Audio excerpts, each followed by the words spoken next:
part of i the myślą w pewnych kategoriach very narrowly spójności, defined solidarności, core, but they odpowiedzialności, też think tych, in którzy terms of mają więcej common zasobów, responsibility, którzy mają mniej zasobów. solidarity, Nie wiem, czy to jest cecha responsibility of specyficznie those with polskiego more doświadczenia, resources for czy those po prostu with less chrześcijańskiego, resources. ale Is to it było particularly coś, Polish co experience? spowodowało, że na tym Is it a spotkaniu Christian thing? rzeczywiście But at that meeting I felt that poczułem duże wsparcie. that we have that support. Powiedz może jeszcze chwilę o Well, pacjencie Europa. could you say a few words about Patient Europe? What were you convincing the cardinal for? What was it that you promoted during that meeting? I myśląc też o tym temacie dzisiejszym, tak, o When bezpieczeństwie narracyjnym. speaking about security in terms My, of kiedy pandemia narrative, wybuchła, wyszliśmy z when takiego założenia, the które pandemic fakty started, potwierdziły, że nie będzie jednej fali, realized będzie that kilka fal. we cannot expect jeśli just się one dobrze do tego nie wave. There przygotujemy. will be a series of waves, and we have to be prepared. I w tej chwili, kiedy rozmawiamy, no to po prostu So wskazujemy na to, że, when we talk że today, Europa nie jest dobrze we say przygotowana. that Europe is Jesteśmy not rzeczywiście well inicjatywą prepared. polską, Indeed, która we jest are słuchana a w Polish Europie initiative i that przez is urzędników listened to unijnych, in i przez Europe by tych różnych both aktorów, jak jest Kościół, European civil różne servants, but kościoły, also zespoły, various związki zawodowe i tak churches, dalej. trade Myślę, że unions, and z other trzech powodów. Po organizations pierwsze, for three opowiadamy reasons. nasz, również First of polski, all, partykularny we interes talk pewnym about uniwersalnym Polish językiem. interest using a Tak robią wszyscy universal gracze, language. tak This is po what prostu- all the tak po players prostu działa, że do. odwołują się do pewnego This kapitału is, moralnego. I mean, Nie we wiem, refer Niemcy to a kiedyś chciały, certain prezydent Niemiec kiedyś chciał moral uzasadnić capital budowę when Nord the Stream, president to of odwołał się Germany do wanted to winy niemieckiej justify za Nord Stream zniszczenia 2. He Związku referred Radzieckim. to Więc German i pewnym responsibility błędem for Polski w war ostatnich destruction in the kilkudziesięciu Soviet latach Union. było, że my nasze So partykularne Poland, historie i interesy over the opowiadaliśmy w last dozens of partykularnym języku, a nie w years, języku uniwersalnym. suffered Nawiązując from do not pierwszej being wypowiedzi, able to use jest a pewien universal język wartości, language in our którym my się narrative. So staramy there is a posługiwać. certain universal Ale, language i of tu jest values that drugi we try to najważniejszy punkt. use. And then there is the second most Takie important point. inicjatywy wychodzące z Polski, ale Initiatives, paneuropejskie, żeby były słuchane, pan-European muszą initiatives mówić nie that tylko w originate języku in wartości, Poland ale też w need to języku speak konieczności i in the korzyści. language of I values, tutaj- that's tutaj, right, but nie, they mogę should przerwać, also tutaj speak in the dokończę language później, of ale necessity ten and język benefits. konieczności, This language który of bardzo mocno wrócił z pandemii, necessity, pewnej which konfrontacji z is twardą back rzeczywistością, a now nie because tylko we z were narracjami. confronted with the harsh reality of the pandemic, not just with the narratives. And przynieść do stołu, nie there tylko is- reagując, ale we need to be proponując coś własnego, proactive. We to jest need to to, co propose jakoś something of our stwarza own, miejsce not przy tym- just przy tym stole. react Chętnie to what is później happening. powiem And this is making some space around the table also for us. I wanted to understand your experience when you spoke about Poland and Poland's experience, solidarity, but also proposals for international reaction to the pandemic. I believe that what you speak, I mean, that this is something between Poland and what is universal. So you were not treated as someone who represents a very particular interest. You were treated as someone who is representing universal values. That's true, but this would not have been enough. When we spoke after the first wave and we said we can expect more waves, all politicians from all political groups said, well, let's talk in a few weeks' time. Trzeba było pewnego And crash we testu had strasznego dla Europy. to Żebyśmy go zaczęli through this słuchali horrible poważniej, crash test for Europe to, co in mówimy o order tym, że po prostu for strategia politicians zero to COVID listen to niespecjalnie us. ma, The zero alternatywę. COVID I to jest ten strategy język konieczności, does not bardzo have an ważny. alternative. Strategia zero COVID, So czyli that is jednym necessity. zdaniu, The strategia, zero która polega COVID na krótkim, strategy ale rzeczywiście is konsekwentnym lockdownie. a strategy No bo po of a prostu brief Lancet but niedawno very, wypuścił very tekst. strict To jest jedyna lockdown. strategia, która Lancet działa, jeśli recently chodzi o presented a ilość paper zgonów, jeśli on chodzi o this najmniejszy uszczerbek very dla wolności strict obywatelskiej short lockdown i being jeśli the chodzi o, only rzecz bardzo effective ważną, strategy, czyli o both kwestię in PPE. terms of health, but also in terms of economic Tutaj impact. tylko jedną rzecz powiem, że po prostu And let me say just one thing. Polska, Poland, to jest moim zdaniem rzecz, nad którą powinniśmy and się this is zastanowić, something we should jest keep in pozycja, mind ona and w sprawie think reakcji na over. pandemię, strategii zero COVID i pewnych The jej zero COVID koniecznych strategy, the warunków, reaction to the jest w takiej pandemic pozycji, makes że może ten Poland temat podjąć i stać się jego również europejskim locate itself in a position where we can be a European leader of the fight against the pandemic. So I hear Romantycznie wczoraj był a cytowany theme of a Aleksander mission. Świętochowski i Polak Aleksander Cegielski. Świętochowski No i i miałem Polak takie Cegielski poczucie were brought up yesterday. So this was positivism, but now we hear more tones of a mission, which is also nice. Was there a point, maybe there wasn't, when we speak about Poland, be it in our professional capacity or in our personal life, where we feel that we can base on something that's greater than us? Well, I'm lucky enough to be able to have such feelings very frequently in my work, and I was very touched during the closing ceremony of the Louvre Lounge exhibition, demonstrating Polish painters of the end of the 19th century in France, and Poles in Louvre, in its branch office there, prepared an exhibition presenting their national heritage in a very proud way, free of inferiority complex. This was a great exhibition.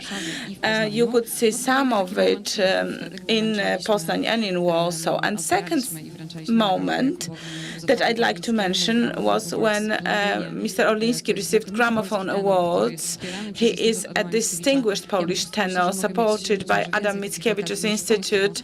So maybe I have more opportunities than you do to see that the very high quality of Polish culture, regardless of the internal and external threats, which may result in Poland being perceived as a post-colonial or remote country that needs the West in order to modernize, in order to develop, and does not have its own offer because it is semi-barbaric.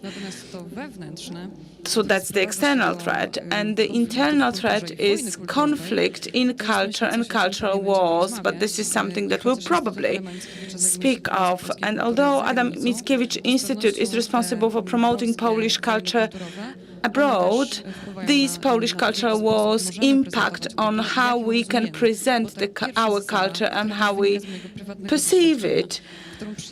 So the first thing that we adopted in Adam Mickiewicz Institute should be quite obvious, is we do not export conflict. My team is saying, oh, director is always saying we do not export conflict.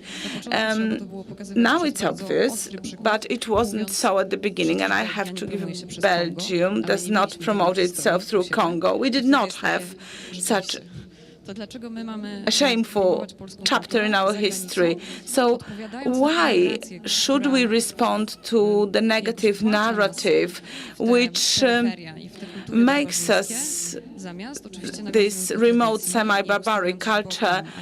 We do not want to stand apart from Europe, from our region. We should underline our ties, presenting both our tradition and our present-day achievements.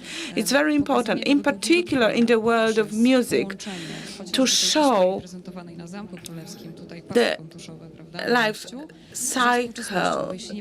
Culture from the distant past has ties with the present. If we do not take part in this, this will be very dangerous. And Dariusz Karłowicz used a metaphor of Poland as Jason Bourne. If we cannot recall our achievements, it is because we make them no longer relevant. So this is somewhat similar to what Mateusz said. This is presenting Polish experience in a language which resonates with the present-day reality and is recognized elsewhere. But if we were to ask ourselves a question, what is the platform on which Polish narrative, Polish culture, Polish experience responds to the global viewer, reader, listener, or why should these people want to hear Polish narrative or take part in Polish culture? We should say because our culture is of very high quality, and that is the very best answer we could give. I've been wondering about something that you have said, inferiority complex, that we should not feel any inferiority complex. understand what it is, but what did you mean? When do you feel? Well, I can tell you when someone tries to convince me that I should have an inferiority complex. When we discuss an exhibition, I do not want to speak of everything because I do not want to export conflict. But, for example, we are preparing a major exhibition without naming any names, and I want a national cultural institution to indicate Polish themes, Polish paintings, Polish perspective of a given period. And I hear that I have a complex of a Polish intellectual because the European and the world achievements were much better. And in that period, we had no good painters. It's better to show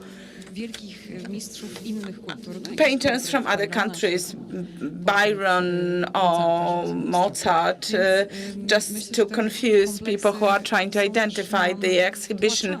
So sometimes we are convinced that we should have an inferiority complex, but we should forget about this, and we should say we want to show our traditional girdles, for example, or maybe we should show the artworks of Madame Gorzelec, without thinking that Paweł Althammer is the only artist that can be attractive to other cultures. So we want to be free of these inferiority complexes.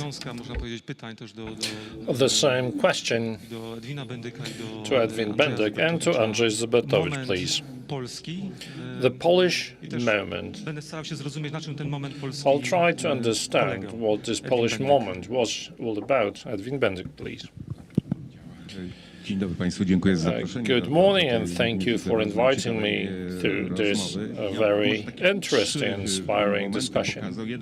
I'd like to showcase three moments. One is joyful, the other one is pathetic, and the third one, I don't know.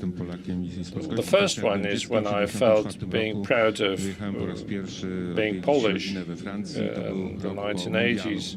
70s. I went to France to visit my family. This was a year after the World Football Championship, and everybody congratulated the result of the Polish national team. This is kind of playful, but there are registers where pride can arise. I was 8 years ago at that time, and I became convinced how strong this projection was.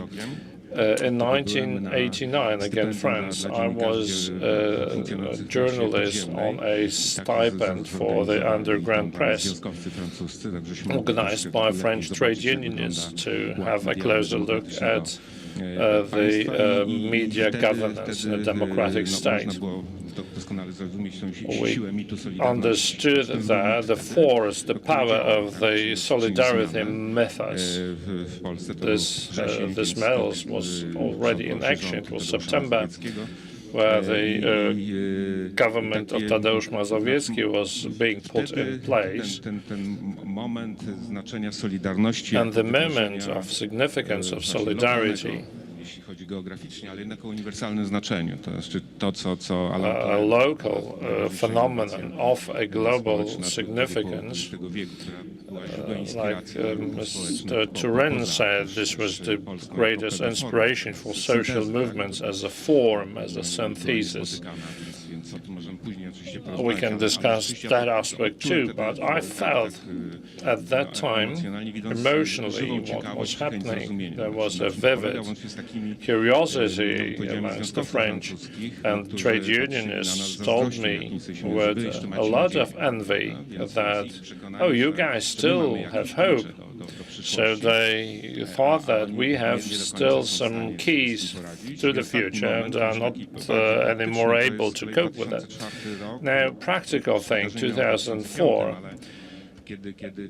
where the Czechs invited me, among others, to Prague to explain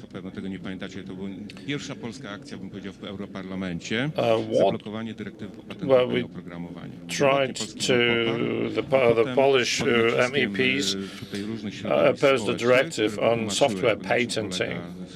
At the first go, the government of Poland actually supported supported that, but after the explanation, the coalition was put up in order to prevent this initiative from happening. And the Czechs couldn't understand how that was possible because we were just the newcomers in the parliament and we had no idea how those tricks the parliament work. And it turned out, however, that we had this opportunity and we had successfully promoted our ideas in a very efficient way, despite being a nouveau riche, a newcomer in the parliament. This repeated itself later when the deliberation were ongoing on ACTA in 2012. But this effort was quite unexpected, and the Czechs' curiosity to understand how it was possible was very significant. Thank you. So we heard also quite strongly about effectiveness or efficiency, that we are not focusing on symbols only, but we are capable of very effective actions. In reference to the award also seems that the Polish singer is absolutely recognized as a very important person. So there is definitely kind of hope coming out of Poland, exuded by Poland, that we can be the subject of envy. Or like Alain Touraine said, that this solidarity movement was one of the most beautiful movements that we had in Europe in recent times. Now, Andrzej Zybertowicz, a question to you about the Polish moment in your life. I am afraid I may repeat something. I'm a little bit deaf, and because of this resonation in this hall, I hear as much as 40%. The artists, when they perform, they have this back or the reverse sound sandboxes, and intellectuals don't need, obviously, to hear what the others say. So I'll tell you my story nonetheless. The moment of realizing how important Poland was in the eyes of the others happened to me a week ago. In a nutshell, I was talking to a diplomat of one of the medium-sized countries of the European Union in Poland, and I asked him about the letter of the diplomats on LGBT to the government of Poland. And he told us we were forced to do that, both us and our head offices. Why are you doing? I asked. Well, there is no wonder. You've always been a battlefield. Then he explained to me what is the next civilization battle that is happening on that soil of Poland, now battling for our souls. That was last week. Paweł Szałamacha quoted Sandor Malaj, who said that Poland is a country that sometimes disappears. More or less. This also remained in my memory. When we're talking about culture in the Royal Castle of Warsaw, the thought that we are the battlefield and war is the greatest stress test for culture, showing if we are capable of rising from the dead This makes this place where we are now so more symbolic. We should also add to it the acoustic security and the possibility to hear one another. Indeed, yesterday I was hearing well when sitting at the audience, but Andrzej, you really put your fingers on the problem. I thought I have something. There is something with my head, something wrong. Everybody feels that way, it seems. So, as Poles, we sometimes feel like a subject of envy, and as a Protestant, you can also show the the church community the right direction, or you can have this 19th century painting exhibition at Louvre with Wyspiański and many others, or Poznańska. So this is a beautiful story that we should be telling to the world. There is also a certain grain of danger when we feel complacent, when we feel secure. Sometimes you have this feeling, okay, it's all right now. Nobody is pointing fingers to our complexes. Nobody is telling us that we are a barbaric country or so of sorts. Andrzej. Well, if we put the mask off, then we can understand better what we're talking. Indeed, the organizers ask us to take it off while speaking. So another set of problems is the coordination of hemispheres in your brain. Okay, so I have a question to you about the sense of insecurity or the danger that this sense of pride or sense of peace can be somehow distorted, because your anecdote shows a certain ambivalence in the Polish experience. Definitely. There was a period in my life at the turn of the 1980s and 1990s where I was sent as stipendist to various universities, in Oxford, Cambridge, also Sydney, and many others. Many of those universities had Nobel Prize winners as lecturers, like McGill, for example, praised themselves in having 16 Nobel Prize winners who were active there or work for the university. When I, or being the employee of the Torun Nicholas Copernicus University, I told them that we have no Nobel Prize winner, but we have the Copernicus House in Torun. So for some time it should do. But that was 30 years ago, more or less. It turned out that we have not utilized this time well to come closer in certain science areas,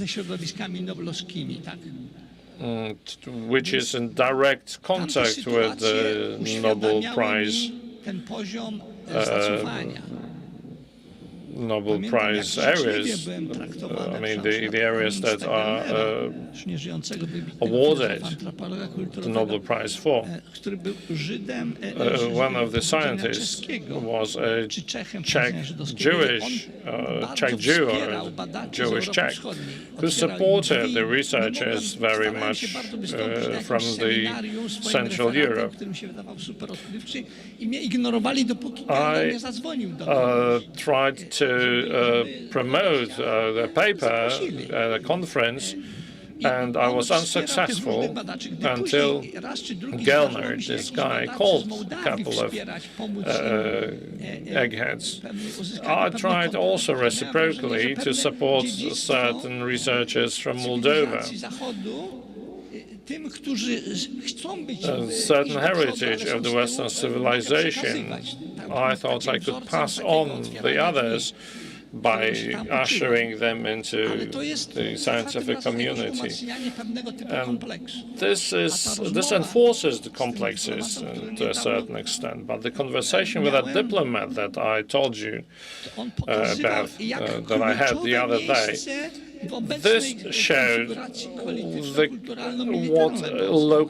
what key location Poland occupies in the current political and military setup. You are a front country of Europe through the Three Mariam project. You are showing that you are not afraid to oppose the Germans, and only thereafter you, other countries are to take up the courage to speak against the Germans. Sometimes we do it awkwardly and unprofessionally, yet that a diplomat from other countries tells me that this is visible and appreciated. It shows that we have complexes, we have backlog, but we shouldn't be, that we should be aware of, but we can, absolutely, we can overcome them. Gellner, you mentioned, described another Central European intellectual, Bronisław Malinowski. So I think that this collaboration has lasted for generations. He wrote about Malinowski that he had been hiding, concealing the place of his origin. Gellner and Malinowski, the people who created modern anthropology, social sciences, usually claim that came from Norway, as opposed to the intellectuals from Africa or India who had emphasized where they come from. So I believe that sometimes we walk towards Europe without our heritage, without our dad, to showcase our exception and individualism. And I think that Gellner took that attitude too. The same question, though, I'd like to ask each of you, nie do końca komfortowo prezentując Polskę, opowiadając o Polsce, ale jeśli chcielibyście na to odpowiedzieć, to who felt awkwardly presenting Poland, speaking of Poland. I'm not sure if you want to address this question, but if you are capable of doing so, please do. Well, when I speak about Poland abroad, you may feel also uncomfortably in the field of culture. Also in situations, or in most cases, in the situations where intellectuals or artists act in the field that is apparently free of politics, but it defines, that area defines politics, and reciprocally. So it is like it should make an appearance of not promoting an agenda, but in reality it does. The problem, the Polish conflicts and the problems with remembrance actually surface from time to time in the international sphere, which is an innate threat, an internal threat that comes to surface from time to time. This happens less and less often, unfortunately, but these situations are very difficult to control, because artists are free people. They go abroad to present certain aspects of culture, explain them why we promote certain ways of showcasing our culture and ways we don't want to see. We are very often accused of censorship and sometimes fascism. This happens less and less often, though, because after 2 years of explaining, people started grasping what the consensus about culture is all about. And we have good deal of successes, great deal of success stories. Well, this conflict makes us weaker, trying to actually get out something for an individual. In Switzerland, we organized an exhibition, and people ate bananas, referring to the action, to the campaign that took place in Warsaw and was completely out of context in Switzerland. So If something points to the fact that someone proposes an act and doesn't want to relinquish, okay, we had a story because some time has passed, so I can tell you the story. We want to open an exhibition in France, a big photographic event, and a group of artists suggested a certain or proposed a certain set of works. Those works could be read in many ways because the contemporary art allows that. But one of those works suggested that there is a danger, there is a threat to democracy in Poland, or the freedom of speech is threatened. So we asked those artists and explained them that there is not a very good moment in France to showcase just that, when Putin, on the occasion of the outbreak of Second World War, tells everybody that Poles supported Hitler. So this is a very stupid idea to showcase a work that shows Polish fascism and how conflict-prone that is. And saying this directly, that this is not the way we work, helped to resolve the problem. So we are no longer accused of censorship. It was a very tense moment because I half expected an article in the press saying that we apply censorship and so on and so forth. So this. Sometimes, through our efforts, we are able to resolve such conflicts and alleviate such tensions. So, yes, indeed, you speak about this polarization, conflict, and it's difficult to present a narrative when you know that there is this crack that goes through Poland and it is also a crack that goes through every person.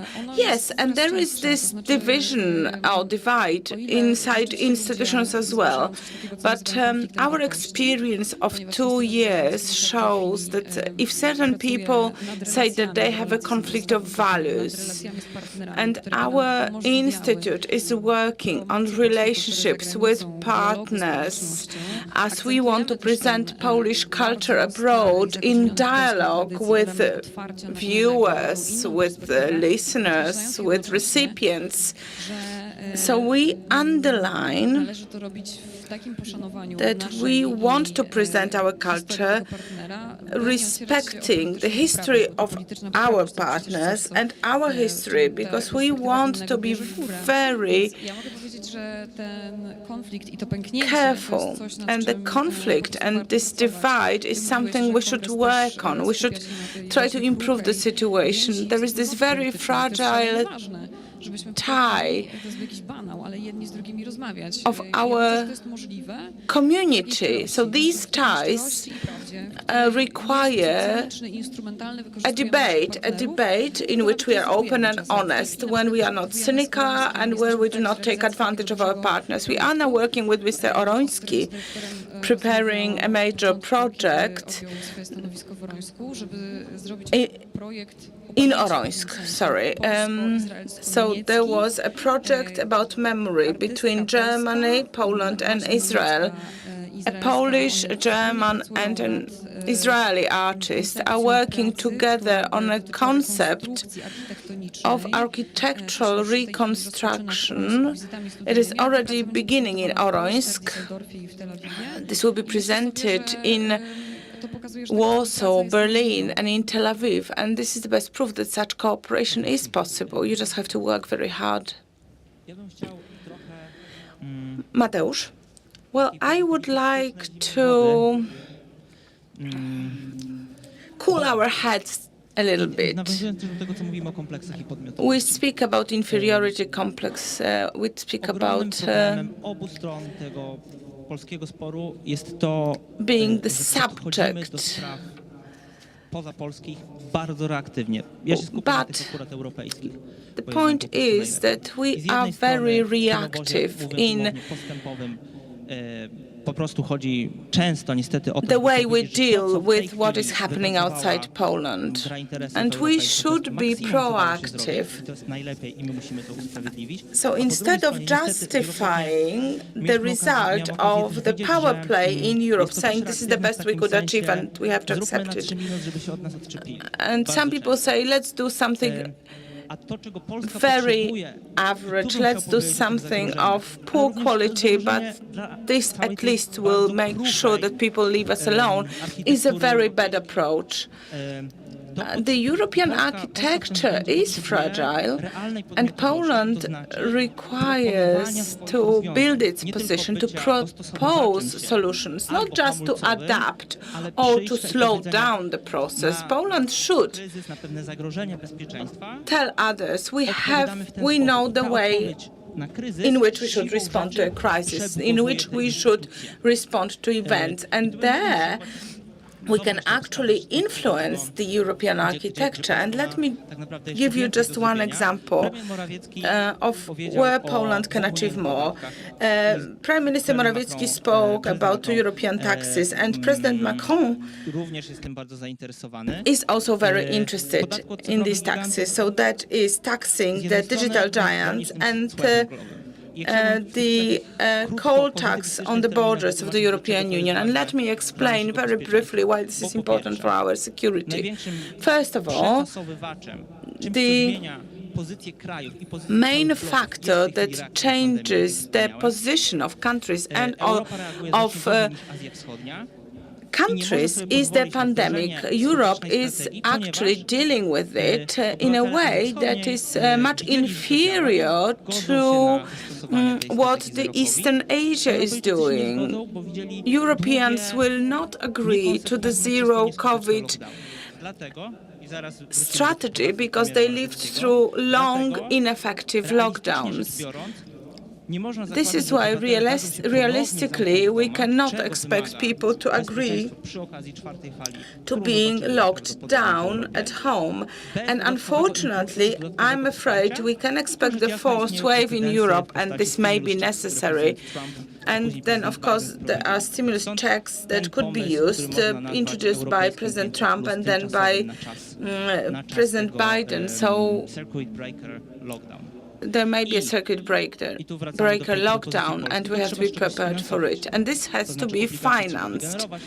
You need to actually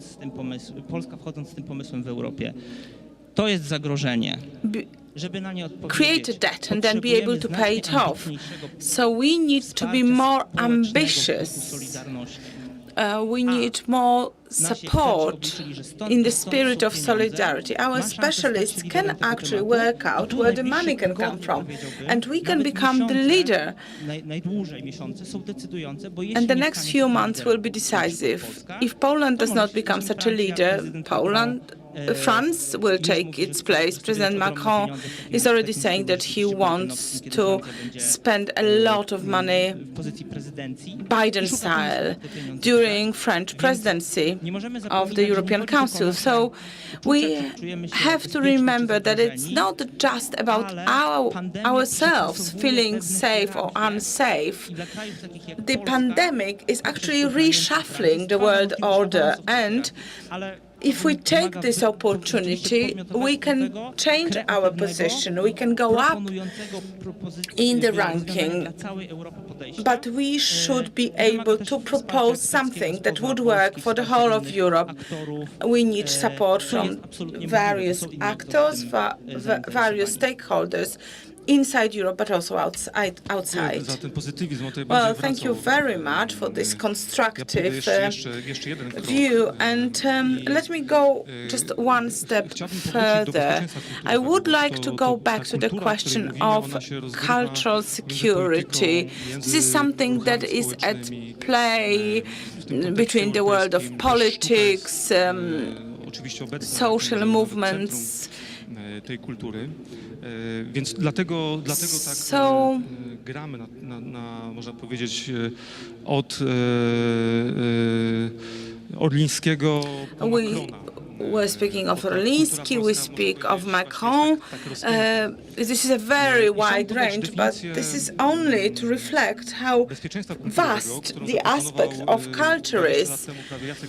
Jacek Czaputowicz, almost 20 years ago, and he is a member of our programming council. I hope he is watching us today. He was here in person yesterday, and he said that cultural security is the necessity to protect national identity, counteract the threats to cultures, religion and language.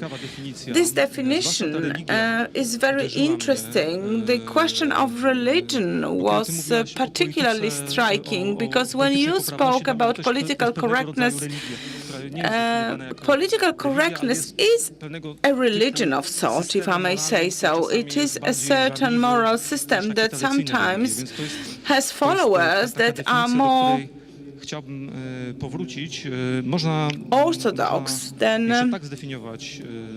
traditional religions. So cultural security may be the ability of a state to protect national identity in a way that is open towards the world and makes it possible for us to internalize values that are not contradictory to our identity. So it is difficult because on one hand we have to protect our identity, on the other hand we have to build and develop ties with the outside world. So I'd like to ask Edwin Bendyk. You are a true Polish intellectual. You deal with so many different subjects and fields. So what's your perception on cultural security? Would you focus more on the culture of narrative or response to the climate crisis you wrote about? And the question, I mean, why are we speaking about cultural security if the climate crisis is so severe and we should focus on that? Well, let me start with a story, with an anecdote. This question, or a similar question, was asked before the referendum on the accession to the European Union.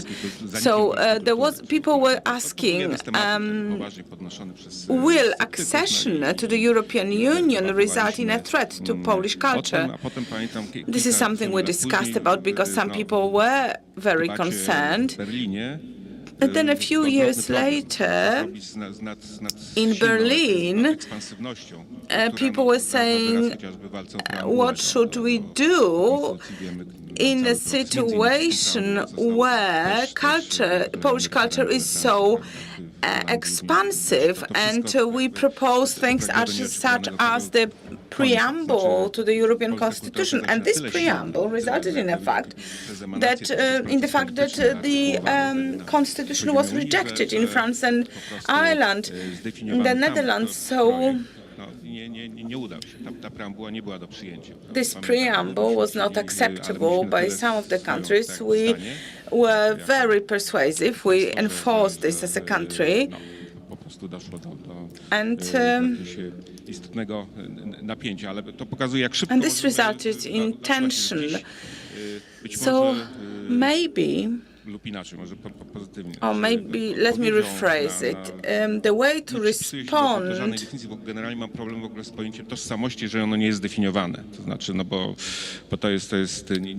I have to make a remark that if identity is not defined, it may be dangerous. So what do we understand? Do we understand a nation in a political sense or in an ethnic sense? And that would impact how we understand identity and the mission of the state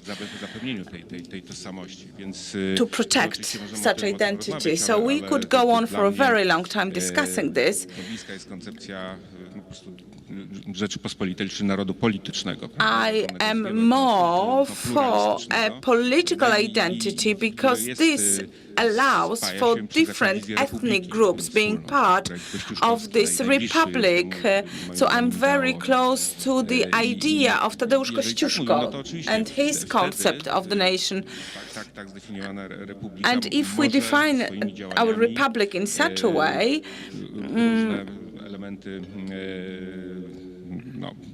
projektu kulturowego wspierać. Natomiast to, co w Polsce This republic can support various cultural projects, and znaczy zawsze, bardzo często problem. often at time we find ourselves facing a problem defined by Mr. Nowak, and that is a sociological vacuum.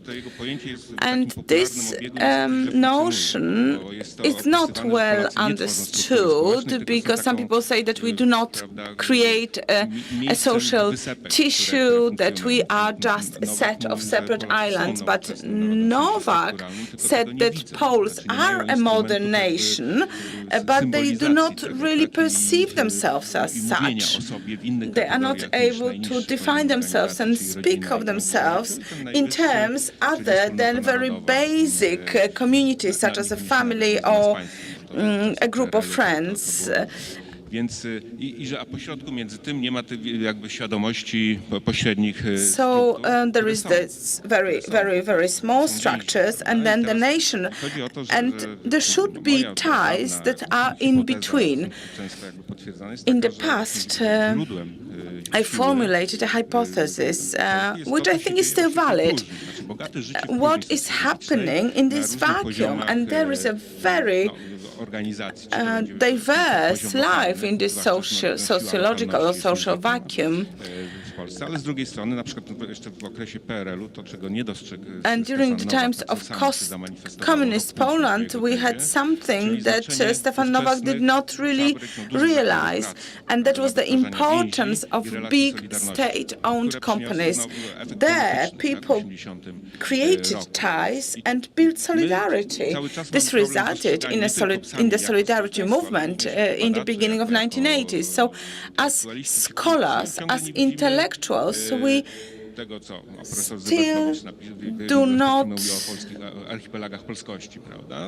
appreciate this, because Professor Zybertowicz, for example, wrote about archipelagos of Polishness, and what we need is to build ties in order to build community that goes beyond these very low and small structures, such as family and a group of friends. And Rafał Matyja, in his recent book, shows that this is part of the process of modernization of Poland. Cities are not present in Polish culture as a topic. Urban centers, this is something that Polish culture is not really dealing well with. But this is a reality. Cities and urban tissues generate energy, impact development, and also resilience. So we have to be very careful if we make political statements and political proposals for the state. We do not want the state to direct its resources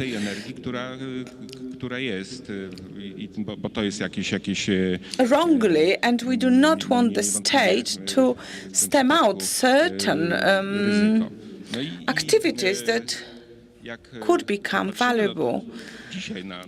And when we look at the reality today, or the present-day reality, and if we look at the strength of local ties, we are amazed. For example, there are stories of local communities fighting for their identity. For example, Dukla wanted to be separate from another municipality, and these are very, very strong local communities. It is a phenomenon, and it is not unique for Poland, but it is a very strong component of Polish identity and the way we respond to threats. We have a very strong immune system in culture. There is so much diversity that we do not even appreciate. And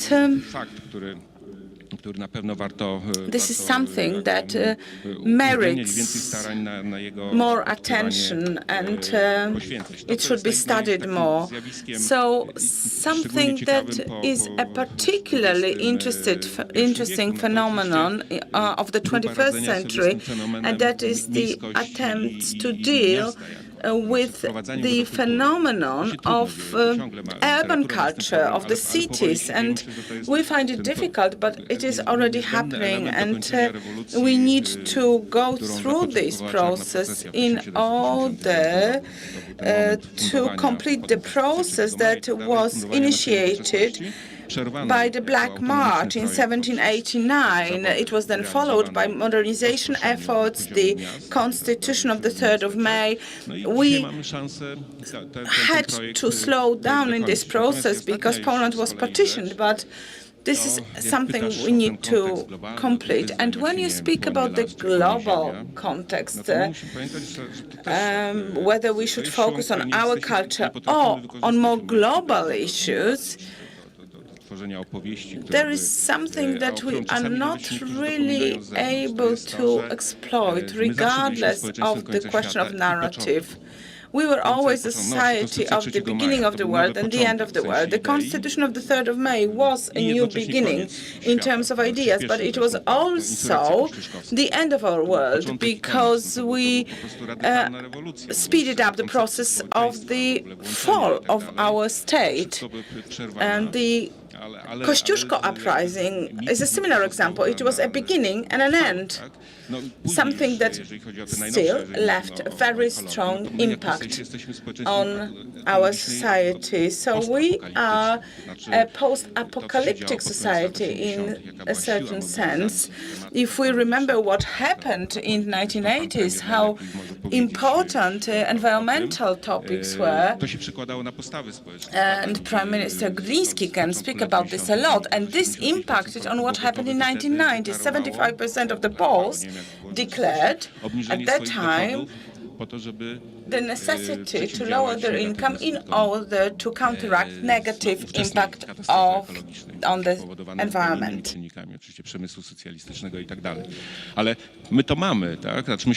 we have that experience, we have lived through it, and we have exchanged it into the common imagination. The question is why we forgot about a certain experience that may be a source of our narrative about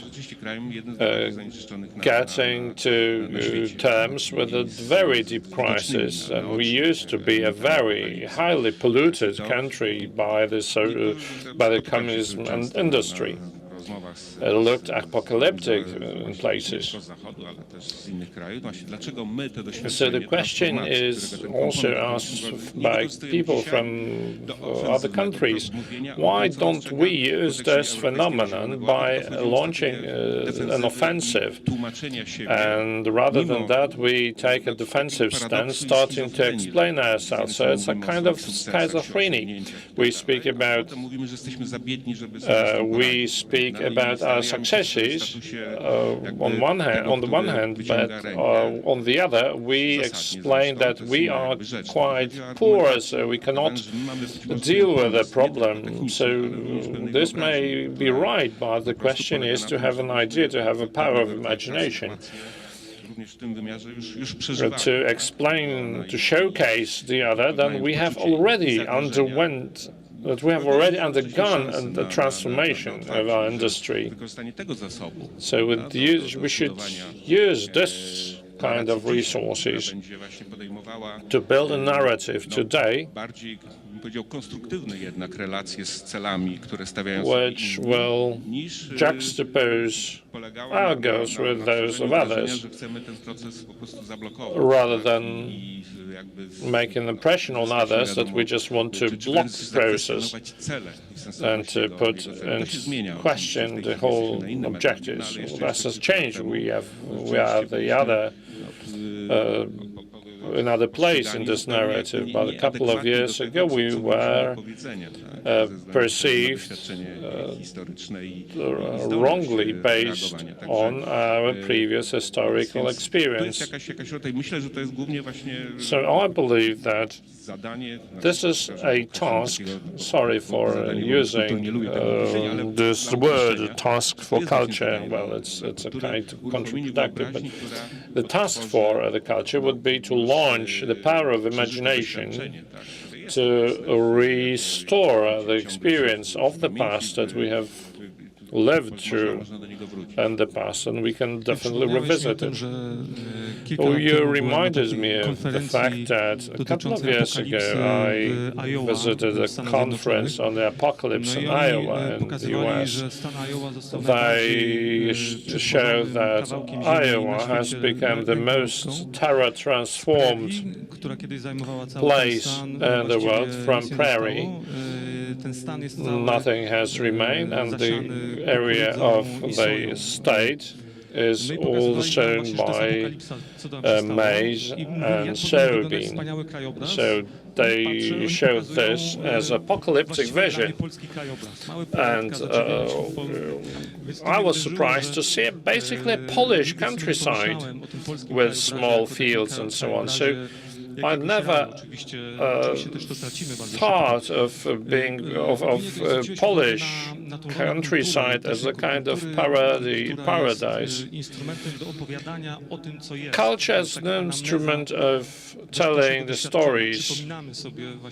It's like anamnesis. We are trying to restore our memories, who we are, what we did before, that we had a huge, great tradition, ecological tradition connected with messianism. One of the first Polish Tatra mountain climbers and visionary of the ecological movement. These traditions are interconnected. But I'd like to ask the following question to you, ladies and gentlemen. The resources that we have on the one hand and the stories we can tell on the other hand, there should be fake stories, but realistic stories coming out of experience. I'd like to ask this question to each one of you. I'll start with Andrzej Zybertowicz, who proposed a rather skeptical diagnosis that in very many areas we are still a society that is already becoming rich and that we have to hark back to Nicholas Copernicus, which is not sufficient anymore. So what are the Polish resources and what could be the story that we could tell the others that will not make us funny if we refer to the past glory rather than what we have today? I think that the key to answering this question that needs to be paradoxical, I think the key would be an anecdote that Lech Kaczyński used to tell among men. After a discussion in Luching, after the official seminar report, there was a dinner and most of the people were about to depart for Warsaw. So the remaining people formed a small circle, professors and journalists mainly. The president was easy, was relaxed.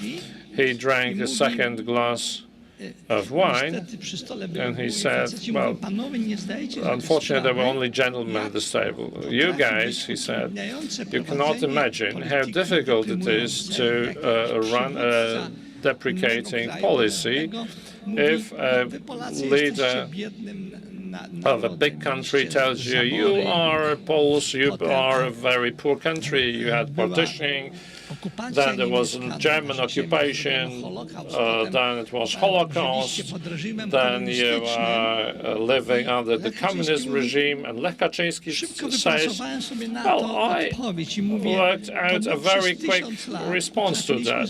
For 1,000 years, we were able to stop the German pressure on our borders. This was the limit of the German pressure. Also starting the first century, first millennium. And we have built a country that radiated on the whole southern Eastern Europe. We had the Union of Lublin. We also stopped the Islamic onslaught in Vienna, because this is definitely what we contributed to. In 1920, we protected Europe against the communism epidemic, and our solidarity was also the first endeavor to get out of the communism rule. So he says that when I tell them this, they start looking at me differently. So based on this anecdote, we should build two vectors of the narrative policy that builds our cultural security. So we need to take account of the trends that we have. Legitimization by showing that we are a victim. This is multi-dimensional operation of the Jewish people, and this is what we also need to play, because if we don't remind everyone that the material loss and human loss, Poland proportionally incurred the highest loss, that we never collaborated with the Nazis. We need to showcase our dramatic loss. That after the Holocaust, which also applied to Polish citizens, our Polish native losses were second largest. So playing victim in this culture at the American universities is definitely needed. The second vector should be the projection of power. This is exactly what Israelis are doing. They build up the religion of Holocaust to place themselves to pose as a victim, but on the other hand, they build a very good intelligence services, a dynamic scientific military industry that goes beyond the reach of the economy, and thirdly, very efficient military. So based on those two vectors, we should also build up our narrative. Sometimes we have very limited ability to create politics. For example, in Europe, we are the strongest partner, but we cannot tell them openly that we are the strongest. We should conceal our power unless we learn to use the veto potential and the EU. If you have a potential to overturn the table, you are becoming the player that people have to reckon with. Of course, it would be stupidity to actually slam your fist without offering a positive vision. This is not what you should do. Well, slamming your fist is not acceptable unless you propose a positive vision. So, in a nutshell, we should not relinquish reminding the world of our terrible losses, but we also have to build up an ability to project power, to be able to say no, but also offer a positive solution at the same time. I'd like to refer to that, but yesterday it was said that real power is the power of creating norms and regulations, at least co-creating them. And the power of veto shows that we are getting weaker. We cannot veto the rules that are already in place. Well, in the EU, the veto right was devised to protect the weaker. This is why veto rights are embedded in the treaties to make the representatives of smaller nations have an instrument to oppose the conspiracy of the stronger.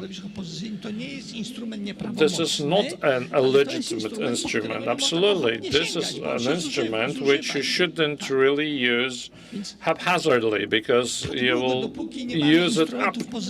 So unless we have, as long as we don't have positive instruments, we sometimes need to threaten others with veto, but in the long run, we of course need to co-shape what is going on. We are in the situation of co-shared sovereignty, which is unescapable, and our security must mean that it is us in Warsaw where we create certain rules. We need to come to terms with the realization that even the strongest countries, such as China, are not sovereign, exclusively sovereign countries. Everybody has a certain leeway. Of course, bigger countries have more leeway, but it's not absolute. So the way how we play the game is very important for distributing this sovereignty. If we don't have instruments to protect our vision in our eyes, in the eyes of our allies and opponents, then someone else would decide which tiers of sovereignty we need to give away, relinquish.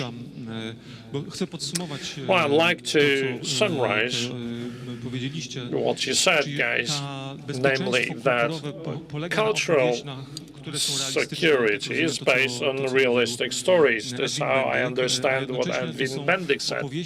At the same time, these are the stories that we are moving towards soft power and historical politics, putting you in certain shoes, to showing Polish suffering on one hand, but also showing the Polish power on the others. So we are moving from soft power to hard power too. Well, one of the games that you play around the military conflict is the ability to move upwards and downwards on the escalation ladder. This again, the question of veto. If Poland has no ability to respond to the first strike by the aggressor, so that the allies actually take care of the escalation ladder, we must control this escalation ladder. Without soft power, hard power will not work, because without soft power, the American tanks in Poland will not be started unless if we don't take care of our image, international image, then the U.S. soldier will not jump into the Abramses and go together to the battlefield together with Polish soldiers. Well, indeed, it seems that culture is one of very sophisticated tools to secure your security. Same question to you, Mateusz. The stories and resources backing those resources up, those stories up. What is your idea? Okay, we are a solidarity country. This is our storytelling. However, in reality, the trade union membership is 9 to 10%. The last place where higher trade union membership is present as the power sector. You are probably following the Turów story, as well as the social contract around the Polish mining corporation. I'd like to show here, on this example, a certain convolution of narratives between the storytelling and economy. The problem is this. For Turów, we have a decision imposed by the AECJ kompletnie to abstrahuje stop od mining activities there, kontekstu which społeczno-gospodarczego, losu pracowników i completely losu regionu. bypasses the social context of this Mamy też decision. ten problem, On the że, other hand, we have nie a można mówić, że problem jakoś to będzie. that we cannot Podobne postpone problemy z this umową problem, społeczną, put it away, podpisaną brush it przez out. związki zawodowe, ona się opiera off the na table. wierze, że Komisja Europejska People believe that the cytuję European Commission, tej wierze, I'm cytuję quoting wprost, this beliefs. osoby, które przedstawiały, opowiadały na I'm komisji quoting sejmowej the o tej people umowie. who are telling Wierzę, us że Komisja the story at Europejska this jednak parliamentary zgodzi się na commission, dopłaty do wydobycia. that they believe co, that jeśli nie zgodzi, EC, jaki Commission, jest nasz plan European B? Commission would agree Nasze to regiony the górnicze subsidizing będą się z tym mining. mierzyć If not, what z happens punktu if widzenia, not? If that doesn't happen? interesu społecznego, w tym So poziomu from uzwiązkowienia, taking into jesteśmy w bardzo consideration trudnej the sytuacji. low Jednocześnie musimy przejść do kwestii membership zasobów. and the trade unions, I we're in a very pewnych difficult pozytywnych situation. rozwiązań. So Co now poza let's nie? move to certain positive parts of this story.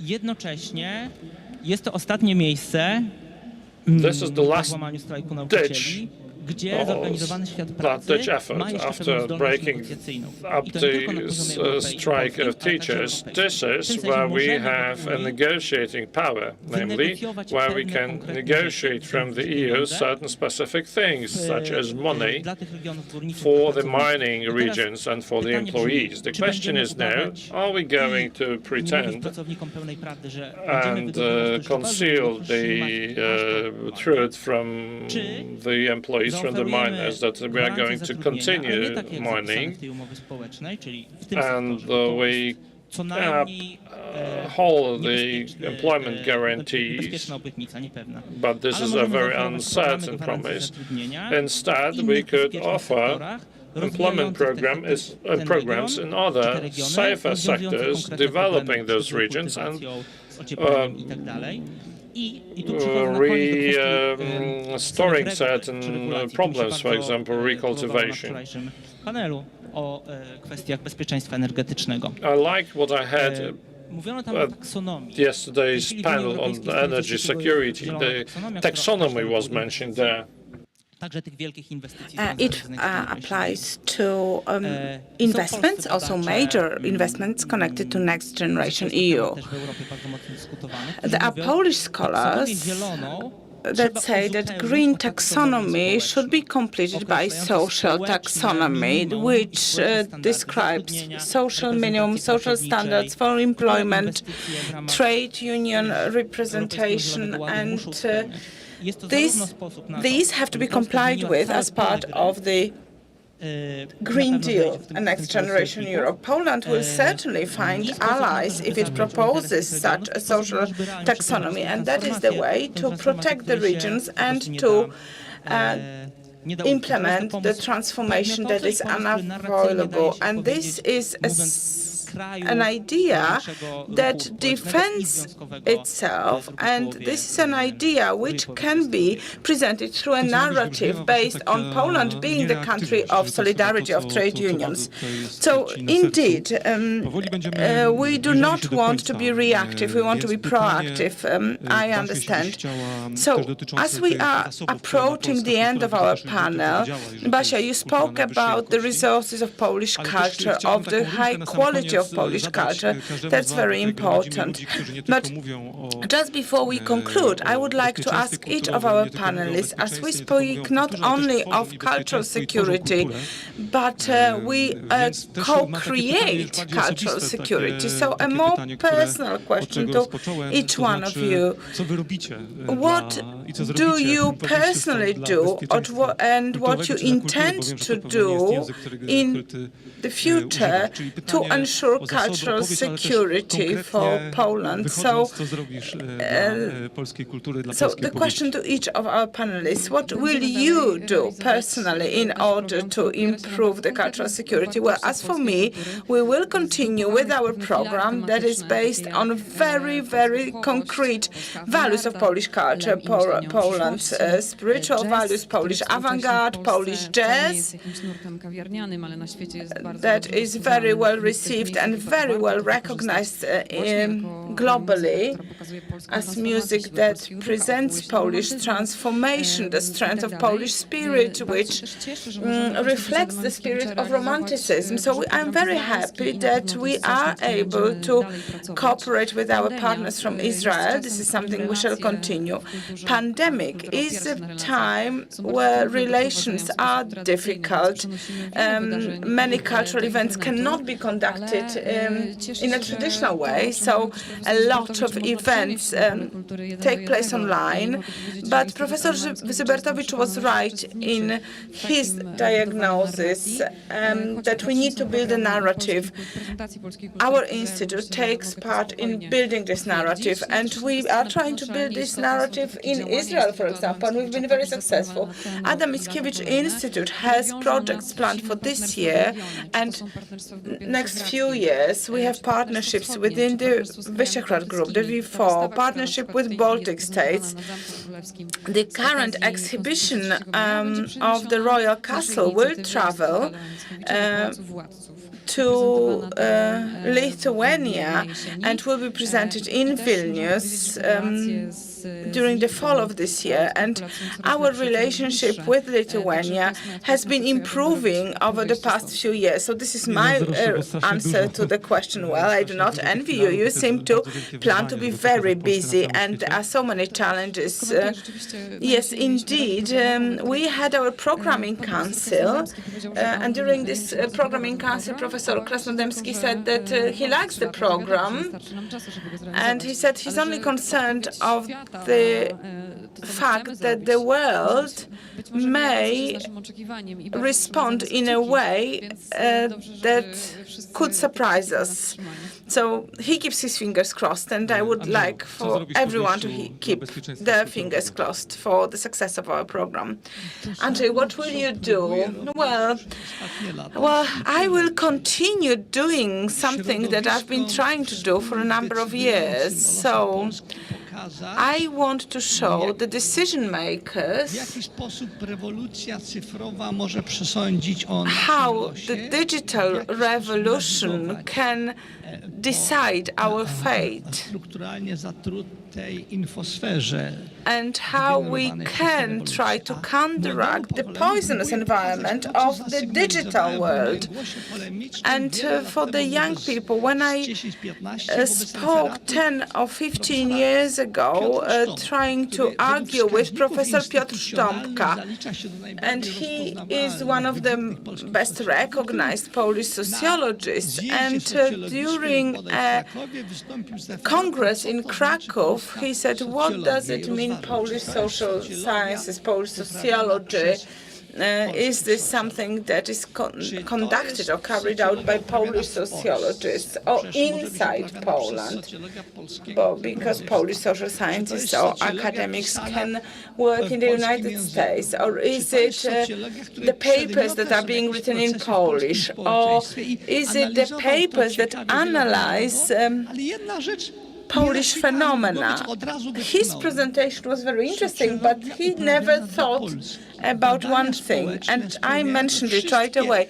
Sociology, which is a science serving our national interests, serving Poland. This is what I try to present to young people. Piotr Sztompka did not think about it at the time.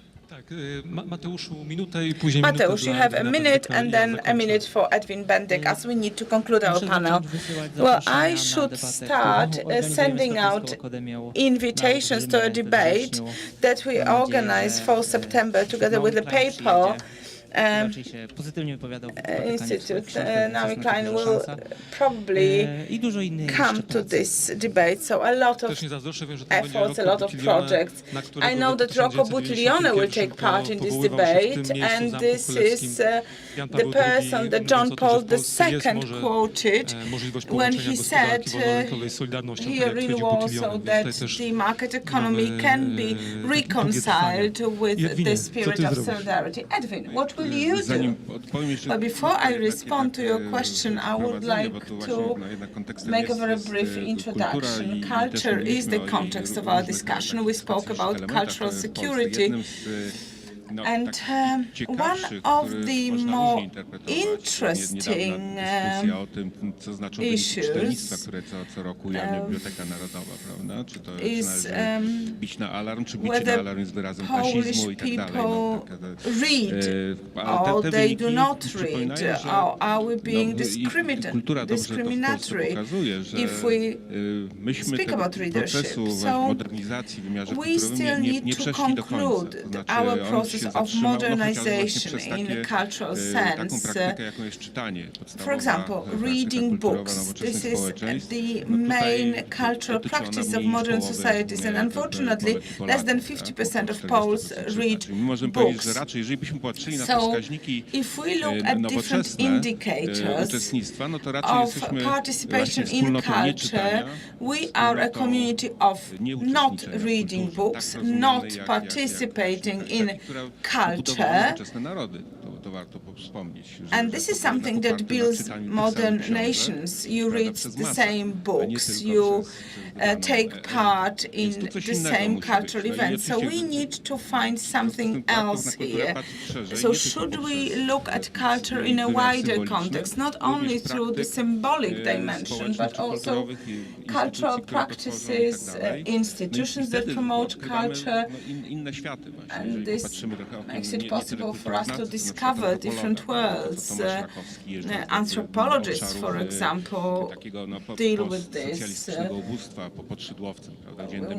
Mr. Rakowski visited the area near Szydłowiec with endemic unemployment at the level of 30%, and he realized that there was social life there, and even though you would think that we would be faced with degeneration, people would drink alcohol everywhere. No, it's not true. There was social life, there was social tissue, there was culture. However, it was culture based on different practices of community life, with some folk culture, cultural codes, or culture derived from the post-communist companies or factories that had existed there. So these people actually survived that very difficult period. Więc z tego zmierzam do pytań. To, co mnie cały czas fascynuje, interesuje, no to jest what I find fascinating is finding these hidden resources and trying to disclose them. What instruments can we use in order to present them? Sometimes narrative is not enough, because we do not have the language to describe some of these phenomena, but we should be able to show how resilient Polish society is, resilient to crisis, resilient to difficult situations, and this is something that I would like to embark on. We are now ending the lockdown, and I hope I will be able to travel to local communities and continue my work.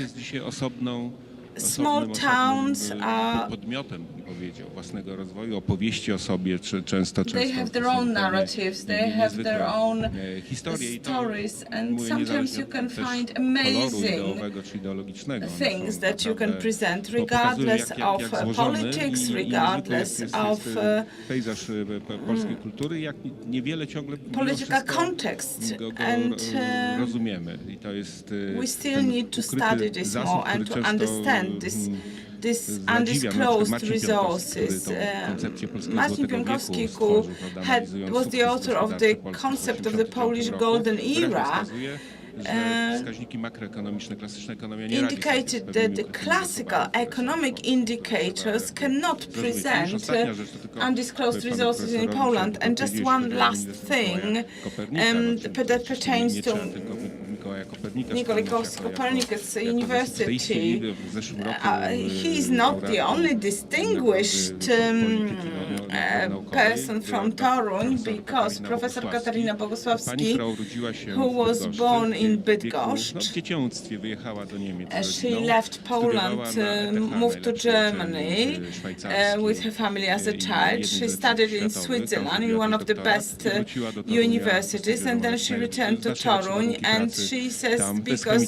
the working conditions and the laboratories are best there. She's rzeczy fascynujące, więc być a może to scientist. Her specialty is chemistry, and w odleglejszej przyszłości hopefully she szansę, would ale or właśnie could jest become a u pana candidate for the Nobel Prize, and Czy ja she dobrze widzę, że works Basiu in chciałaś coś Toruń. powiedzieć, na Basia, sam did koniec? you like to add something? Well, I just reminded myself that I need to check whether the next debate is available on Culture.pl, and this is something that we will Dziękuję Państwu bardzo. actually Zakończę promote tylko kilkoma słowami. Mam on nadzieję, że nie Facebook and other poszliśmy w social wielu media. I kierunkach, hope that we did ale ja not zacząłem widzieć to try bezpieczeństwo kulturowe to wszędzie, focus on kiedy too ja many uderzyłem topics, because na I którymś z medii, tried tutaj to, co to mam w ręku, jedna z pań się do look mnie at zbliżyła i powiedziała, że cultural nie można tutaj takich rzeczy security robić w Zamku and, Królewskim. Sobie pomyślałem, oho, bezpieczeństwo for kulturowe. example, Trzeba dbać o I naszą kulturę. was told by one of the ladies looking after the castle that there Zastanawiałem are się, w some jaki things that you're not sposób allowed to do in the Royal zdefiniować, Castle. So to bezpieczeństwo that kulturowe i wydaje mi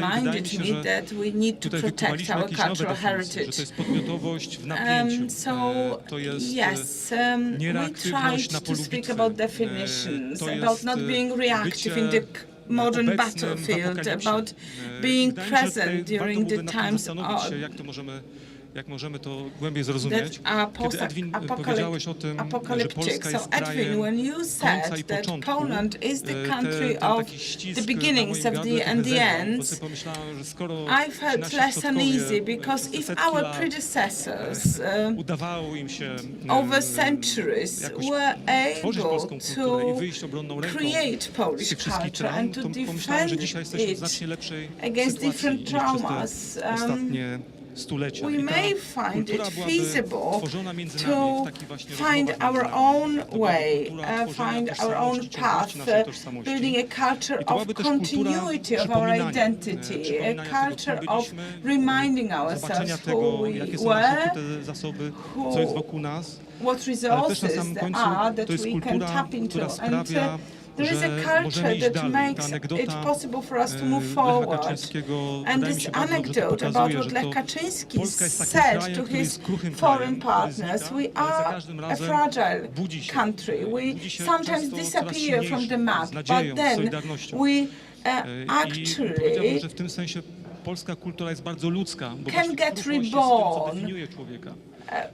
Human beings are A ta fragile, kruchość nie jest but taką kruchością this fragility szkła, is not które się the zbija, fragility of którego glass później już that nie is ma, broken once to and jest for all. kruchość, It is a która po fragility traumie of budzi się jako something jeszcze that can be silniejsza. reborn after Mam nadzieję, że właśnie o traumatic tym jest experience. So bezpieczeństwo I believe kulturowe. that Bardzo this Państwu is something dziękuję that za defines udział w tej cultural debacie. security. Thank Dziękuję you naszym very widzom much for też taking na part in this Culture.pl, debate. na Facebooku. Thank you for Dziękuję our naszym viewers panelistom. on Culture.pl, and I would like to thank our panelists.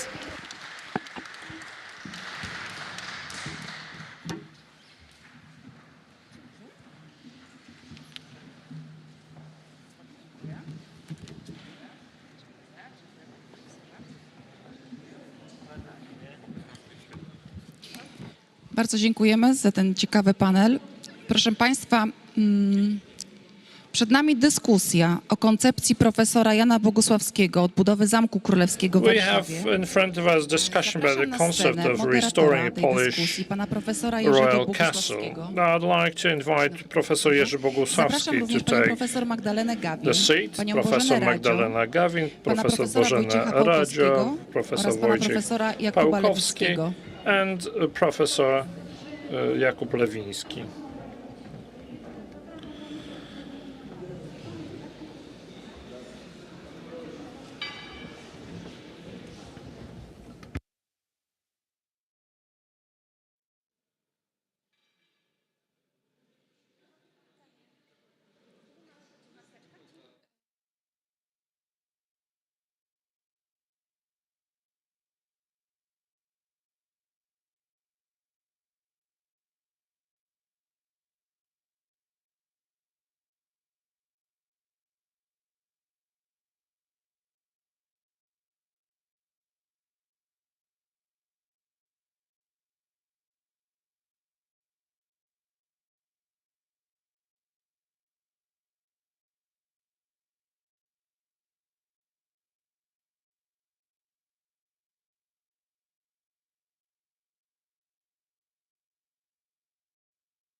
Bardzo prosimy o zajmowanie miejsc i... Ladies and gentlemen, please take seats and please switch your mobile phones off.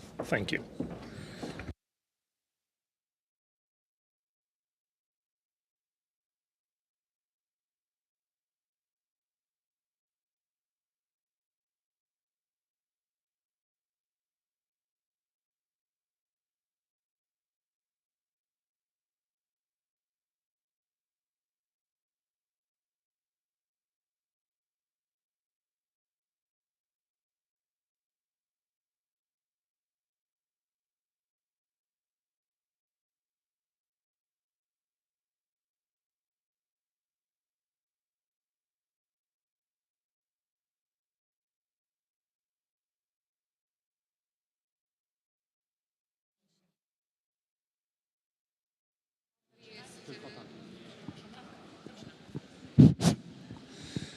Dzień dobry Państwu.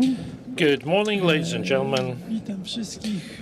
Welcome, everyone. Specjalistów, Welcome to wszystkich na sali. distinguished experts. Welcome the audience in the room.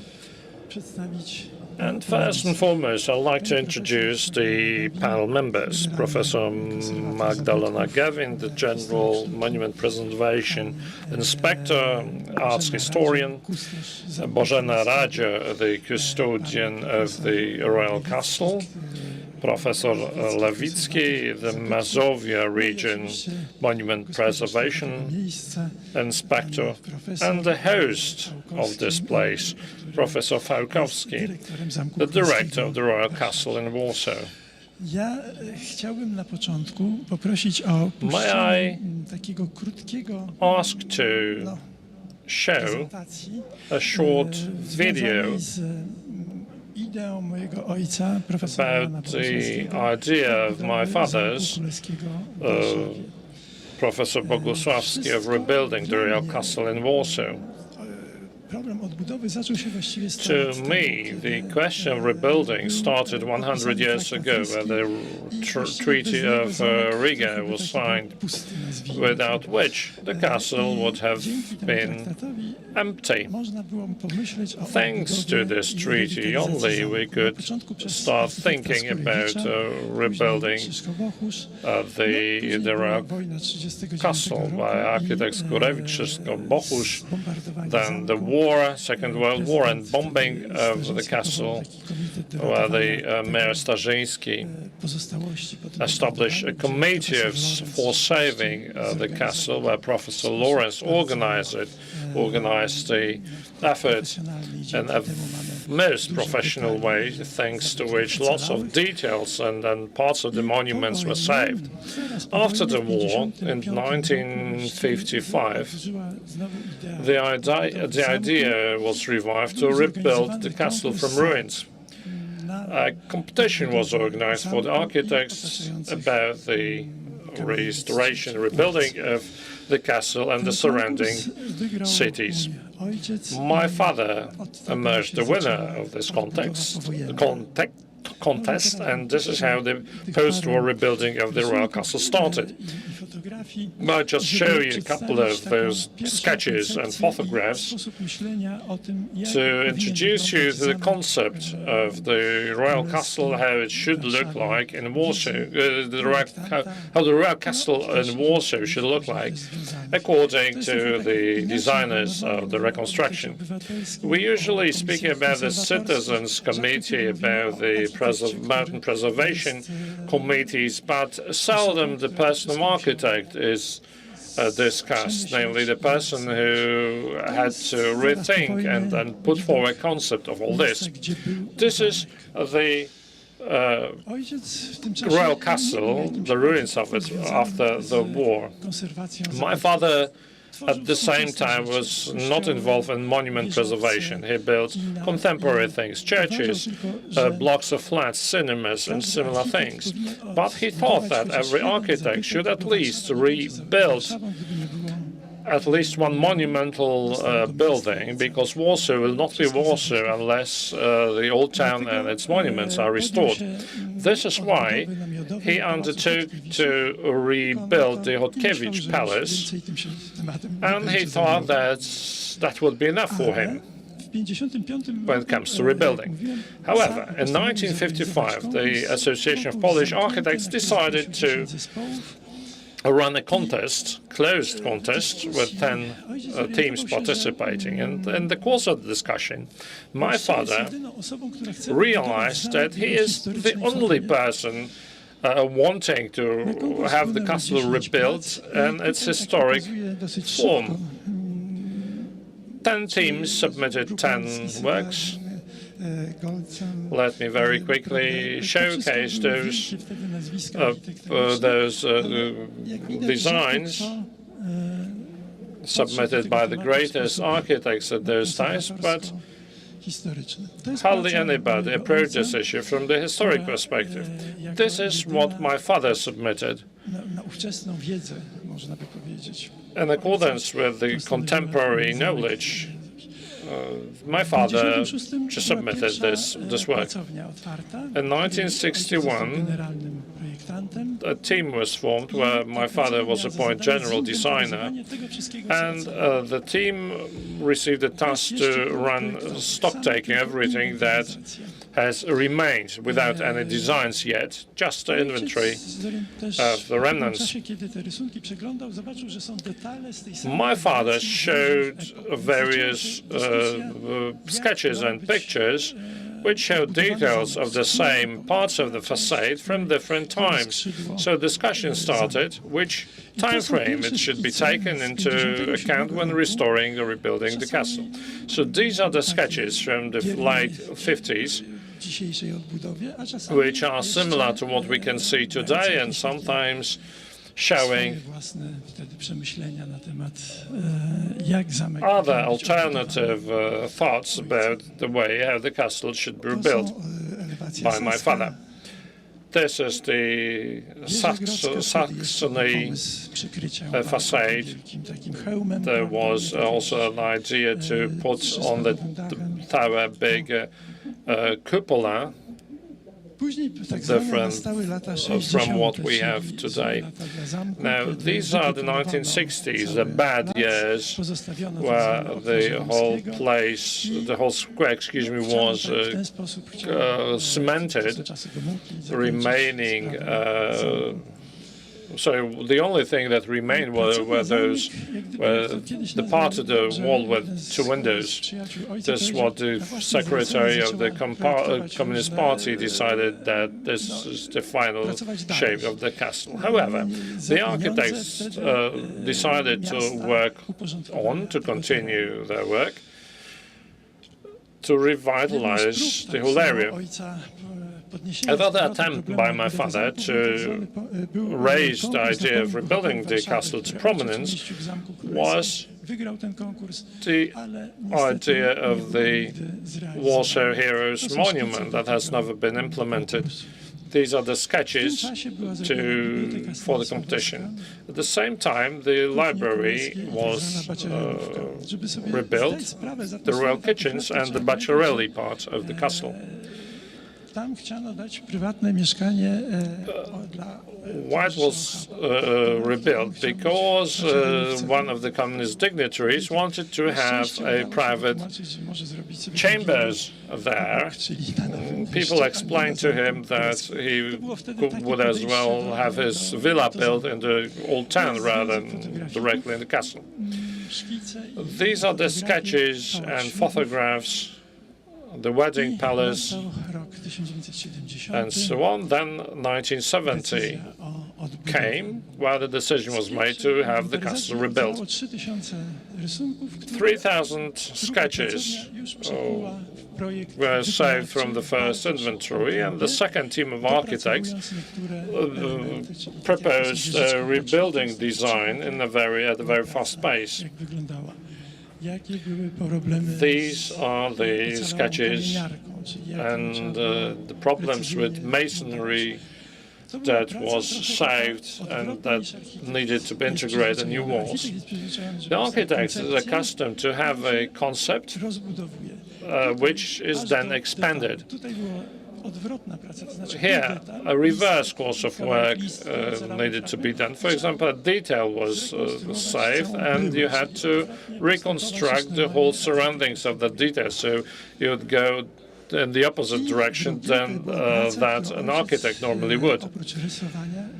In addition to drawing, my father had to supervise masons, monument preservation, architects, and so on. So he was very busy actually supervising the performance of the details, architectural details. So there's the example of the way from the little leaves parts of the facade by integrating the facade up to the contemporary look, contemporary appearance of the castle, the road that was walked, basically. My father explained to me on many occasions why he did certain steps along that way. For example, why he left this window at the Grodzka Tower. What is this? The role of this little detail as a crowning of the whole composition.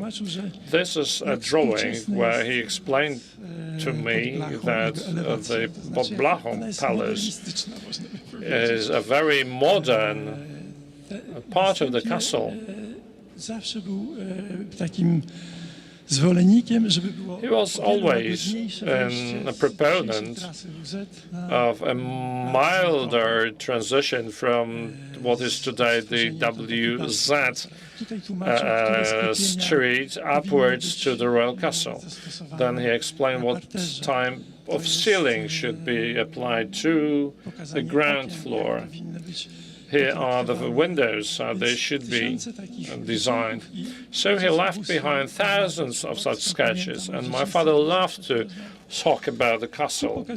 From my childhood onwards, we loved to discuss things. This is the Canaletta room, without the pictures that were carried away to Russia, and then with the paintings to show that before the war there were basically inconsistencies in rebuilding those rooms. The windows should be taller, and there was some details of the mantelpiece to be repaired and so on. So the current sequence is more complete rather than the pre-war sequence. Another thing was how to adjust the older interiors to the new functions. This is the stairway that was elevated by one floor to assure the continuity of the visitor's path. This is again things that my father sketched from scratch. And the facade. My father was never a proponent of this red brickwork. He said that a sand color facade should be put instead, and also the window sills should be more prominent to make it more Renaissance-like. In 1976, my father was dismissed. Within a week, he was told that he should work no more, and the Association of the Polish Architects appealed or called to restore my father to his duties, but this failed, and the new period of the castle's history started. This is the final slide that shows the whole problem of the rebuilding of the castle. What I want to avoid is, if I may impose something on you, ladies and gentlemen, I don't want to talk now about what happened, but instead we should talk about what can happen, what are the takeaways from the whole operation of the Warsaw Castle? We are now looking at the Saxony Palace, which is a very difficult thing to tackle. Many people believe that it shouldn't be rebuilt because the expression of the square with the destroyed colonnade and this harshness is a big benefit. Others believe that it should be restored because that would showcase our pride of the history of Poland and Warsaw in particular. Others believe that a new modern building should be put instead, preserving the dimensions of the old one. So this discussion of what is more important, the authenticity of the material, of the substance, or the function or form, there has always been a discussion like that along those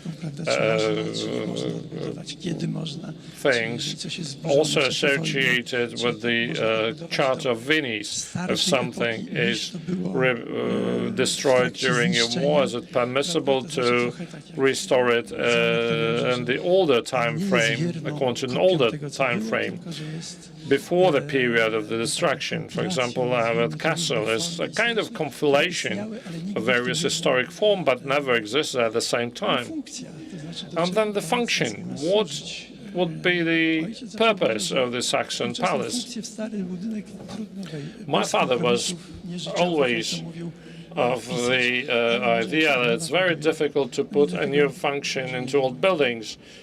But if you start from scratch, maybe this will be different. Stop talking now, and could you, ladies and gentlemen, please tell us about your attitude to the idea of rebuilding the Saxony Palace?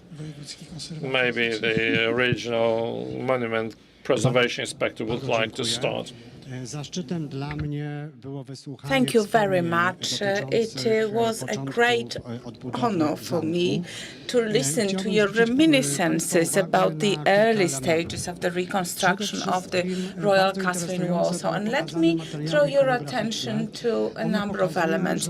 The drawings, the sketches that you have demonstrated were extremely interesting because we did see how the concept evolved. For example, we can see the Jesuit church, the cathedral, different towers, and changing proportions of different elements of the castle. And then throughout the design work, this concept evolved. Another very important element is that the work on the reconstruction of the Royal Castle was carried out over a very long time. Once the decision was taken to reconstruct the castle, we already had quite substantial material that had been worked on and thought over. And referring to the present-day reality, the reconstruction of the Saski and Brill palaces, we are in a similar situation. These discussions have been carried out over a very long period of time, practically since 1945. Not many of you are aware of the fact that in 1945 it was actually planned to rebuild the Brill Palace and the Saski Palace. Design was actually commissioned. Zachwatowicz made a statement and said that the reconstruction of Warsaw should start with the Saski Palace.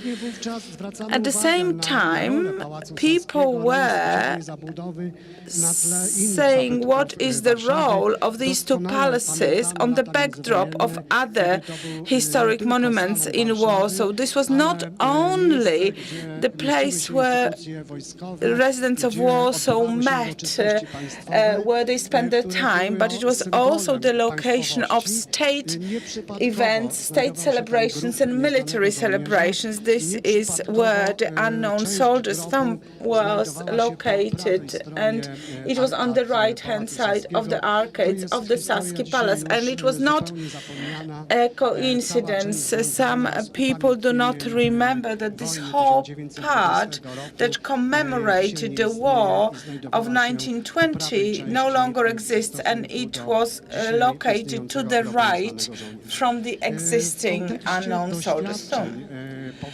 And considering the experience of post-war reconstruction of Warsaw, we should consider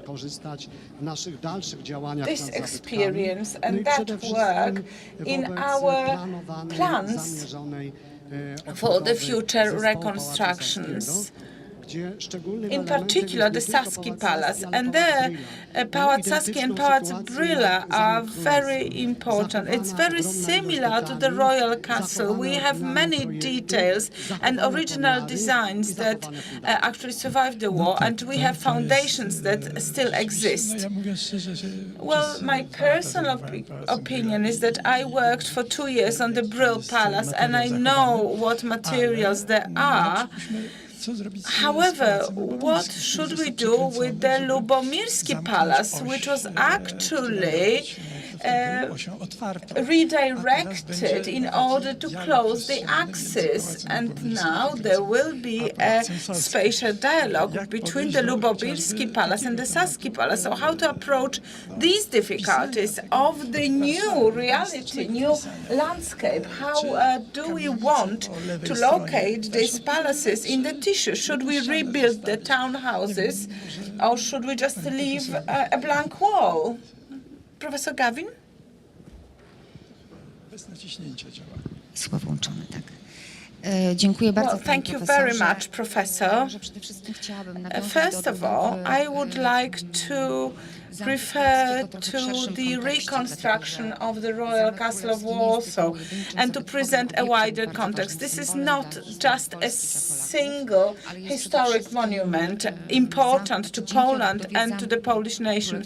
It was thanks to the reconstruction of the Royal Castle we were able to reconstruct the historic center. Was it an exception in Europe? Yes and no. On one hand, it was the most comprehensive reconstruction project in Europe. On the other hand, many reconstruction projects were also underway in other countries. So, when solidarity was born in Poland in 1980, and the communist authorities have to make certain concessions, and in the very same year, the reconstructed Royal Castle and its surroundings were listed on a UNESCO list of historic monuments. So this reconstructed palace and its surroundings have certain features that are different from what UNESCO requires. And without the reconstruction of the other parts of the old town, we would never have been able to have the Royal Castle listed.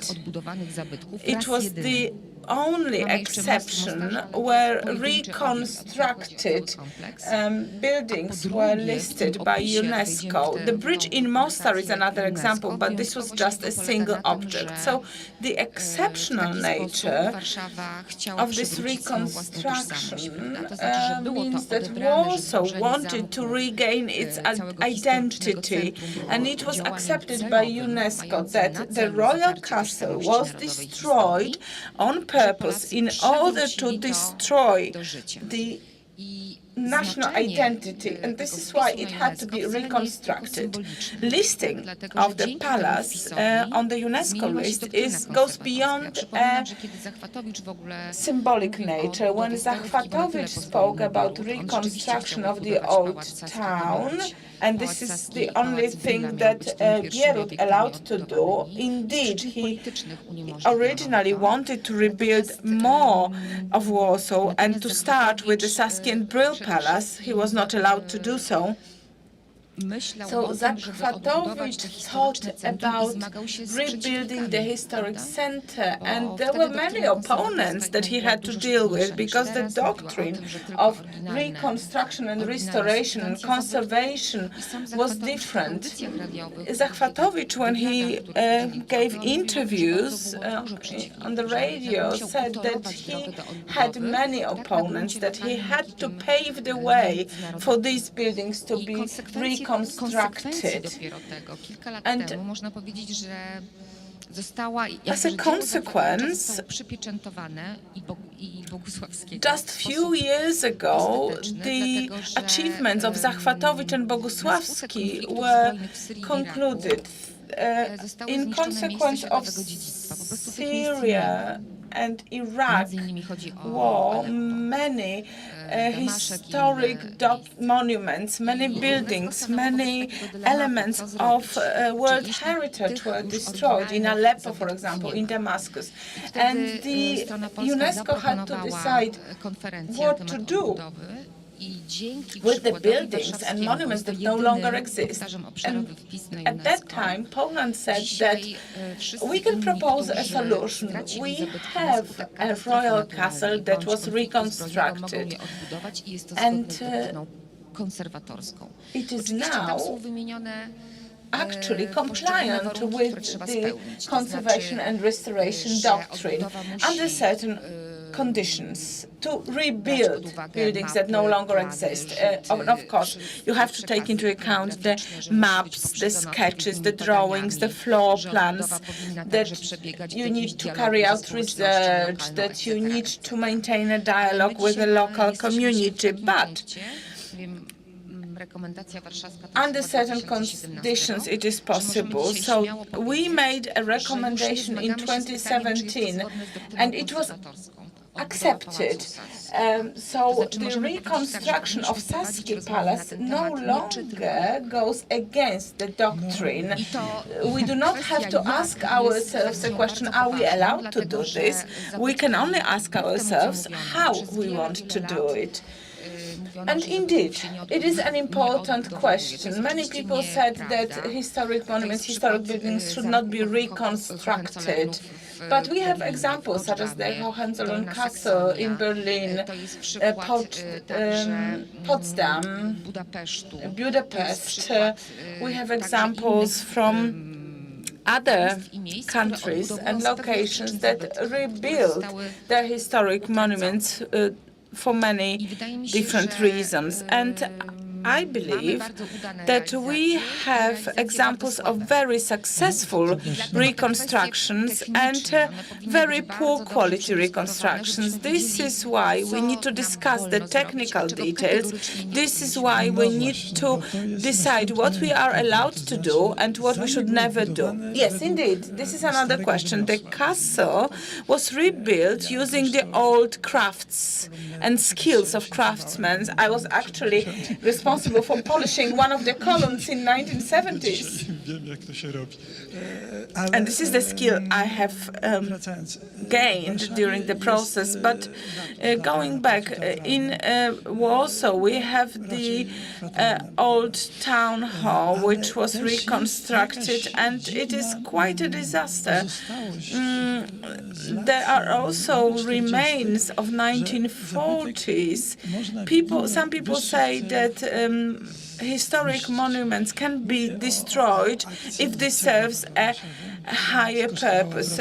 I am speaking of, for example, of the campaign Bricks for Warsaw. Elbląg and Wrocław lost many of their monuments because of these actions. And some construction projects, for example, could be done through mining technique, but it was decided that actually the quarry technique would be selected, and many 18th century monuments were destroyed. The Moscow Chapel was destroyed at the time when Wilanów was being restored. So we have this strange approval for some monuments or some historic buildings to not merit respect.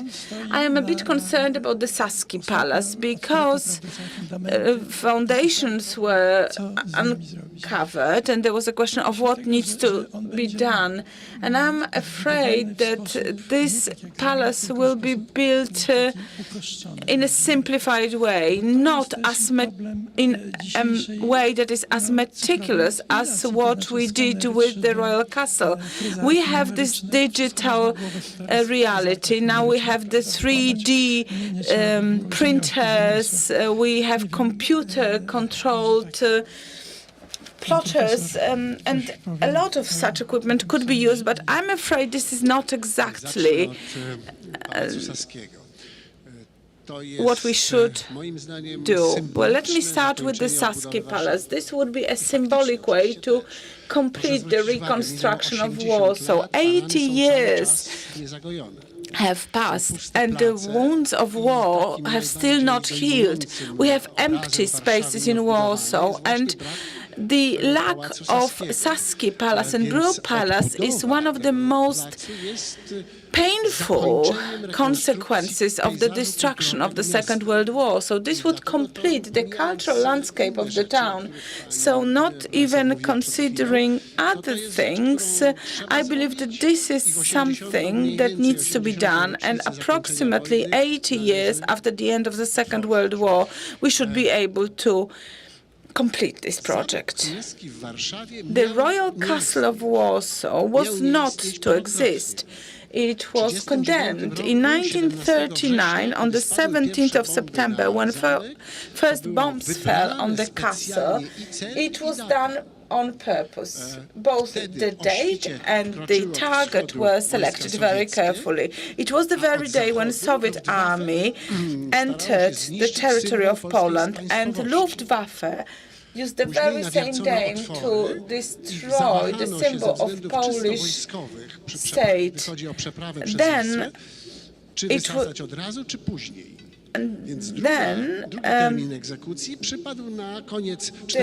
the next date of the execution was planned for 1944 for the Warsaw Uprising and right after the uprising. And then in 1950s, the Royal Castle was condemned once again. A decision was made by the communist authorities not to rebuild it.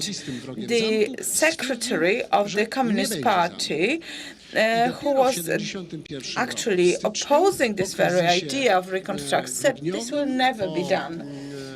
And then after the bloody events of 1970 in Gdańsk, another political decision was made to allow for the castle to be rebuilt. So the lesson we can draw from here is that we have to be very, very consistent in our fight for the reconstruction and restoration of our historic monuments. The castle was rebuilt over a period of 14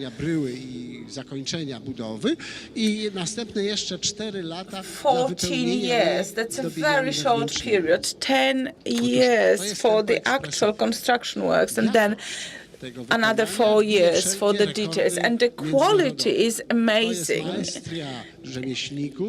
So we can see how the craftsmen mastered the trade in order to prepare, reconstruct, and restore the castle and its details. Millions of people were determined to support this.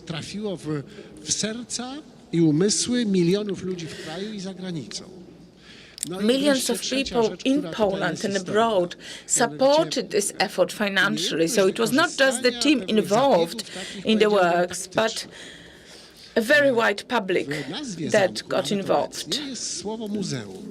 The title of the castle, even currently, is a museum. So some people said, okay, you can reconstruct the castle, but we can have apartments for the top party officials.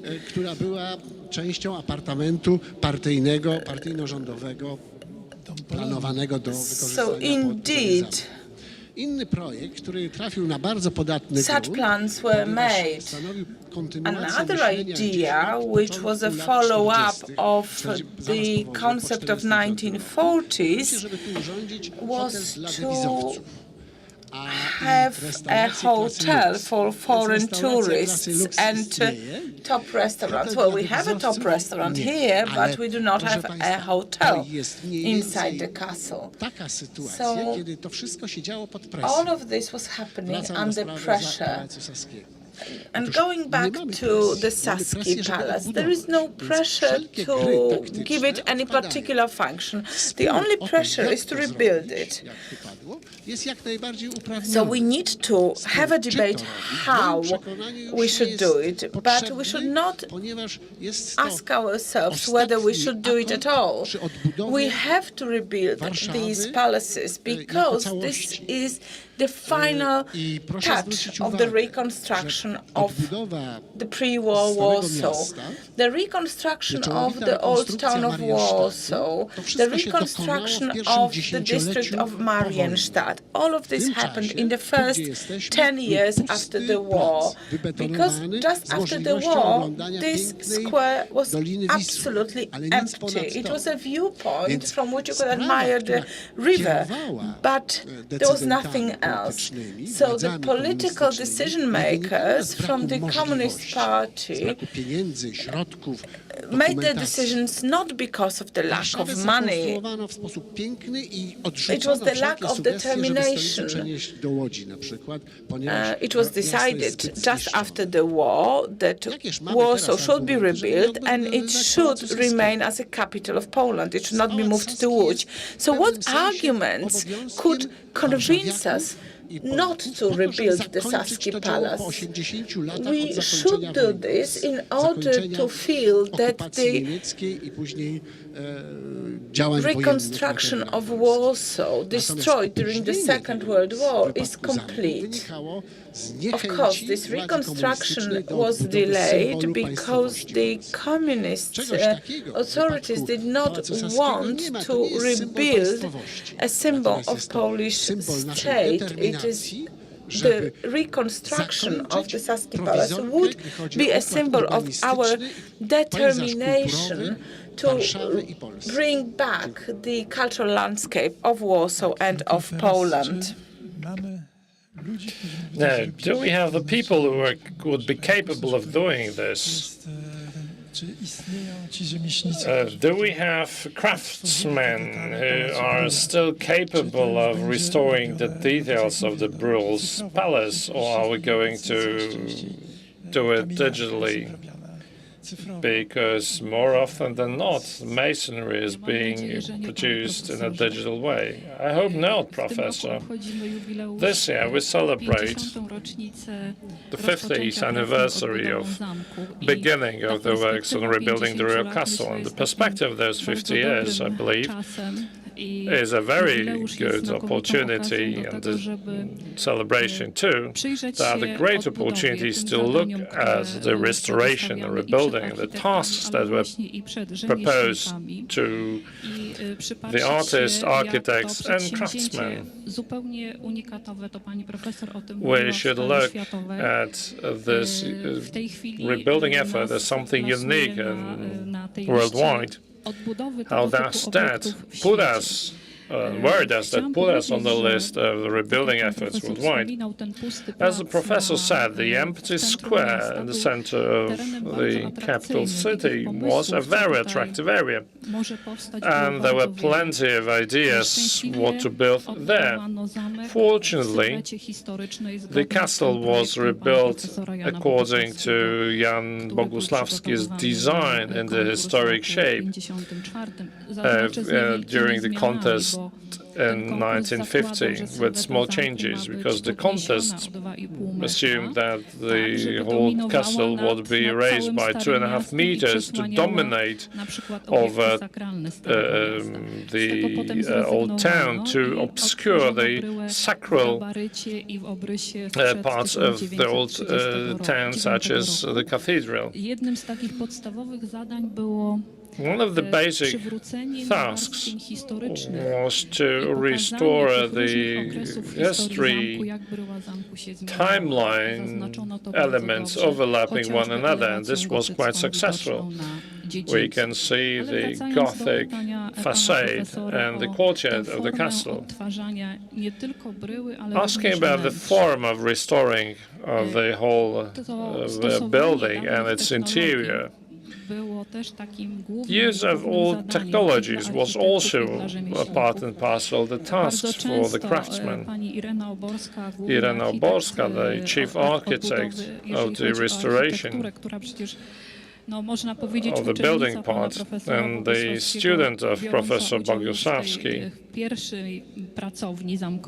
who participated in the first part of the contest too. She emphasized that due to the pressure of time,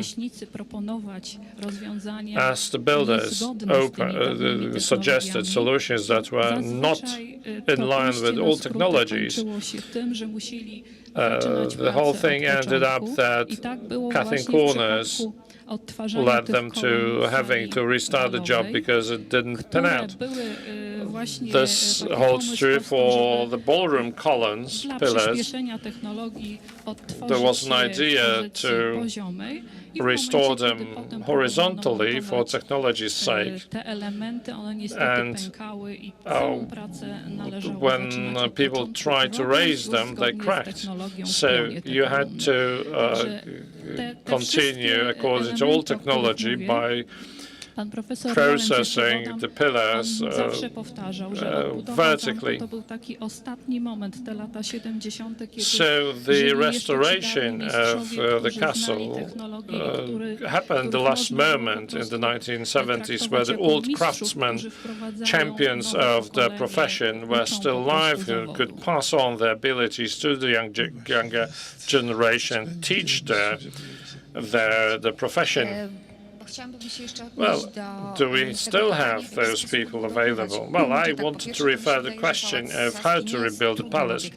I believe that the Saxony Palace is not a difficult object to restore. I believe that Bruhl's Palace will be more difficult. Certain dilemmas have been resolved by history, because the interiors of the Saxony Palace before the war was not historic. There used to be lots of offices there. Professor Falkowski said that the decision was taken not to rebuild the Saxony Palace. It was a very inspiring story. In an article that Jakub Lewicki raised, Zachwatowicz, the architect, used very bold words, calling this palace a symbol of military power of the Polish Republic. In addition to the tomb of the unknown soldier, the palace contained a lot of symbolics of the 1920 war. This is the place where ciphers were broken during the Polish Bolshevik War. Then there was a headquarters of the General Staff. So this place was one big reference to the Polish Bolshevik War in 1920. If the palace had had a different function, such as Ministry of Education, the palace would have been restored. So Zachwatowicz was denied rebuilding the palace for political reasons.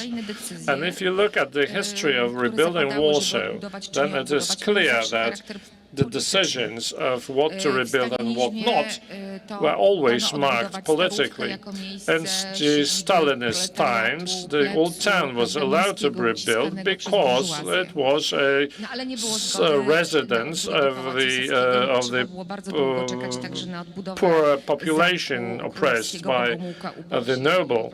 However, the royal castle was denied rebuilding. So if we had been a democratic and free country, the restoration effort would have been more widespread. It would cover the more parts of the city, and there wouldn't have been a barbaric destruction of the Ujazdowski castle. But a lot of old buildings remained. It's good that Warsaw has old parts of it restored. We don't have only a postmodernistic style in Warsaw, and the young generation began to appreciate it. However, we should always remember that political prerogatives and priorities dictated the sequence of rebuilding various monuments, and we should realize that the Saxony Palace has not been rebuilt only for political reasons. And I do agree that the Saxony Palace should be rebuilt, says the professor. 10 years ago, I was busy working for 2 years on the Brules Palace. And the question is whether the contemporary Minister of Foreign Affairs would resume those interiors. There is no such way, because in pre-war period, such a ministry could be placed there, but not anymore, not in contemporary times. So this is the most difficult question. It's not a technical question, but the question is for whom to rebuild? What function should this building resume? And this is the most difficult things to rethink. Should it be the Senate seat, or a museum, or to make a museum out of it? But the question is what to equip the interiors with. So this is the biggest difficulty with the Saxony Palace, to find functions, one or two, to put those functions in that palace, so they do not run counter to the tomb of the unknown soldier and to the function of the square open for everyone. We have now the seat of the parliament that is now fenced around, and I can remember the times where people could roam the parliament's buildings and to admire the architecture. Who would like to take the floor, if I may? Thank you. Indeed, the concerns around the rebuilding of large buildings, monument buildings, are due to mainly are caused by the lack of craftsmen versed in rebuilding old arts. I wouldn't be afraid of that, because the need breeds the solution, and if the need arises, specialists will definitely come up. What I can see, based on the example of the Royal Castle, for example, where we need good carpenters, we managed to find two very good ones. So I believe that the Royal Castle could be a point of reference for the rebuilding efforts of both palaces, Saxony and Brule. We need to speak about the rebuilding of both at the same time. And another thing that is disconnected from the Saxony Palace, which should be rebuilt according to the function. We need to identify the function for the new rebuilt palace for the state and social purposes. The phenomenon of rebuilding the Royal Castle in Warsaw, this is what I'd like to draw your attention to. The walls were rebuilt, also the interiors of historic chambers were restored meticulously. All those details that we can see have two different tones of gold. One is light, and two are dark. These are the genuine ones that were saved in 1939 from the conflagration of war. They look upon us being kustoszy wtedy, którzy ratowali nie tylko wyposażenie ruchome, ale wycinali fragmenty z tiuków i zdobień, żeby były wzory. I dlatego monument preservation inspectors who ordered these parts to be saved I teraz prowadzi mnie to do trzeciej for the konstatacji. future. Otóż najcenniejszą My rzeczą, third którą udało remark, się therefore, would be that the most invaluable thing that was successfully restored is the atmosphere of the Zamek ma interiors. swoją dramatyczną The historię, castle has która its jest dramatic związana z story losami państwa that is polskiego tightly na interconnected przestrzeni with ostatnich 400 what czy happened with ponad the Polish 400 lat. state over the past 400 Tym years. samym tworzy pewną więź At the same taką time, it emocjonalną creates an ze emotional bond społeczeństwem. with the society, Ale Polish zamek ma people. jeszcze jedną kapitalną cechę, However, the mianowicie castle te has one wnętrza more mają capital swoją starą feature, namely atmosferę that monarchii these polskiej.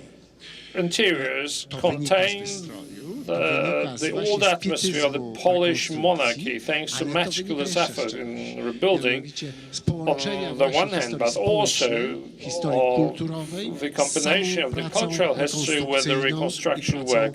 tych właśnie całego zespołu, który ten On zamek the other, realizował. the work of the whole team Podam jeden restored przykład castle. niezwykle charakterystyczny. One Mianowicie very przez peculiar 25 example. lat Over the past na 25 years, wybetonowanym placyku wznosił się po wysokość pierwszego piętra the- ułamek murów on the z jednym cemented, oknem. Wtajemniczeni square, mówili, że to jest kawałek murów, only które przetrwały, the only zupełnie part of the wyjątkowo, walls przecież remained Niemcy with wysadzili those two zamek do windows. fundamentów, tak żeby nawet nie sterczało The nic ponad Germans have fundamenty.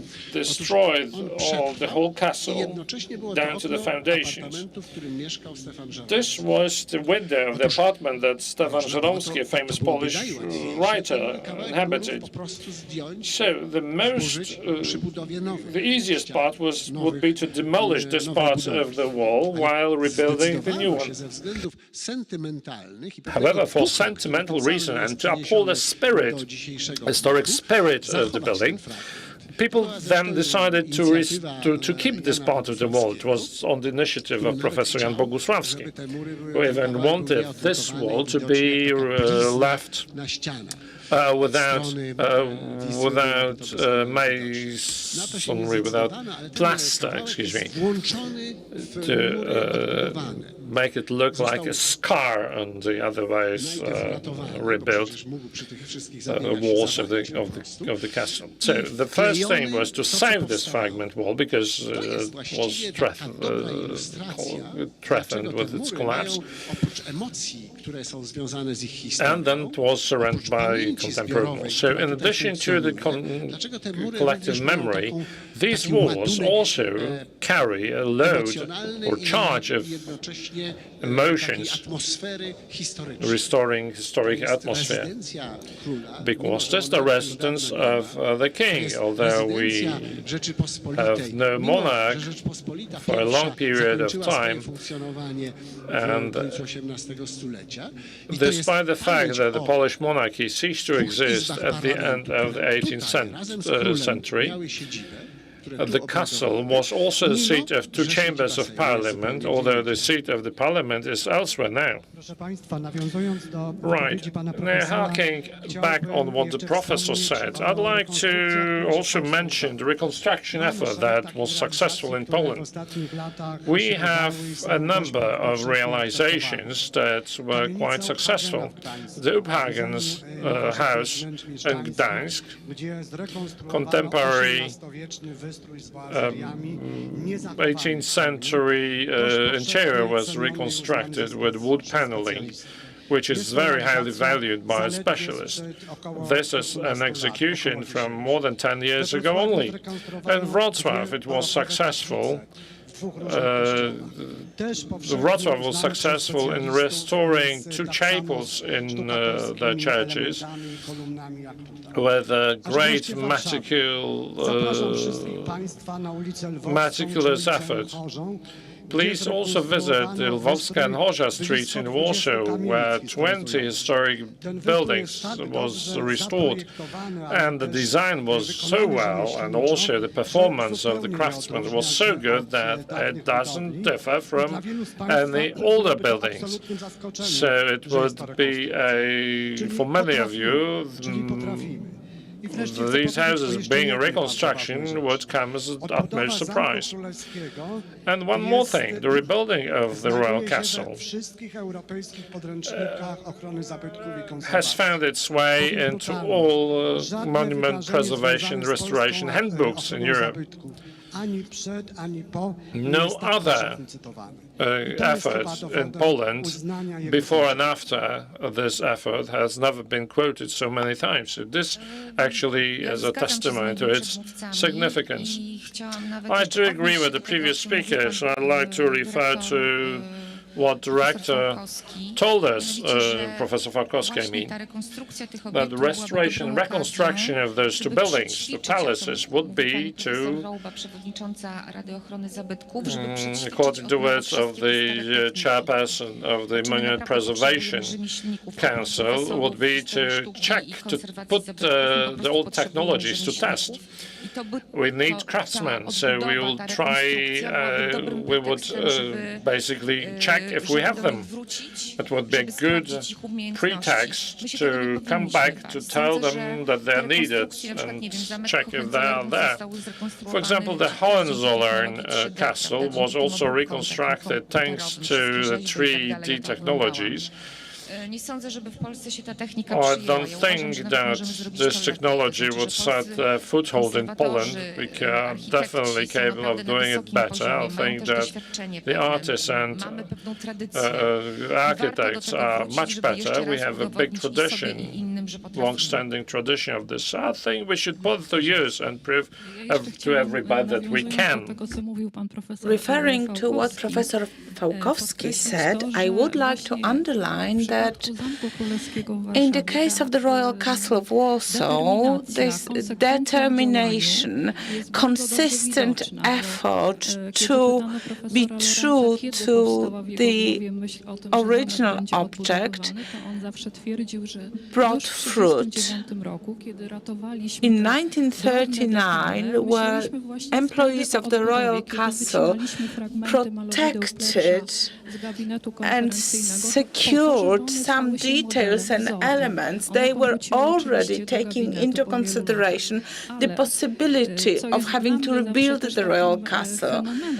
And one of the phenomena of the reconstruction, once the building itself and some of the interior were already restored, and in 1984 we had a special committee for restoration ending its work. Arkady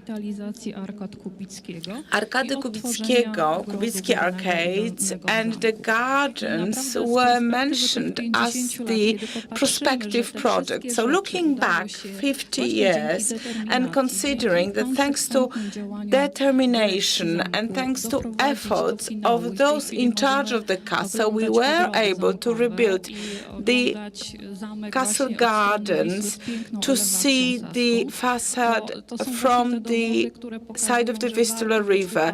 The Kubicki Arcades have been rebuilt, so it is the best proof of the fact that it is well worth it to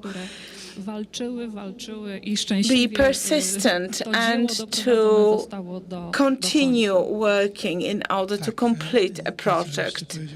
Yes, indeed. And as Professor Falkowski has said, one feels when inside the castle that this is an authentic interior. I was very young when the castle was rebuilt, and people were happy to be involved in this project. I may have a very romantic recollection of this, but I remember when we were working on the chapel, for example, ze stiukami jest bardzo trudno. Dopiero widać, czy się wyszły, jak się zetnie, prawda, i wyszlifuje. Of course, you can only see the results of some stonework once you finish and polish it.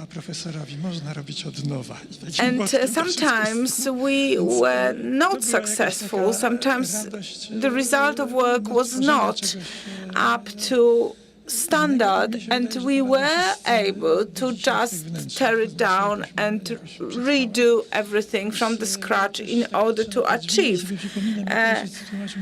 quality that would be satisfactory. And my father said Lawrence was actually very smart to use the doors to carry out certain elements, and the doors actually survived because they were used as dwie konkluzje.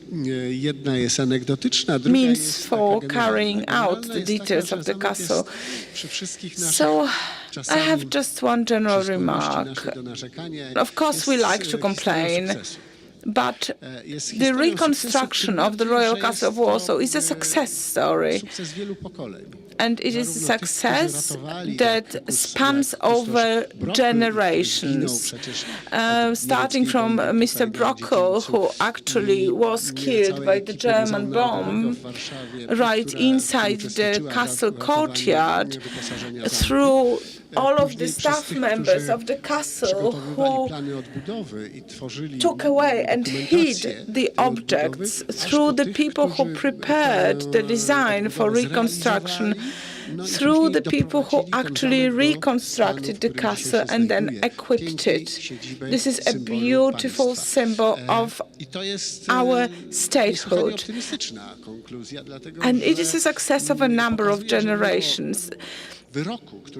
And it allows us to draw an optimistic conclusion, regardless of the fact that this castle was condemned more than once. We were able to rebuild it, we were able to do it well. So this is something that can be a source of optimism for us as a society. And I have an anecdote I'd like to share with you. We are currently reconstructing the throne room.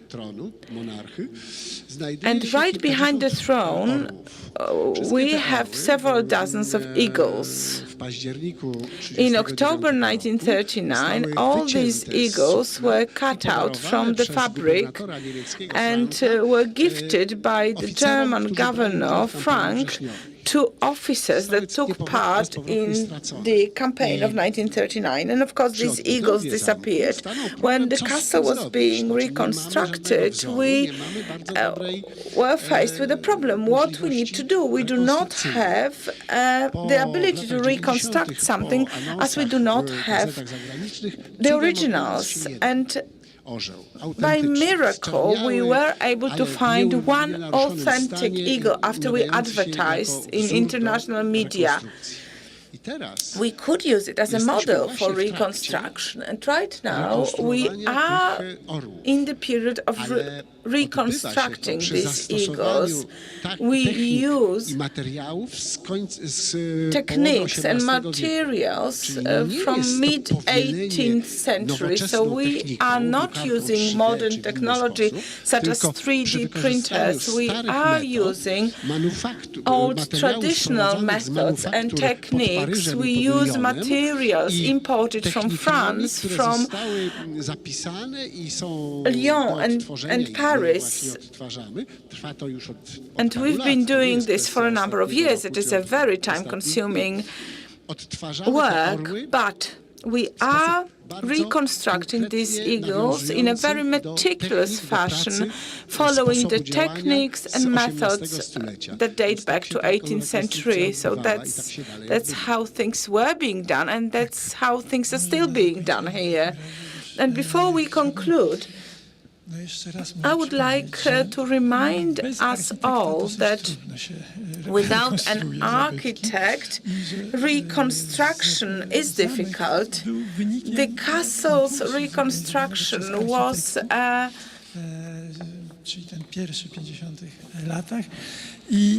done based on a competition between architects, and architects who took part in this competition had a decisive role in selecting the main features of this reconstruction. So it would be very good to get architects involved in the debate at an early stage of the reconstruction project of the Saskian Brühl Palace, because we want them to be part of the discussion on the function, on the use of buildings. Would anyone else like to take the floor? Well, I just wanted to say that I will remember the statement that the reconstruction of the Royal Castle of Warsaw is a success of more than one generation. This is something I will keep repeating. And we have a problem. We do not know how to celebrate this success. Professor rightly said that this is a story of a very successful project. It was successful from beginning to the end. It took many years, but since the completion of this project, and we are now celebrating the 50th anniversary of the beginning of the reconstruction. And we are still finding some elements. Well, if I may, I will share a secret with you. Very recently, in the last few weeks, we were able to buy, thanks to state funding, and I would like to thank Madam Minister for that once again. We were able to purchase a painting that used to be part of Stanisław Augustus Poniatowski's personal collection. The pictures, the paintings were numbered. The numbers were actually on the canvas. So we are certain, not only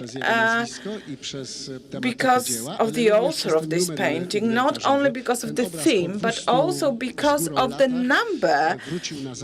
So this picture has been purchased and it has been brought to the castle, and it will be presented here. So that's what we did, and that's what we do, and that's what we'll keep doing. Well, thank you very much. I would like to thank all our panelists, and I think this concludes our panel. Thank you.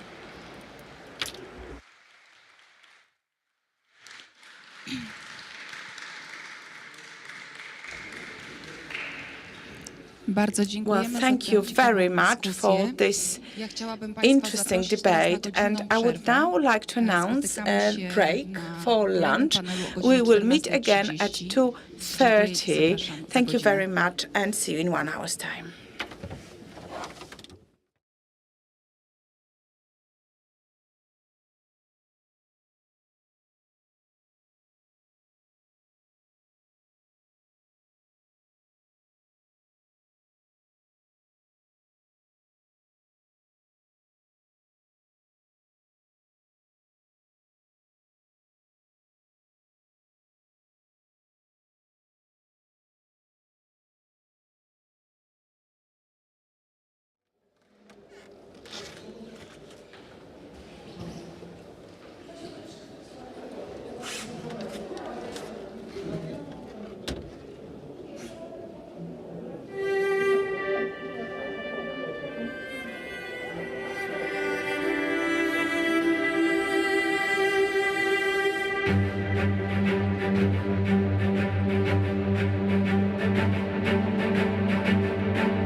No właśnie mi się, poczekaj, no patrzę teraz na kalendarz i dzisiaj jest, proszę Ciebie,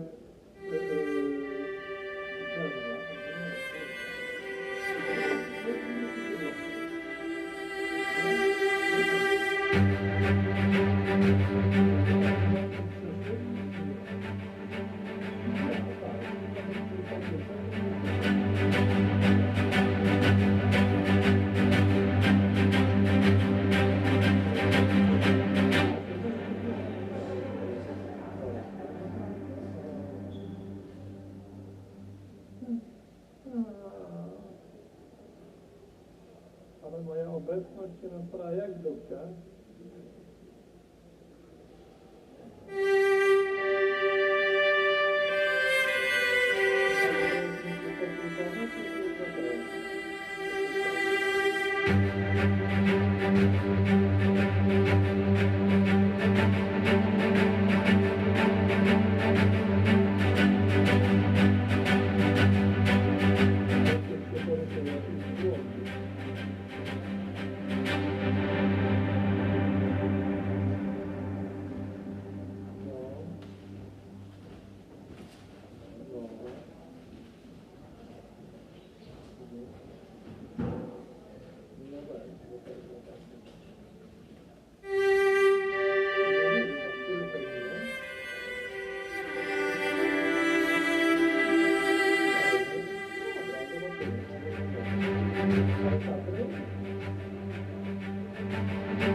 No ewentualnie, zobaczymy. Myślę, że tak.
Szanowni Państwo, Ladies and jeszcze przed panelem gentlemen, wykorzystam tę chwilę i let me chciałabym use bardzo this serdecznie moment podziękować to PZU, thank naszemu partnerowi strategicznemu PZU Insurance oraz naszym Company, partnerom our Centrum Sztuki Współczesnej Zamek main Ujazdowski, sponsor, our partners, Zamek Zamek Królewski w Ujazdowski, Warszawie, Royal a Castle także in naszym patronom Warsaw, medialnym Polskie Radio, our Program media Drugi Polskiego partners, Radia, Polish Radio, Program Trzeci it's Polskiego second Radia, channel, Polskie third Radio channel, 24, Polish Polska Radio Press 24, Group, wszystko co Polska Press najważniejsze, Group, Radio wszystko Wnet, co najważniejsze, TVP, magazine, Polsat Radio oraz Wnet, grupa radiowa Polish Audytorium Public 17. Television and Auditorium 17 Radio Group. A teraz zapraszam Państwa na Let me panel pod now tytułem Zamek Królewski w announce Warszawie jako Centrum Kultury this Narodowej. afternoon's Przeszłość panel i wizja titled The Royal przyszłości. Castle in Bardzo Warsaw as proszę a panią profesor Center Joannę for National Sosnowską, która będzie Culture, moderatorem tego the panelu. past and the vision for the Zapraszam również future. profesora Juliusza Professor Krościckiego, Joanna Sosnowska will be pana the profesora moderator, Wojciecha Fałkowskiego and the oraz panelists pana are Juliusz profesora Jerzego Krościcki, Miziołka. Wojciech Zapraszam Fałkowski serdecznie. i Jerzy Miziołek.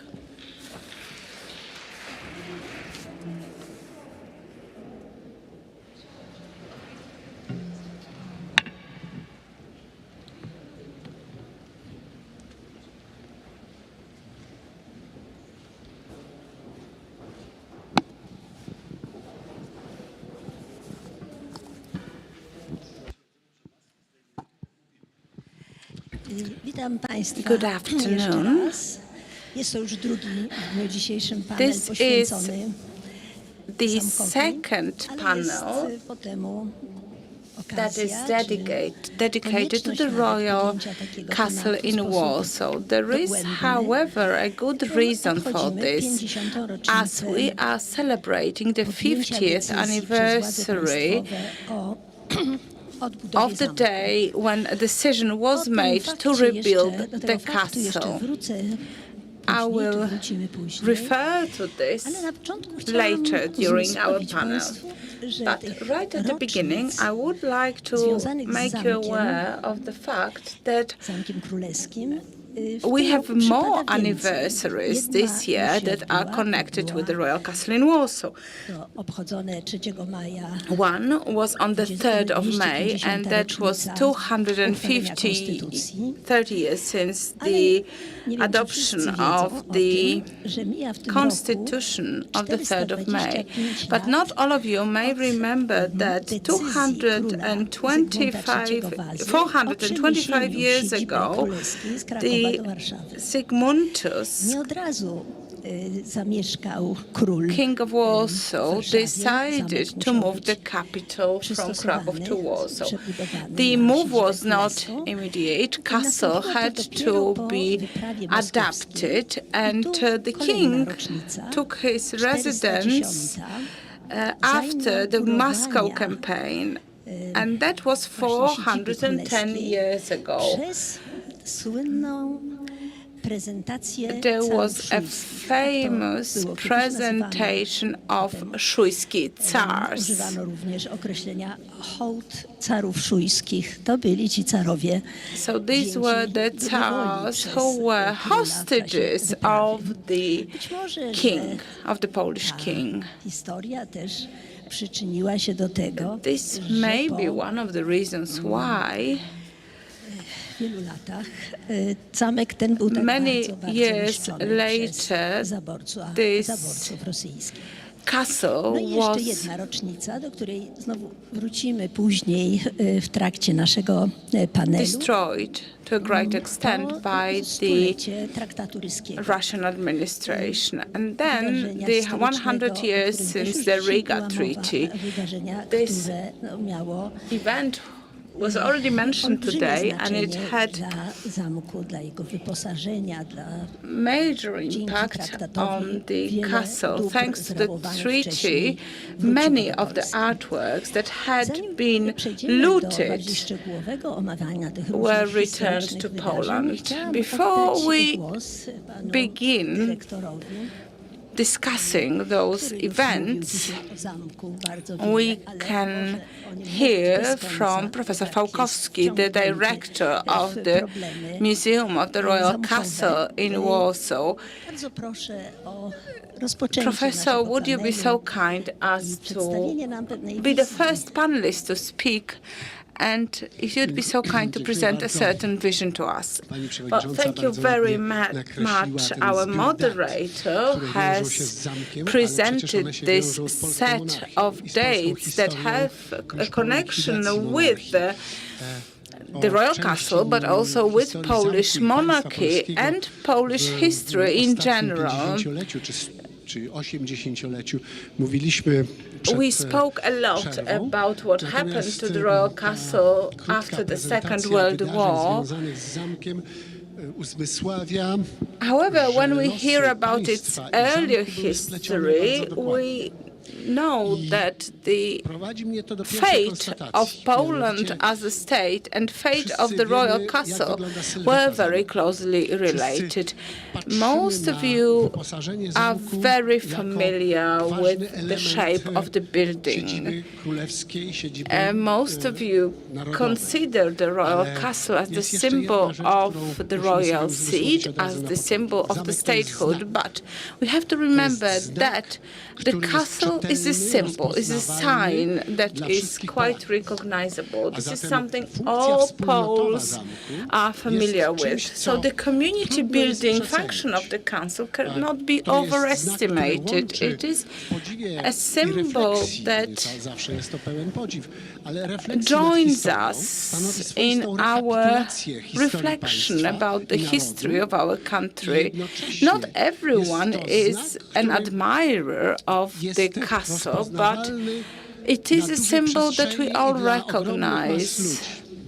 To właściwie jest taki znak rozpoznawczy polskiego właśnie patriotyzmu i The Royal świadomości Castle in obywatelskiej. Warsaw is also a symbol of the Trzeba sobie jednocześnie nation's identity and patriotism. Rozpoznawalny i tak samo wiążący emocjonalnie w każdym pokoleniu. To znaczy wagą w tej chwili naszej działalności, naszych czasów jest, żeby te młodsze pokolenia rozpoznawały ten for the younger generations, and it is our task for us to educate young people so that they consider this as important a symbol as their fathers and grandfathers. The castle was rebuilt thanks to enormous effort of Poles inside Poland and also of the Polish diaspora. This is also a symbol that is recognizable outside the territory of Poland amongst the Polish diaspora, but also our neighbors to the east. Druga rzecz, którą warto sobie uzmysłowić, którą warto tutaj to jest zamek, który jest częścią polskiej kultury, organizującej nasz wysiłek do skoku cywilizacyjnego. Przyjęło się uważać, że skok cywilizacyjny może się our readiness to make a civilizational leap. A lot of people think that what is required is capital, new technologies, human capital. That's true, but without culture, this civilizational leap would never be possible. We need to invest in culture, as on one hand it makes Poland an attractive destination, an attractive source of culture, and at the same time it improves social cohesion based on our heritage in terms of culture. Without an attractive culture, Poland cannot make a civilizational leap. The castle is a very clear symbol that we can use. It needs to become iconic not only for Poland but also internationally. Royal Castle is also recognizable beyond Poland. And during the morning, we had a panel on security in terms of culture. And I wanted to make a provocative remark by saying that if the royal castle is as recognizable as the Acropolis in Athens, our cultural security will improve.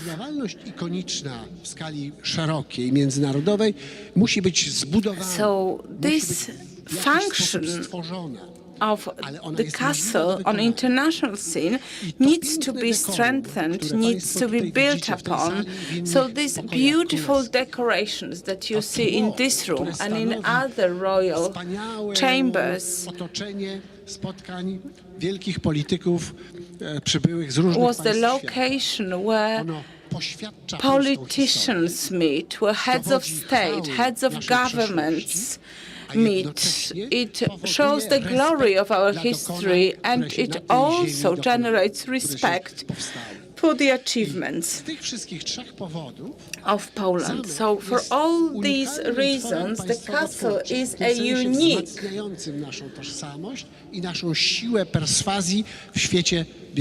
opportunity for us to be persuasive in the modern world.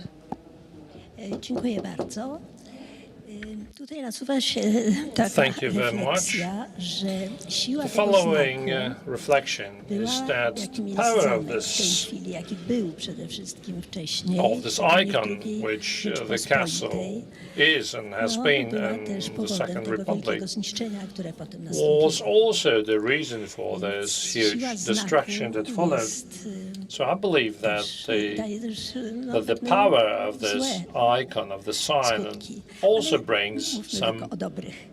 bad Zamek został oddany publiczności But let's speak about the 31 good ones sierpnia only. 1984 The roku. castle was opened for the public on the 31st of August 1984, so 37 years ago. So this is not a very valid anniversary, very round anniversary. do tego, co pan profesor powiedział, But in że relation to what the professor said, jest the core of the castle, the building, oczach myśli, pamięci już przynajmniej 3 pokoleń.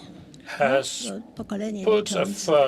struck a firm root already in the third generation of Poles, when we count a generation at about 20 years. Następne już generacje, czy tam pokolenia, czy roczniki, to były Once the castle was opened, dzieci, które ten zamek już w oczach miały od dzieciństwa.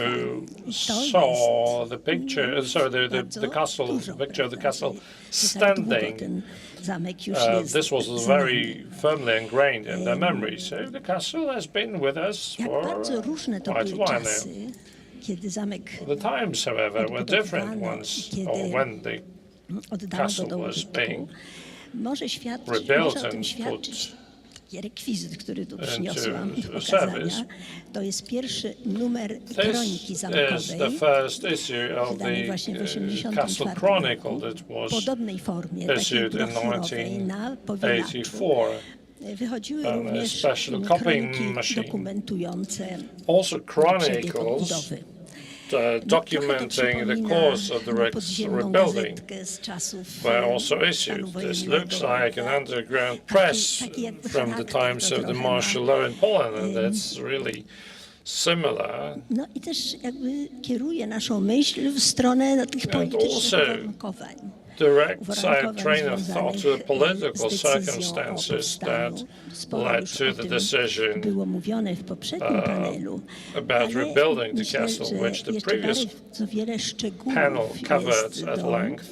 But there are still many details to be researched into. Now I give the floor to Professor Juliusz Chrościcki to perhaps recall the times where these decisions were taken.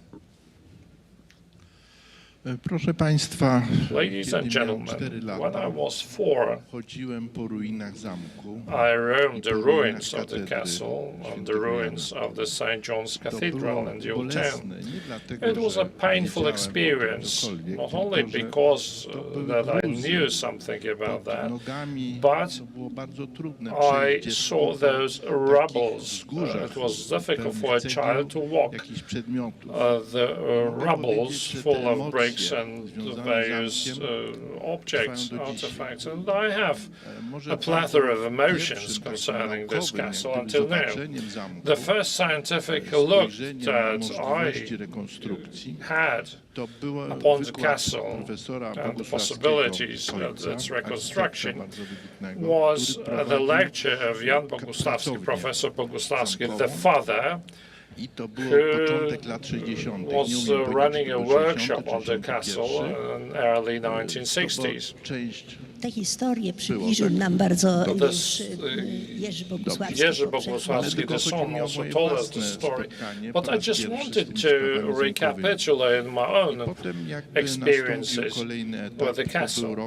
Then the next part followed.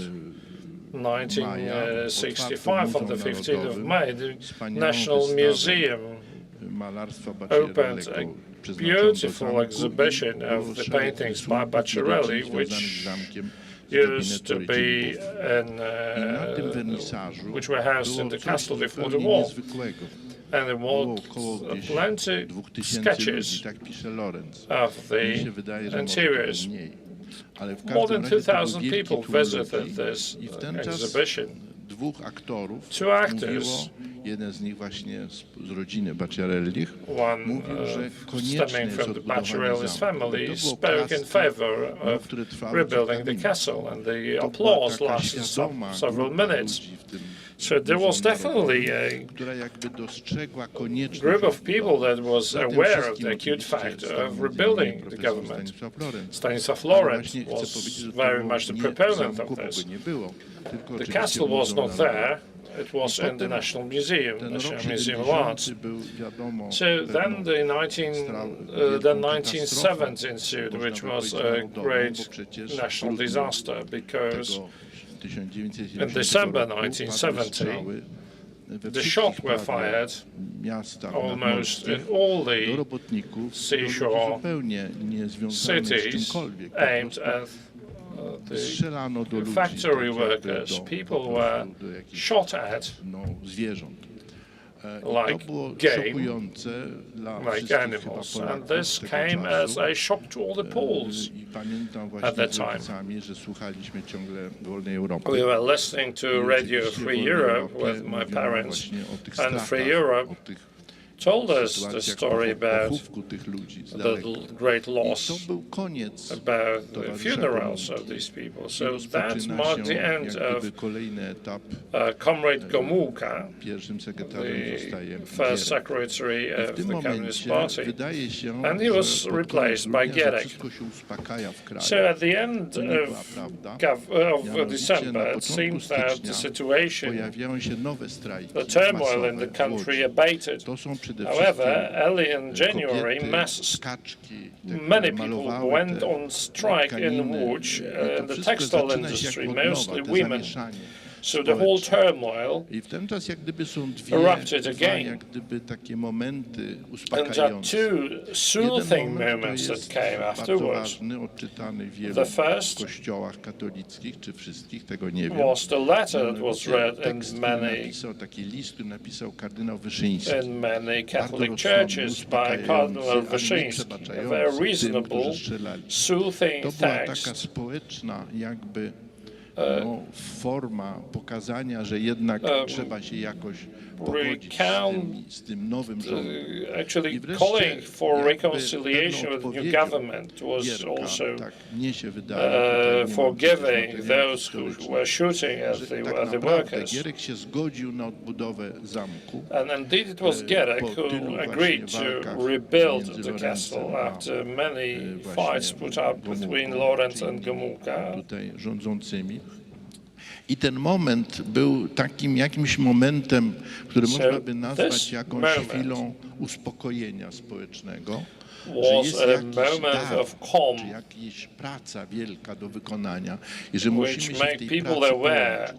I wydaje mi się, że to właśnie to huge task at hand that we have to join stycznia forces to stand side by side to accomplish this task. It was the second half of 1972. No i oczywiście właśnie następują te wpłaty, chociażby tego. Then people started donations. People donated money also. Emigres from London started to donate. Do wielkiej ilości ludzi w Polsce.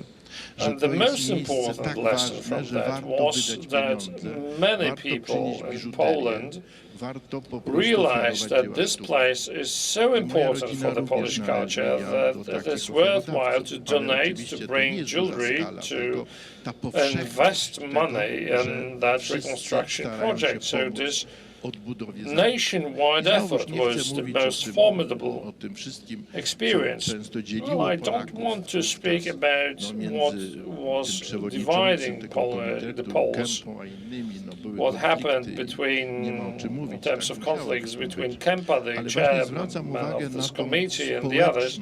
But I'd like to draw your attention to this public upheaval in terms of willingness of the Polish people to have the castle restored. And we are looking at the most prestigious personalities, such as Professors Lawrence and Zachwatowicz, Professor Gejszto, all these personalities who are so prominent now. So the story started in 1970, in fact, because in this year a book by Alexander Król about the castle was printed. It was met not only with criticism, but also with positive remarks about the need to expand our knowledge about the castle. This all happened in this Institute of History of the Polish Academy of Science in the Old Town. The secretary of this committee at the Warszawiana Art Association was an eminent professor, and many others formed the body of the organization. So from February onwards, February of 1970, many important events took place. And finally, I'd like to show this publication that appeared in 1972, which was a conjunction of all the scientific research products on this castle, with many dozens of prominent names behind the book. So it was for the first time that the scientific significance of the castle was so broadly recognized. Lawrence wrote also many papers, although he was subject to censorship as a pre-war custodian of the castle.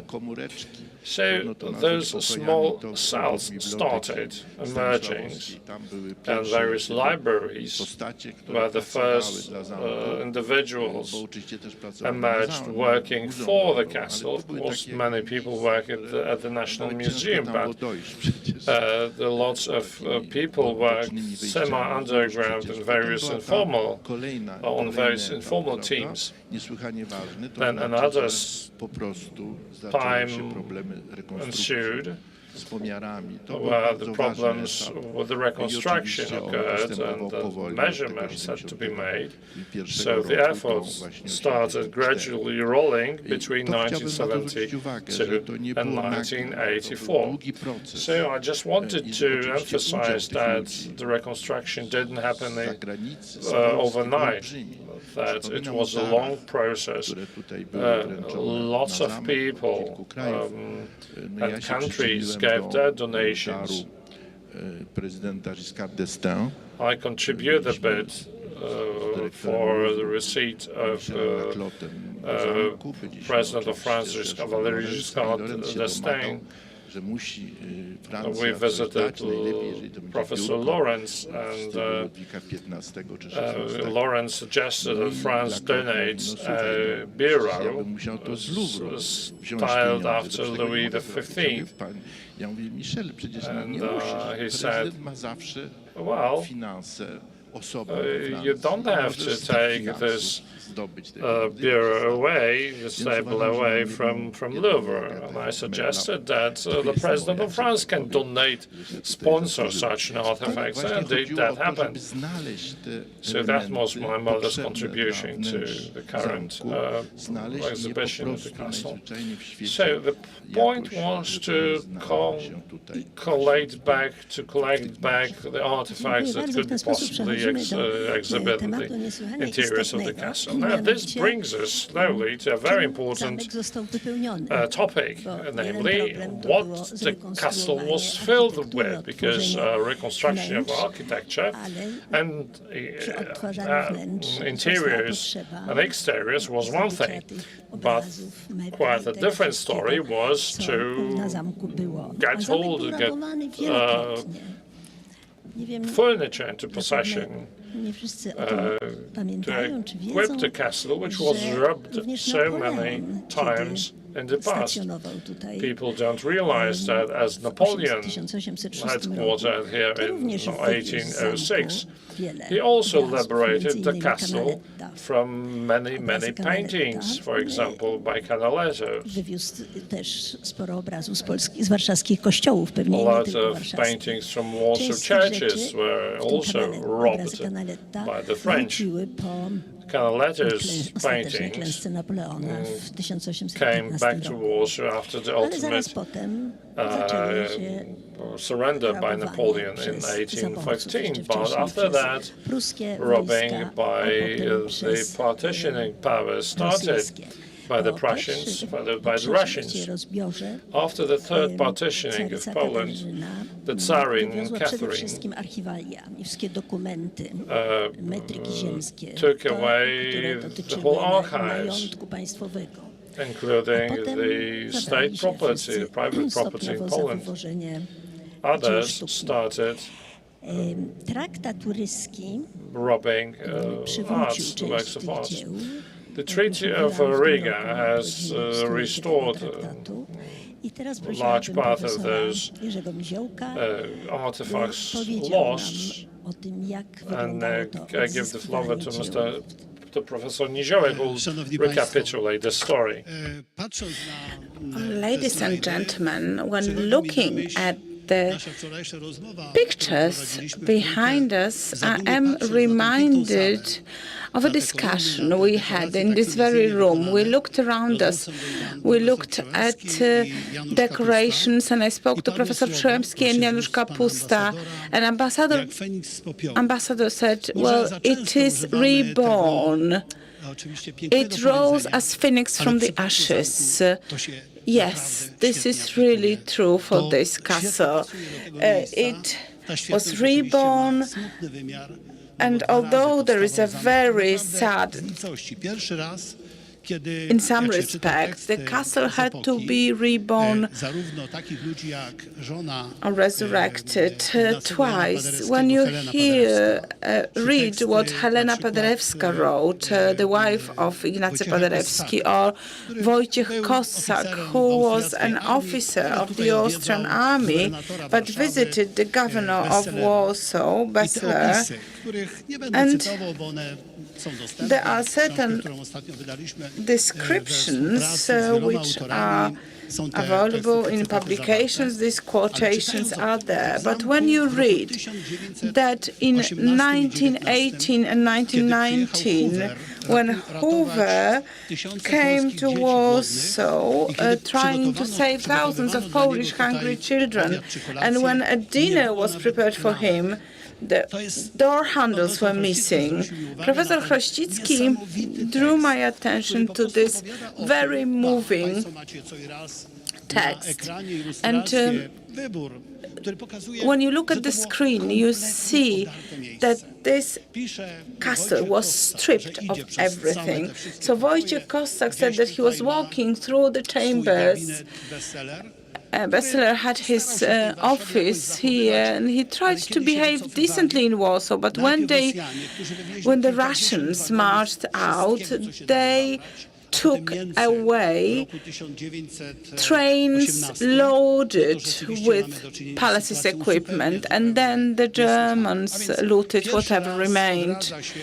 So the castle was reborn for the first time after the Riga Treaty, and then for the second time after the Second World War. And let me focus on a number of aspects of the Riga Treaty. Even though I am a professor in history of art, when I read papers by Morelowski, when I read all the reports, it's very difficult to believe that as a nation we were robbed, we were looted, we were deprived of everything. Prussians actually destroyed royal crowns. They were actually melted down. So when we actually managed to recover the crown of King Stanisław August Poniatowski, when we regained 22 paintings by Bellotti, when we were able to equip the Knight's Chamber, it is amazing because none of these objects were present at the castle to begin with. So hundreds of Poles who worked in Russia contributed to documenting the objects. And when the Russians said, we don't have this or that, Poles came with documents that proved that certain objects were in Russia, and they were able to disclose their exact location. So first of all, we were able to recover the paintings. They were also presented in the Knights Chamber. That was thanks to Stanisław August Poniatowski being a collector of sketches and drawings. It was here at the Royal Castle where all these things were delivered. This is where they were distributed from, and this is where we have the documents that prove the process of recovering our national heritage. So when you look at the details, chamber by chamber, if not for the effort of these people, the castle would be absolutely empty. When Professor Fałkowski is recovering additional works of arts, I can see a continuation of the efforts. We have regained our national identity. We have regained our heritage. So this is the National Museum of Art. And the castle was generous enough to donate to university the chamber with sketches purchased by King Poniatowski. So in this castle we witnessed the miracle of rebirth of Poland as a state. Ritter showed that very few states, if any, were deprived of all their national symbols, and we were able to recover them. And the Royal Castle in Warsaw is the best proof of that. Thank you. Unfortunately, we also have to remark that many of these works of art recovered after the Riga Treaty perished in the Second World War. Some were looted, some were destroyed by fire or other means, and it is not possible to recover them. Professor Fałkowski is trying to recover some of the works of art that were part of the collection of the Stanisław August Poniatowski. And if we could hear a few words about the recent purchases that the castle has made. Well, the question of our attempts to recover our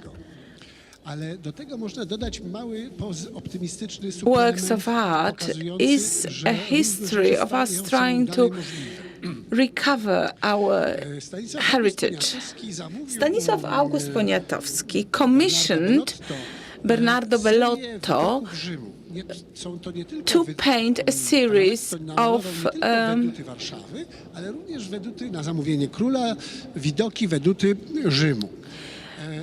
paintings of Rome.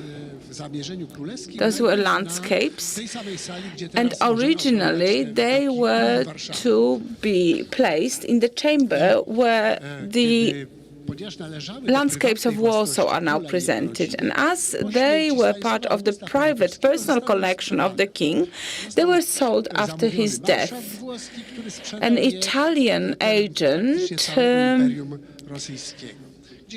was responsible for selling those paintings, and they were distributed all over the Russian Empire. And they disappeared. When the Bolsheviks took over the power, they confiscated private collections, and some of them were auctioned in Stockholm in 1919. And during this auction, they wanted to collect funds in order to arm Soviet soldiers as they planned to conquer Europe. During this auction, some of the Belotto's paintings were sold. Then no one knew what happened to them for many years, and in the early 1970s, one of them appeared on the market, and then it became a part of a private Western European collection. 2-3 years ago, it turned out that the landscape by Bellotto and depicting Capitol Hill was available for sale in Rome. Professor of an American university informed me about this. He is working in Rome. He was not sure about the exact location of the painting, but he knew it is part of the collection of a former Polish king.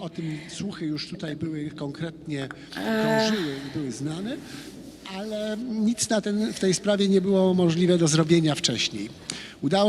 We managed, and I want to just sum up this whole long process, thanks to the government subsidy to buy this painting. It is presented in the room behind us. So this is a view of Rome, of the Capitol Hill, by Bellotto, and it was actually recovered by the castle after 200 years. So those works of art that were part of the castle's collection in the 18th century can still be recovered by way of purchase. Some of the things were simply sold off by the family, so they have to be bought. Those that were stolen can be recovered by other means. So it is still possible to restore the royal collection and to make sure that this residence will look as close to what it looked like in the 18th century as possible. Well, thank you very much, and let us all hope that there will be more and more works of art appearing on the international market that we could buy. Not everything can be recovered, not everything can be brought back. For example, the frescoes in this very beautiful chamber can be questioned. Not everybody likes them, although they were supposed to be the exact copy of the frescoes that decorated the ceiling of this chamber before. Unfortunately, artists were not always selected for their merit, but also other factors were taken into account. Mrs. and Mr. Ozmin were selected to renovate this chamber's ceiling, but the decision was more a political one than the one that would be based on merit.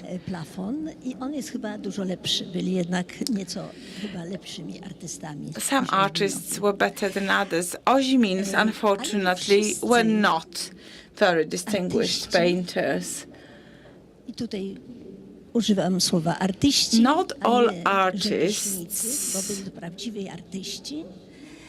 byli z klucza partyjnego. Not all artists were selected by the Communist Party activists, those who actually were responsible for restoring the elements of the stonework, were true artists, and they were very, very involved in restoring the columns, in restoring the... I can remember one name, Mr. Dzierla, who was actually a carpenter responsible for restoring many of the pieces of furniture. We are in a chamber where I probably spent 4 days. I was on the scaffolding right in the corner over there, and let me tell you, we had 12 craftsmen responsible for the stucco work. It was during the martial law in Poland, a very sad period, and these people were convinced they were not working in order to earn the living only, but they were working in order to leave something for future generations. I was supposed to supervise their work. We worked together, we ate together, and I got to know them. So over some bread and water, when I finished my task, they also put some vodka. And then we talked, and they said that working in the castle they make much less than they would working for private clients doing something else, but they felt that the stucco work here will be part of their heritage. They felt that these are works of art. So a good craftsman is an artist, and all painters had to learn their craft, and they were not distinguished artists when they were beginning their careers. So these people worked with passion for us, for our generation, and for future generations. So maybe we could try to make a list of the names of people who contributed to the reconstruction, to the restoration of this castle. These people were aware of the fact that they were amongst the best in their profession, and they did it not for money, but to leave something behind them. Well, thank you very much. We already spoke about some artworks that are presented here in the castle. We should also say very clearly that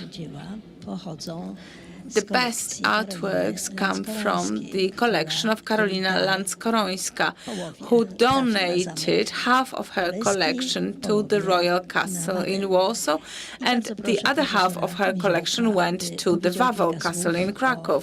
So I would like Professor Miziok to say a few words about this wonderful patron. Well, I remember the times when I actually had the pleasure of hearing lectures by Professor Landskorońska.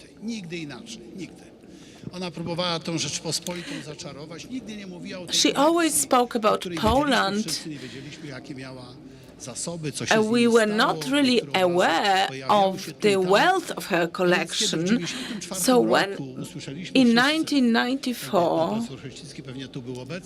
we all heard about this wonderful gift, everything was first delivered here, and we saw some Renaissance Italian paintings. So it was the royal castle in Warsaw that enjoyed this treasure. If you see this painting of Hercules by a Roman artist, a painting that was part of Poniatowski's collection, then it was in the Rzewuski family, then Lanskoroński family. A lot of the collection was sold when the Lanskoroński Foundation was established. 1,000 young people were given scholarships, including myself, but there were some artworks that were never sold, and they were brought back to Poland. They were part of the donation. Poniatowski had sketches that were to become the part of a collection for an art academy. Trafiło wprawdzie do zamku, do zbiorów gabinetu Rycinbów, ale nie próbując Some of the sketches are not presented here at the castle. Some of them are part of the library of the University of Warsaw. We have two paintings by Rembrandt. They are spectacular, but they are portraits of the Rzewuski family, of Lanskoroński family. There are French artworks, French paintings, and it is really a divine intervention that we have regained these wonderful works of art.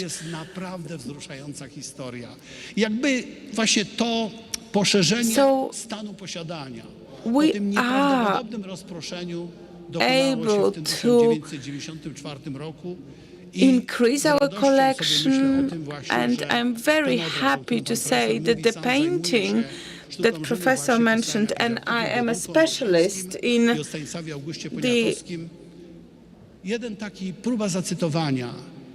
Roman art, when Andrea Emiliani, a distinguished Italian historian of art, visited the royal castle with me, he was amazed by how wonderful the castle looks, how paintings can be presented in a building that was completely destroyed. So when we look at the pictures from Lanskoroński's collection, we realize that those that were part of Stanisław August Poniatowski collection and those acquired by Lanskoroński family are part of our national heritage that makes us believe that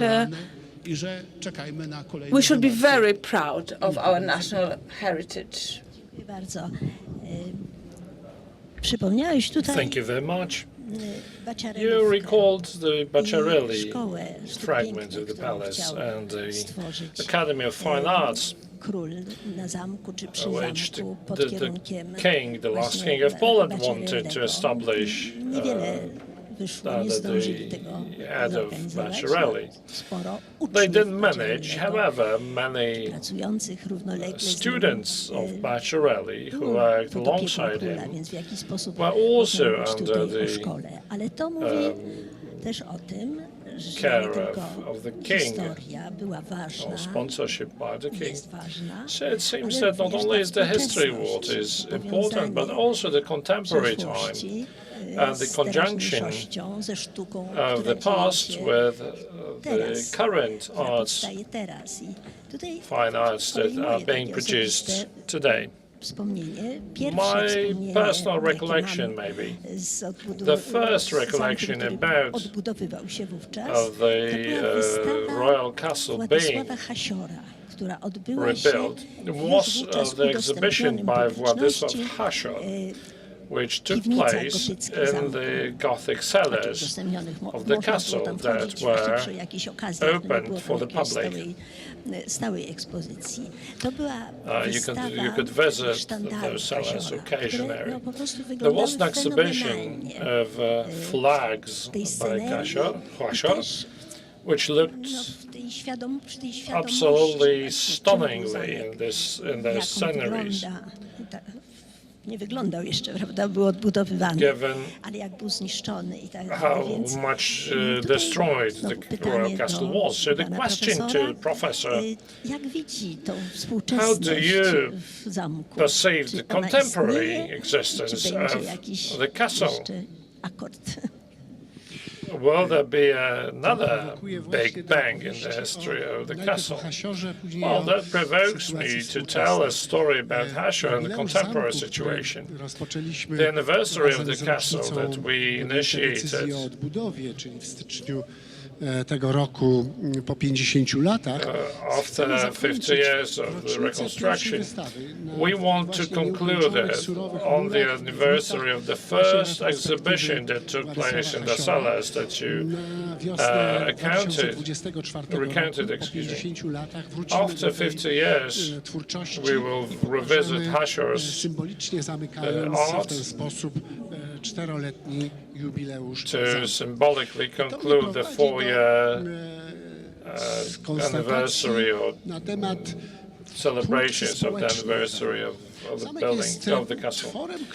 That leads me to describe the social activity, social function of the castle. The castle combines several functions, several elements. Definitely, the most prominent of them is the museum function. Also, diplomatic protocol function is very important, namely the Royal Castle as a place of hosting many politicians and events.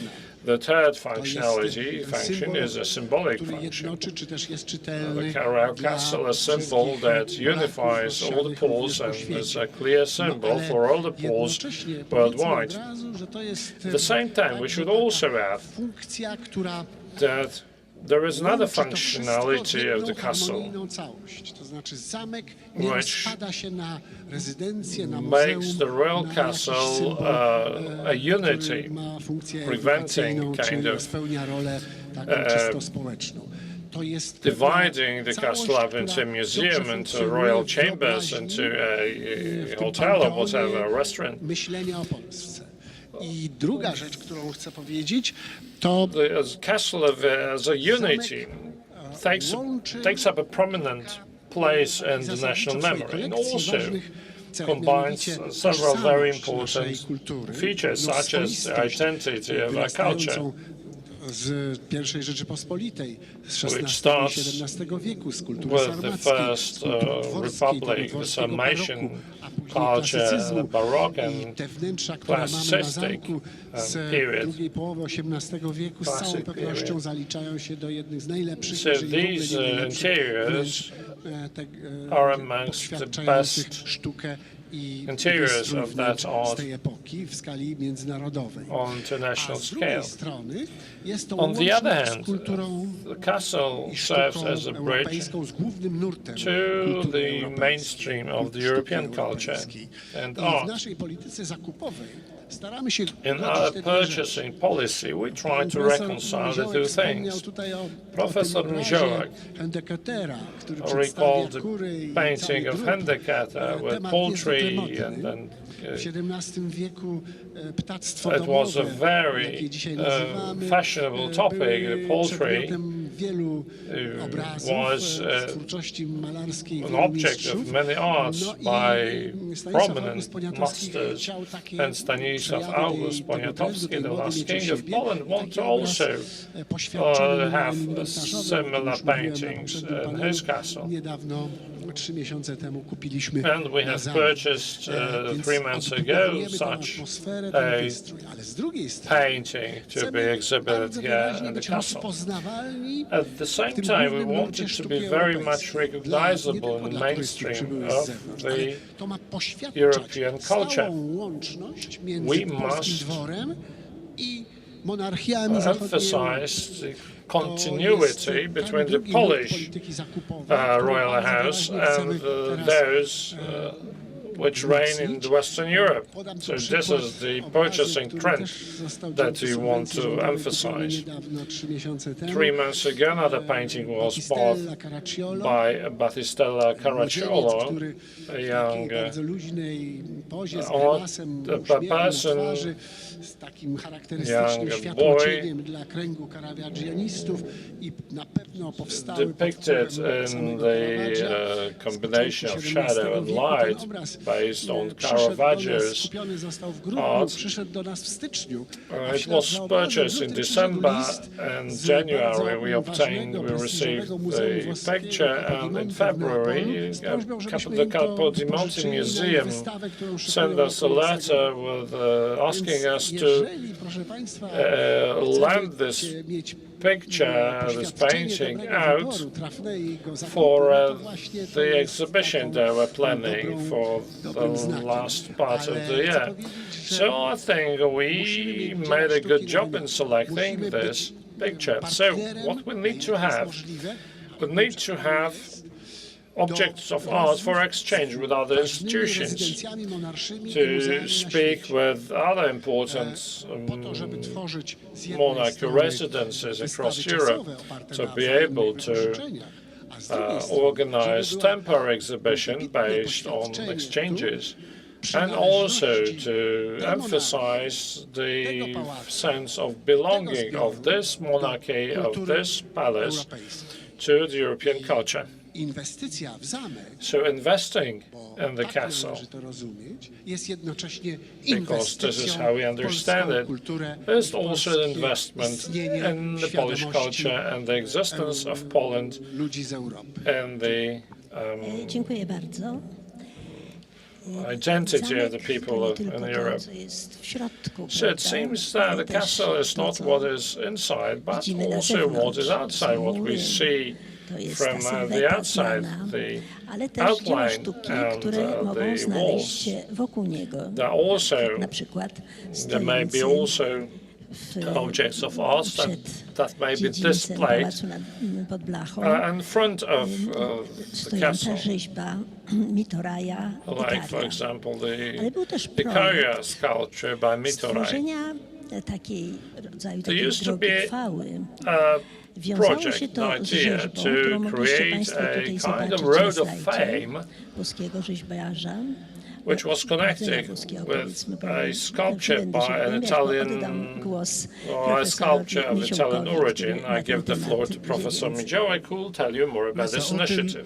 Miał do nas mówić tak naprawdę pan profesor Andrzej Rotterman, który kiedyś, Professor jak Andrzej była ta Rotterman wystawa to właśnie, speak kiedy about this. pokazano Le Martyr Moderne, tego There męczennika was współczesnego. an exhibition where the Le Martin Moderne was shown Ten sam, by the French great artist Bartholdi, który wykonał projekt the same Statui Wolności w who Nowym Jorku. actually designed Projekt, który the pozostawał Statue of Liberty in New York. 150 lat odlewem gipsowym, bo od gipsu się zaczyna.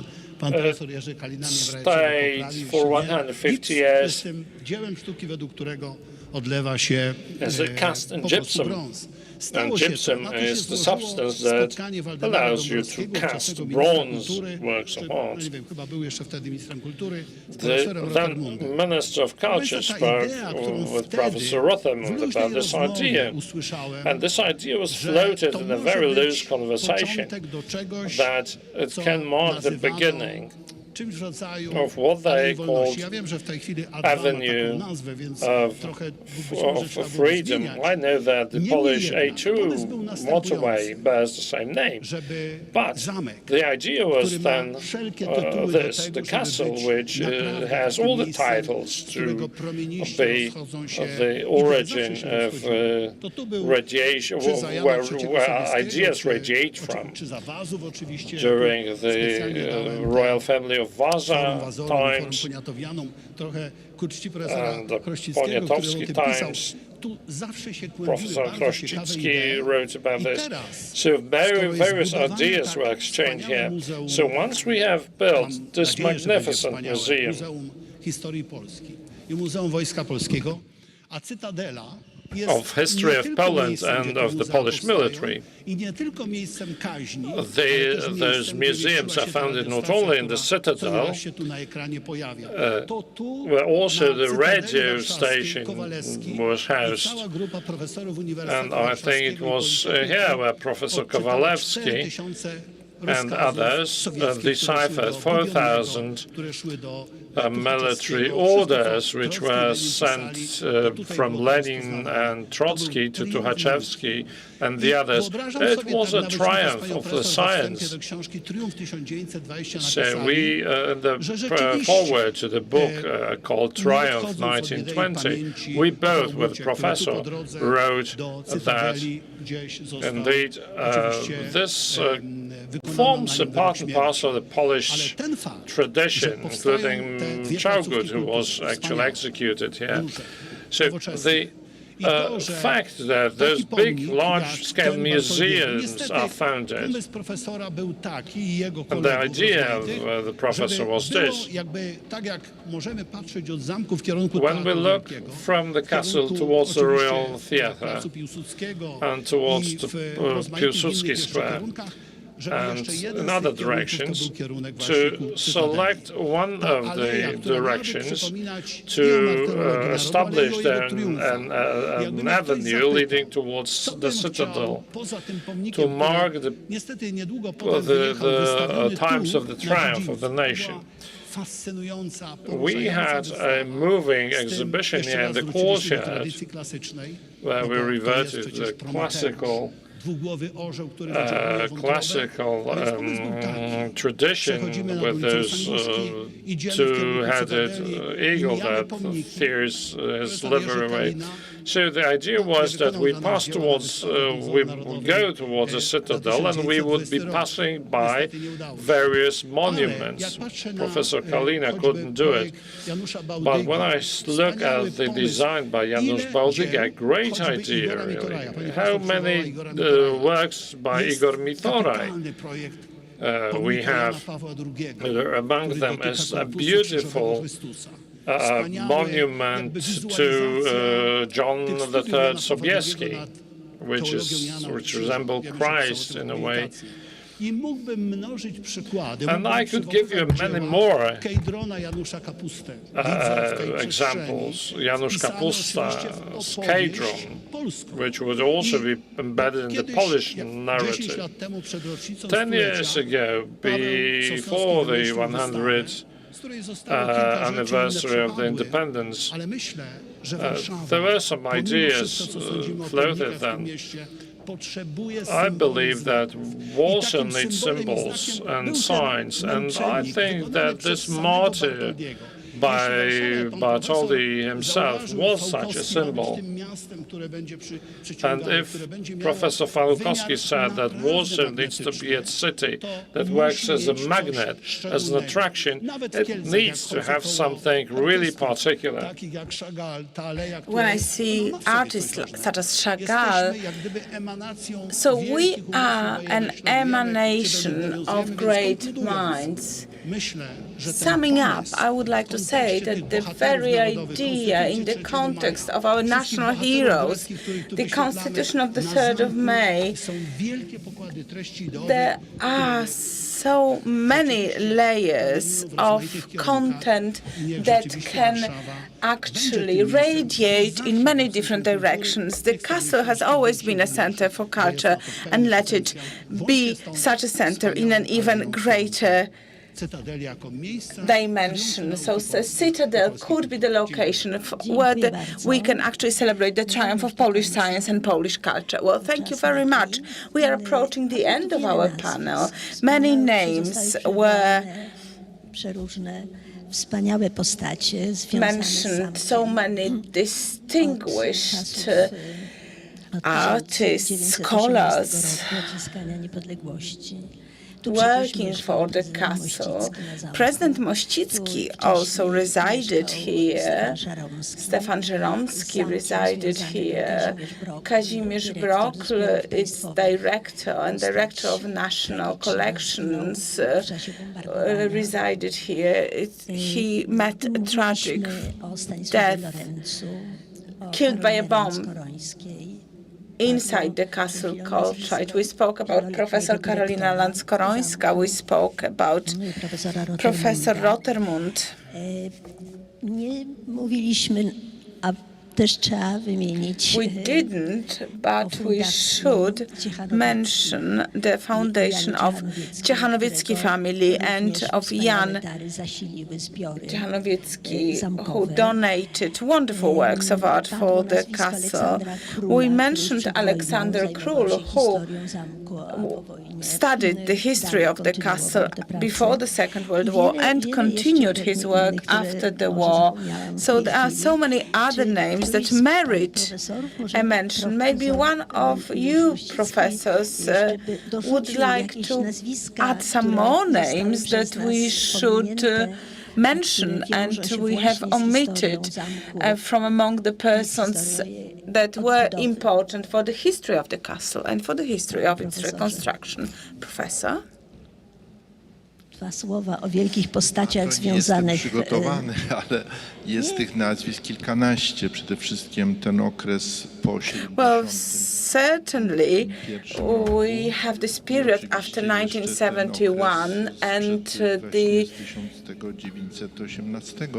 period around 1918. There are many persons that have contributed to the castle's rebirth. Professor Giersztor, Lawrence and Gisztorowicz. There are so many people that worked and contributed to this castle, and we should always remember. We should also remember about Brock, who was killed in 1939. I would also like to remind you that during the war, during the Second World War, Lawrence gathered around him a group of people who were here illegally and tried to preserve elements for decorations of different chambers. They moved these details, these elements, to a safe location, and the objective was to make sure that we have original elements of the decorations from each chamber so that we can reconstruct it, we can rebuild it if it were to be destroyed. So there were so many people who actually had to risk their lives in order to protect the castle, protect our heritage. A number of students of art, the history of art, were arrested and beaten up for being in the castle and looking after the castle. German occupants treated them as people who were stealing German property. And then money was used to free them. German officers were bribed to free these students who were able to return home. One of them died during the Warsaw Uprising. So there are so many names, there are so many people who contributed to the rebirth of the castle. And I believe that we should publish a book about them. This would be the basis for those who want to study the history of the castle. And of course, this would also be important for the families of these people. These people are no longer here.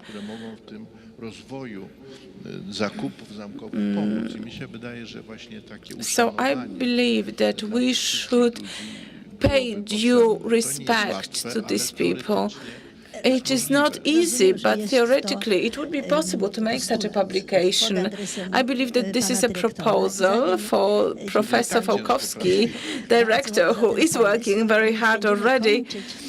We are about to close our panel, and let me just show you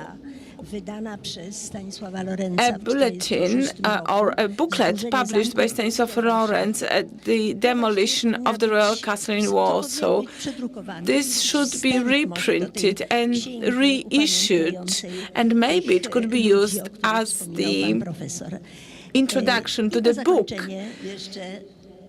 presenting the people who contributed to the reconstruction. Well, in order to sum up our discussion, I would like to say that in the autumn of this year, we will have Caravaggio here, an unusual guest. So we will have a painting by Caravaggio, but also several dozens of other paintings by Lorenzo Lotto, Guido Reni from 16th and 17th century. Very, very distinguished pieces of art, recognized.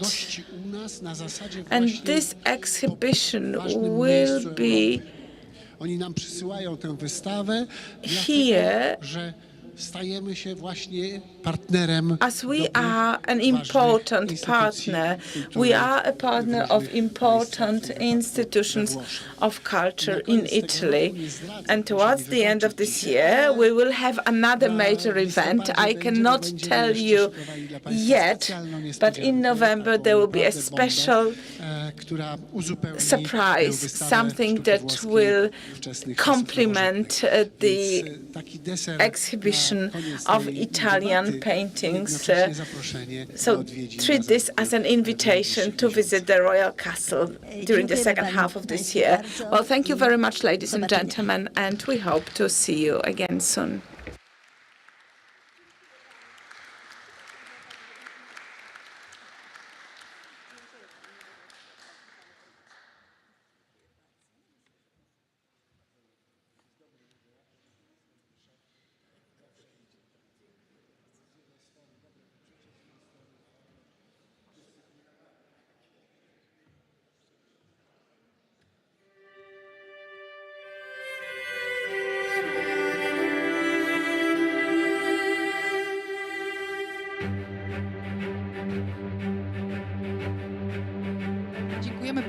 Dziękujemy Państwu bardzo. Proszę Państwa, teraz krótka przerwa techniczna. Spotykamy się o 16 godzinie, za chwilkę.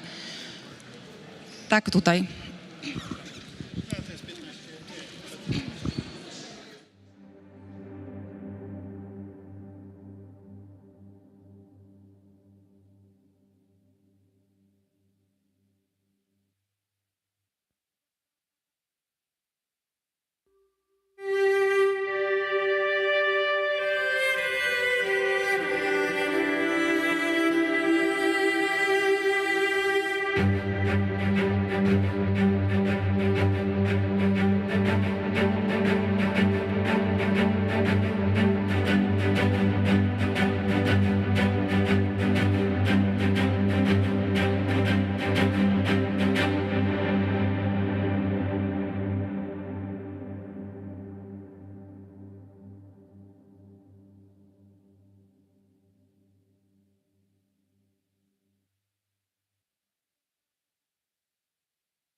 Proszę Państwa, czekamy Ladies jeszcze and na gentlemen, przybycie we are zaproszonych still gości. waiting for Bardzo some of prosimy the już powoli o guests. zajmowanie miejsc. Za chwilę But if zaczniemy you'll be naszą so kind uroczystość. as to take Dziękuję. your seats, we can assure you that we shall start the ceremony in a short moment.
Szanowni Państwo, Ladies and witam Państwa gentlemen, I would serdecznie like to na welcome uroczystości you 11. at edycji the award Nagrody ceremony. imienia prezydenta Lecha Kaczyńskiego. This is the Chciałam 11th bardzo serdecznie edition powitać of naszych the gości. prize, Witam President pana Lech Kaczyński Jarosława Award. Let me Kaczyńskiego, welcome prezesa Prawa i Sprawiedliwości.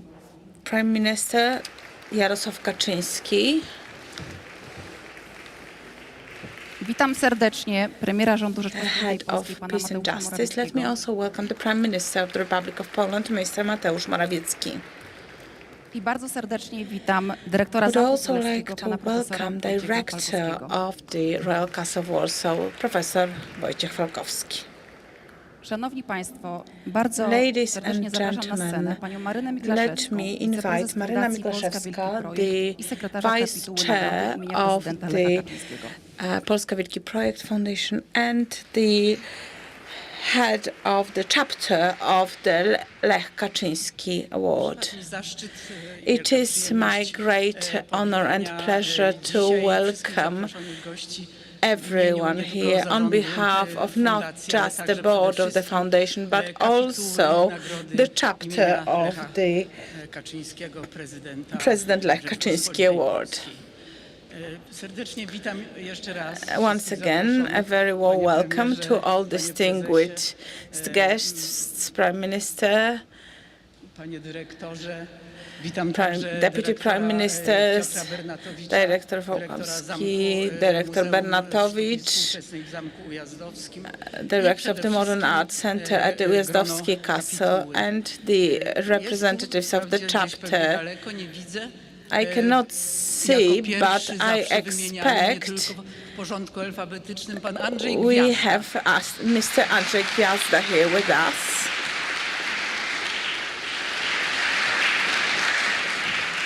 I powitajmy też, bo zawsze And let us welcome his wife, Joanna Duda-Gwiazda, who always accompanies Mr. Andrzej Gwiazda. Kolejny członek kapituły. Another member of our chapter that I'd like to welcome very warmly, Professor Jerzy Kalina, is there at the back. Pan Bronisław Wilczstein with his wife. Nie wiem, czy jest pan Antoni Libera. Mam nadzieję, I hope Mr. Antoni Libera is here with us. I hear that he's not here today. Nie tylko z powodu pandemii, tylko różnych wyjazdów. Members of the chapter, some of them are not here. Professor Zdzisław Krasnodębski is not here with us because he's in Iceland. Ale nie ma też, co z przykrością oznajmiam, and I'm very sad to say that Judge Niziński is at the hospital, and we hope that he'll get well soon. So on behalf of all of us, I would like to wish for him to get well soon. Another member of the chapter, Joanna Wnuk-Nazarowa. Welcome. And now this is the most important point. Madam Wnuk-Nazarowa will read out the verdict of the chapter.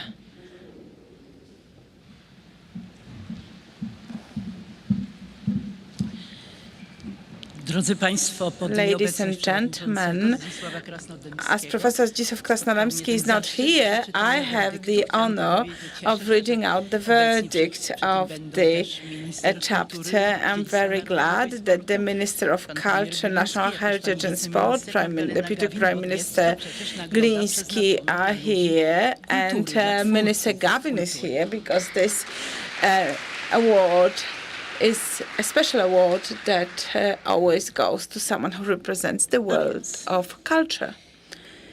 So, the verdict. On behalf of the chapter of the President Lech Kaczyński Award,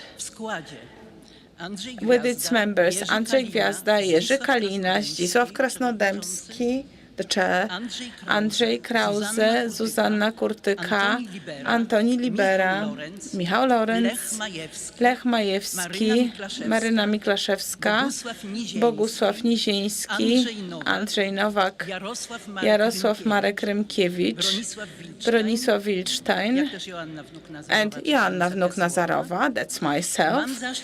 I have the honor of announcing that it has been decided by the chapter to award the 2021 award to a sculptress, the just and fair person, Madam Ludwika Gorzelec.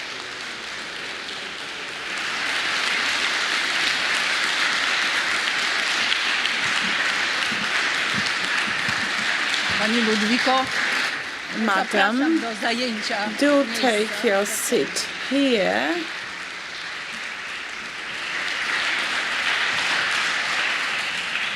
And the award will be handed over. And this is a statuette designed by an architect, the author of Kejdron, Mr. Janusz Kapusta.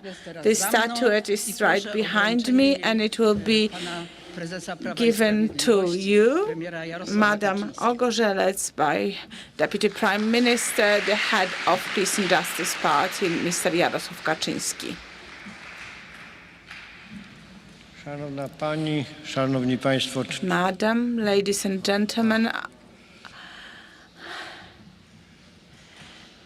Szanowna Pani, Szanowni Madam, Państwo, ladies and gentlemen, members of the chapter, Prime Minister, Szanowni Państwo, jest dla mnie it is wielkim a zaszczytem great honor, a truly great honor to hand this award to an artist whose artworks are well known worldwide. They are not as well known in Poland, unfortunately, but I hope this will change after today.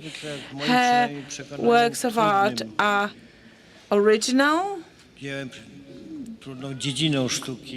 and sculpture is a difficult field in the art.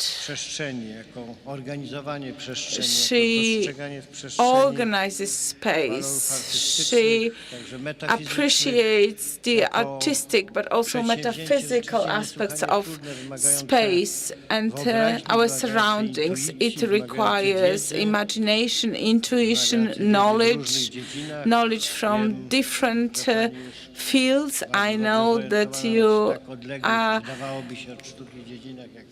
very well familiar with the physics and its laws. So you are someone who is an exceptional artist on the global scene. Your works of art have been presented in many different places in the world. You have great achievements. Apart from that artistic merit, you also have another merit. It does not happen often that someone who is an artist, a true artist of international dimension and recognition, is also someone who fought for Poland's freedom. And when you were a very young person, you fought for freedom as part of the most radical wings of Solidarity movement.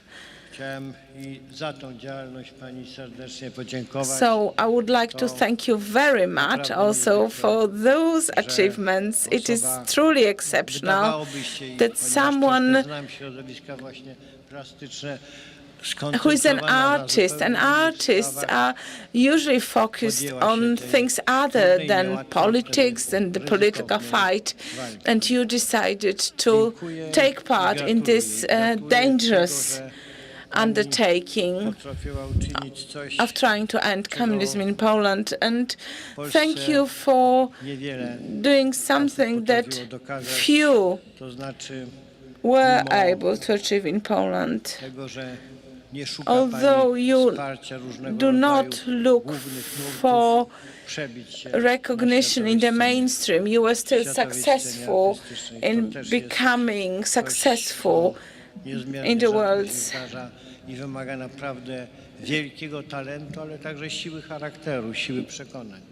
Artistic scene.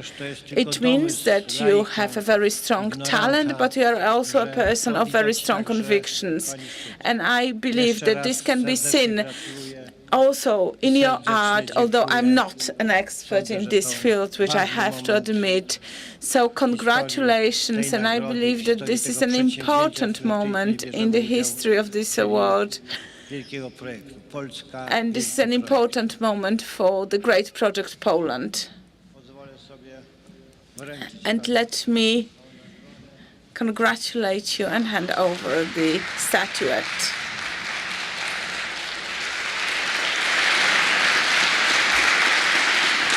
Naprawdę.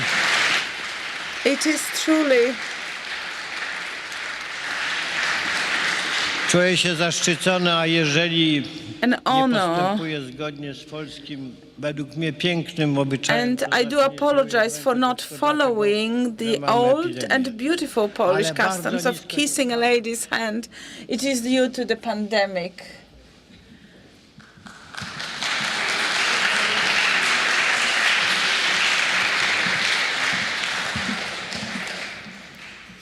Bardzo dziękuję.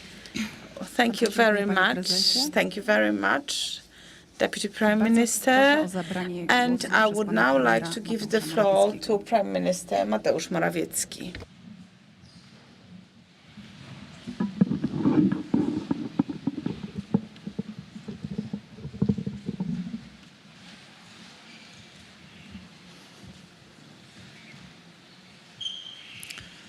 Szanowny Panie Prezesie, szanowna droga Distinguished Mr. Chairman, Panie dear Premierze, award winner, Szanowni Prime Państwo, Minister, ladies and gentlemen, patron tej pięknej patron nagrody, of this prezydent beautiful Lech award, Kaczyński, President mawiał, Lech Kaczyński że used to say tradycja i that nowoczesność tradition and nie muszą się modernity wcale wykluczać, don't że need jest to to sprzeczność exclude wymyślona. one another, that this I myślę, że contradiction widać to is właśnie tak pięknie artificial. w twórczości And artystycznej this pani is how it Ludwiki beautifully Ogorzelec, manifests itself in że the works ta of nowoczesność, która z Mrs. tych różnych form Ludwika Ogorzelec, krystalizacji przestrzeni that the modernity przebija that do nas i is krzyczy, derived out of these jednocześnie beautiful forms łączy of w sobie creation linię combines historii, linię history przeszłości i przyszłości. the Łączy w past sobie and właśnie the tę future. tradycję, It combines the wielu nauk, tradition wielu of dziedzin, many sciences, a many jednocześnie arts, łączy and at je the ze same współczesnością time i w jakimś sensie combines them sięgają with the contemporary także w times, przyszłość, reaching out łączy z into kolejnymi the future, pokoleniami.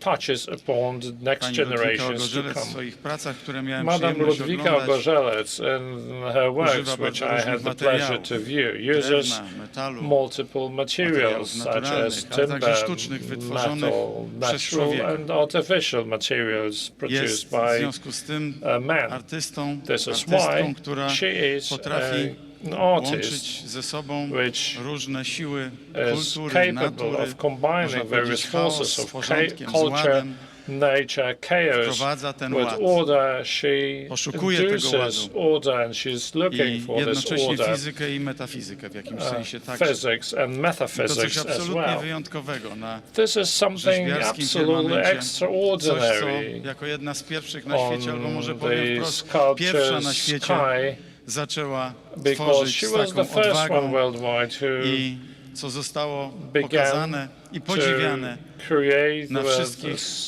great kontynentach, courage, and w their bardzo wielu works are now państwach, admired od on all Stanów continents Zjednoczonych przez and Japonię, many Kanadę, countries from Australię, the US through Francję, Japan, Włochy, Australia, Niemcy, Canada, Szwajcarię, Szwecję Germany, i Sweden, wiele Switzerland, innych, many aż other wreszcie countries. zaczyna być doceniane także w Polsce. Eventually, her works have Ale begun to pani be appreciated Ludwika also in Ogorzelec, Poland. jak Madam pan Ludwika prezes Jarosław Ogorzelec, Kaczyński as powiedział, to the także President Kaczynski said, życiorys osoby walczącej o wolną Polskę. I to też trzeba powiedzieć jako her career is ósmoklasistka also one of the person who fought for przeciwko free świętowaniu Poland, Akademii Szkolnej being eighth grade, na okazji in eighth grade. 50. rocznicy rewolucji She październikowej. protested against organizing a school ceremony in honor of the 50th anniversary of the A więc była October Revolution zadziorna, była in niepokorna Russia. i to So jej zostało. she Potem, was adamant, kiedy w she latach was 80. działała w brave, and Solidarności when she Walczącej, was a also następnie w activist of 85 roku Solidarność była i wyjechała Walcząca jako until łączniczka 1985, do where Francji. she Pewnie nie departed spodziewała for się, że France as kolejne a dekady liaison przyjdzie jej person. żyć na She obcej ziemi wouldn't i być tym expect that she would have to live łącznikiem the polskiej next decades wolności z tej pragnienia abroad polskiej wolności z tą and rzeczywistością be ówczesnego serve Zachodu. as a Za bridge tą rolę between the ambasadora West też and bardzo Poland. chciałbym And I'd gorąco like pani to Ludwice extend my Ogorzelec thanks to podziękować. Ludwika Ogorzelec for her role as ambassador of Poland. Thank you very much.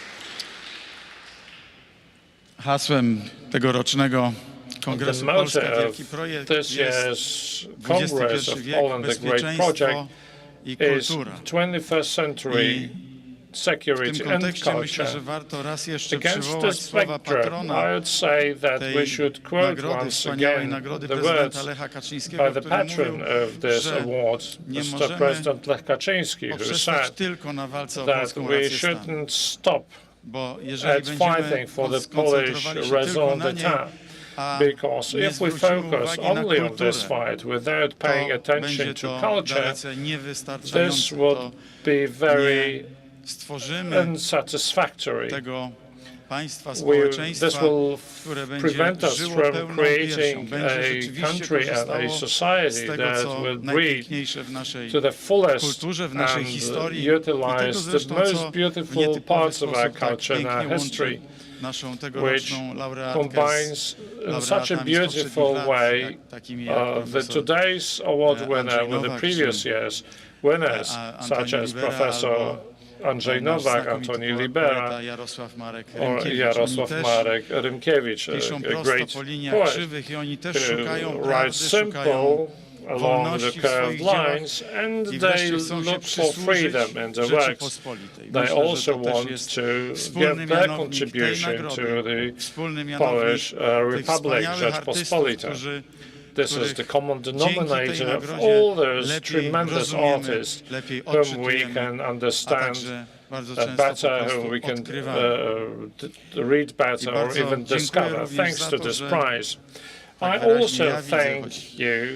znam się na tym, jak Well, na I can see it clearly, balecie though wiedeńskim, więc bardzo niewiele I am as knowledgeable as in that form of art as on Viennese ballet. dostrzegam też But I can nie see tylko to, in co all pani your Ludwika beautiful Ogorzelec sculptures mówi, not że only przede what you're wszystkim trying to poszukuje, say as czyli that ład, you're looking for, harmonia, that is harmony prawda and i piękno, order, dostrzegam truth and pewnego rodzaju polski ład. beauty. Ład I can also taki, see this którego my w Polish Polsce potrzebujemy. order that we need in Poland so much. Ład narodu, który oddycha pełną piersią, An order państwa, które of samo się tutaj potrafi rządzić country and the people doskonalić that swoje can breathe instytucje, from the depth a of their dla narodu, hearts, dla and społeczeństwa it is oferować coraz to capable szersze of streamlining its obszary institutions wolności, and organizations, poszukiwania piękna, prawdy i offering dobra. I more myślę, że ta vast nagroda idąca realms już for freedom. przez I dekadę za chwilę believe można that będzie this powiedzieć, prize, whose history dzisiaj przyznawana po raz spans kolejny decades, raz which is awarded wielkiej, yet wybitnej another time polskiej this year artystce, to a great Polish potwierdza prominent właśnie artist, to, can że confirm jako naród, that Polacy, potrzebujemy takich dzieł, potrzebujemy też as a przewodników, nation, potrzebujemy we drogowskazów. Poles I need za to, że wszyscy laureaci such guides and właśnie z naszą guiding tegoroczną laureatką works. takie And drogowskazy I believe nam that all stawiają, the prize nam winners, pokazują.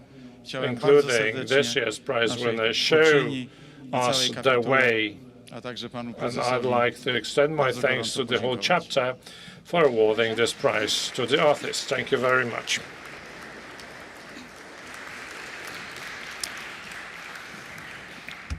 Dziękuję bardzo, panie premierze. Thank you very much, Prime Przed Minister. nami dwie laudacje. Now we have Odczytanie two pierwszej laudations poproszę artystę, malarza, to be poetę, heard. publicystę, Artist, członka painter, Rady Programowej Polska publicist, Wielki Projekt. journalist, and the Zapraszam na member of scenę the pana Macieja Mazurka. programming Bardzo proszę. chapter of Poland, the Great Project, to read the first one. Maciej Mazurek, the floor is yours. Przypadł mi zaszczyt wraz z panem Jerzym It is a Kaliną great wygłoszenia laudacji honor, poświęconej tegorocznej together with laudacji Mr. nagrody Jerzy imienia Kalina, prezydenta to Lecha Kaczyńskiego, read out the przyznanej laudation podczas 11. edycji to Kongresu Polska Wielki Projekt. Artystą artist honorowany tą during the nagrodą 11th jest edition of the pani Kongres Ludwika Poland Great Ogorzelec, Project. rzeźbiarz The artist i honored with this kreator award is wizualny. Ludwika Ogorzelec, W roku sculptor and 2007 visual prezydent creator. In Lech Kaczyński 2007, przyznał President Ludwice Lech Ogorzelec Kaczyński krzyż oficerski awarded Ludwika Orderu Odrodzenia Ogorzelec the Officer's Cross of the Order of Polonia Restituta in recognition of the particular significance of her underground activity in Solidarność Walcząca. Now the President Kaczyński Award for Outstanding Creative Activity awarded by the Congress natural complement to that extinction. It is extremely difficult due to limited time to convey the wealth of personality and the work. I therefore limit myself to characteristics of her work, indicating why it is a unique phenomenon against the backdrop of world art. When I became acquainted with the work of Ludwika Ogorzelec, I am always in disbelief that all these works have been handmade by the artist, who doesn't separate the concept from execution, which is a common practice in the visual arts today. To osobiste This zaangażowanie wydaje się być personal konsekwencją involvement traktowania seems siebie to be a przez Ludwika consequence Gorzelec of jako medium, yourself za pomocą którego a natura uchyla medium nam rąbka by swoich which the tajemnic. nature Ta reveals a benedyktyńska part of praca secrecy. jest jej jakby narzucona This z góry. Benedictine Ezra work is impersonal from zauważył, że above. artyści Ezra to Pound system observed nerwowy that artists are a nervous system of Konsekwencja the w realizacji species. metafizycznych Consistency in intuicji związanych z realization of przeżywaniem metaphysical przestrzeni, institutions intuicji obudzonej, connected with o czym sama experience Ludwika space, Gorzelec pisze, institutions wspominając awakened dzieciństwo about which Ludwika Gorzelec To herself wskazuje, writes, że artystka recalling takim her systemem childhood, nerwowym gatunku indicates that artist Trudno is w jej such a przypadku nervous system of the oddzielić species. osobowość In od her dzieła. case, it's A difficult zaczęło to się separate to their od personality głowy from wyrzeźbionej her z work. ziemniaka It w started wieku with a 8 head lat, cut odtworzenia out of w a dzieciństwie potato at tajemniczych the age of totemów. 8, with the creation 6 of razy mysterious zdawała egzamin do totems as a Wrocławskiej child. Akademii Sztuk She Pięknych. took Jedna the z exam cech to jej the Academy of Fine osobowości. Arts in Za Wrocław tym 6 uporem times. kryje się Stubbornness, one wewnętrzna of her konieczność features. realizacji wizji, Behind która this zaczęła stubbornness się od lies the inner need to wrażliwości realize a pierwszej vision that pobudzonej began with the w first dzieciństwie. sensitivity awakened Pozostająca in od roku childhood. 1980 Remaining na in emigracji, exile since wyjechała z Polski jako 1985, she left przedstawicielka Poland as the walczącej na representative prośbę of Kornela Solidarność, Morawieckiego. walcząc as the request of Kornel Morawiecki. The artist gained international recognition because her work carries a universal message. What is it about in her art that gives the power to open minds and hearts? It's the element of spirit of freedom and liberty. She was actively involved in the struggle against communism, which was obvious to Ludwika Gorzelec as a space she experienced and without which she probably couldn't imagine her life. Her stance seems inscribed in the concept of contemporary open sculpture, but this is merely a surface layer of her work. What is open sculpture and more broadly open form has been reduced by contemporary creative practice to social relations only. In Ludwika Gorzelec's work, this is the starting point for exploring the multi-level richness of invisible space. Great art makes us realize that the world is divided into visible and invisible. The visible is the tip of the iceberg. What we can see in the form of a material object is a suggestion, the sign of invisible, the emotions, feelings, mathematics, and loss of physics. The art by Gorzelec is perfectly in line with the universal principle of outstanding art available only to a few. A Polish artist with decidedly conservative belief has achieved international success in the art world dominated by leftist and liberal ideologies, while Ludwika Gorzelec's art is situated beyond ideologies. I read as an embodiment of absolute apolitical art because it is completely immersed in the metaphysical element, and the word issued by the word declared by the more than so-called culture of suspicion against the metaphysical element has no influence on this element, and Gorzelec not only knows that, but intuitively sees it. The message of her sculpture is universal. She refers to first sensitivity, by which is not determined by culture, but concerns the universal experiencing of space by sensitive people, regardless of geographical location. The first sensibility is a legacy of her involvement in Grotowski's laboratory theatre. Her works allowed to confirm that a load of sensitivity contained in them as a universal character. Polish sensitivity through the language of art discovered by Ludwika Gorzelec has enriched world art. But what is the most important is the fact that the source of this art is Polish experience and freedom, where freedom itself and intuition metaphysically remain some mysterious relationship. The matter of Ludwika Gorzelec's sculpture is space, invisible to human eyes and detectable as long as something visible, for example, a line of durable material is defined. Ludwika Gorzelec emphasized that what is important in her works is not what we see, but what the visible object refers us to. The self-commentary to the work is exhaustive and wonderfully logical, testifying to the artist's interdisciplinary erudition. Space and area of artistic activity, but not as a material, but as something that is only potentially discovered and exists invisible to the eye. By broadening the viewer's perception, her art illuminates his or her life, and its affirmation of the existence itself, the duration of this veil of tears, premonition. The outstanding aesthetic and decorative quantities of Ludwika Gorzelec's art stem from the profound connection with nature. Surprising realizations in the open air make us wonder at what we see. Always harmonious, they complement the beauty of the landscape, they don't destroy it, they are a resource for artistic creation and serve to emphasize the value of what is there. The first series of sculpture looking for the moment of balance was a form of searching for harmony in the principle of tearing out the secrets out of the nature. She found the magical moment of equilibrium and the crystallization of space cycle. The cognitive tendency of this art has its origins in parascientific aspirations of the second avant-garde of the 1970s. These aspirations were the manifestation of complexes in the face of effectiveness of exact sciences.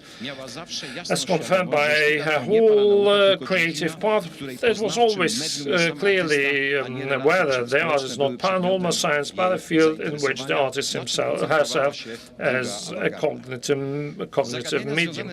Finally, issues connected with physics, ontology, and metaphysics are the natural element of Orgelec. There is no coincidence that the series of photographs showing her creative path opens with a photograph of the artist in her youth, looking for the moment of balance on stilts. When she interacts with artists' works, then the words of Osip Mandelstam's poems come to prominence, in which Mandelstam writes that we are fleeting guests invited to an aesthetic feast. When making a film for TVP Kultura, the interior of Carmelite Monastery in Poznan seemed to me the perfect place for the conversation. There is another anchoring of this delicate, space-sensitive art, its root in the Romantic tradition, a tradition which does not agree to describe the world within the narrow confines of mechanical vision. There is no coincidence that Orgelec's art caught the attention of physics, as it intuitively expresses the problems with which contemporary physics struggles. It is no accident that scientists understand the nature of this art more than critics or art historians. Let me quote Professor Marek Czacho's interpretation of this art. He speaks clearly about the relationship of Orgelec's art with the problems of contemporary physics. And this happens at a time where this affinity has been, as commonly thought, finally lost. Well, no. Ludwika Orgelec renews this in the sphere of art, although it seems impossible. In an essay, including the catalogue of exhibition held in Wrocław in 2019, Professor Marek Czacho wrote the following words: "From the first moments, I was struck with the abstract physicality of her works, their inner energy, their constant striving for balance, the regularities and symmetries hidden beneath their apparent disorder. Glass constructions built on the seaside rocks, playing with light and blending in the natural landscape with the sea salt covering them from time to time, looked like materialized space, which was there all the time, and the artist only revealed its existence. One can say that Ludwika Orgelec has a natural sense of perceiving the reality described by physicists working on contemporary models of the universe, but she shows not through the language of mathematics, but through art. While the collections of recently discovered fractals, in connection with the affinity with Ludwika Orgelec sculptures from the cycle crystallization of space, was given the name of Orgelec's collections." End quote. From the scientific dimension, let us return again to the aesthetic sphere. One critic called Ludwika Orgelec an aleatoric architect. Aleatorism is a compositional technique in music where the composer allows for randomness, performing a composition which presupposed the uniqueness of the performance itself. Each work by the artist is a dynamic variation on the invisible space. For example, equivalent instruments, through their fragility, speak of the randomness of being and dynamize the space around them. Their movement and dance, they affect the viewer, who experiences lightness and is carried away. And this moment of higher spiritual equilibrium reveals the fundamental feature of her art. If the aim of life is considered to be the preservation of the species, then it's given a limited scope. Thus, a human being is reduced to to be a political entity or economic entity governed by necessity. But life is also a game, or to put it another way, it is something different, as Georgia Colley wrote, something different from all that has been previously enumerated. When a part of life is not felt as a burden, it becomes a counterweight to all the rest. Pessimism is overcome. This is what the Greeks taught. For them, nobility is action and thinking not subject to expediency. What we call culture derives from just nobility. It embodies anti-political and anti-economic instinct. The indigenous creation of this geniality is the words of the Olympian gods. Divinity means that necessity is disregarded. Gods who live effortlessly fleeting lives, the chariots of the gods roll lightly with ease. I have no doubt, I'm sure, that all the Ogorzelec's art is such a contemporary magnificent chariot of the gods that rolls lightly and with ease. Thank you.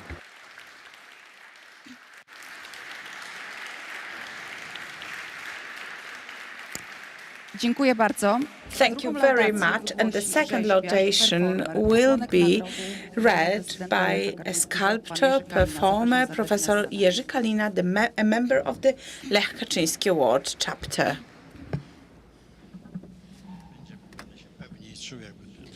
I will feel more secure if I can lean on the table here. Well, ladies and gentlemen, I have to draw a breath because after this lecture, whatever I've prepared, well, Mikołaj, what can I say? Well, let me try. I was very interested in a simple fact, where she came from, where she is going to, and where she is returned. The longer I studied her personal history, the more I realized that she is from everywhere and from nowhere. And at the same time, she's so very much from here, from Poland, her birthplace, and the world that impacted her perspective on the art. I complimented the gift she received from the God above, her sensitivity to what makes me happy, what makes me unhappy, what makes me feel inferior, weaker, from a country that is inferior to others. So this creation is a constant fight to reach and achieve a form where you feel happy.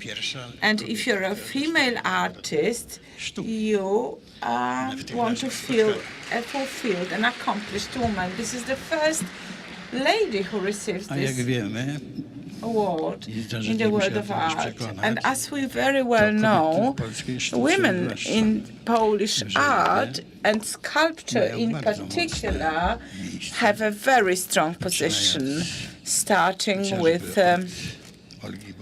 Olga Boznańska. Just to give an example, we should mention the sculptures of Alina Szapocznikow, Katarzyna Kobro, of course. It was these ladies that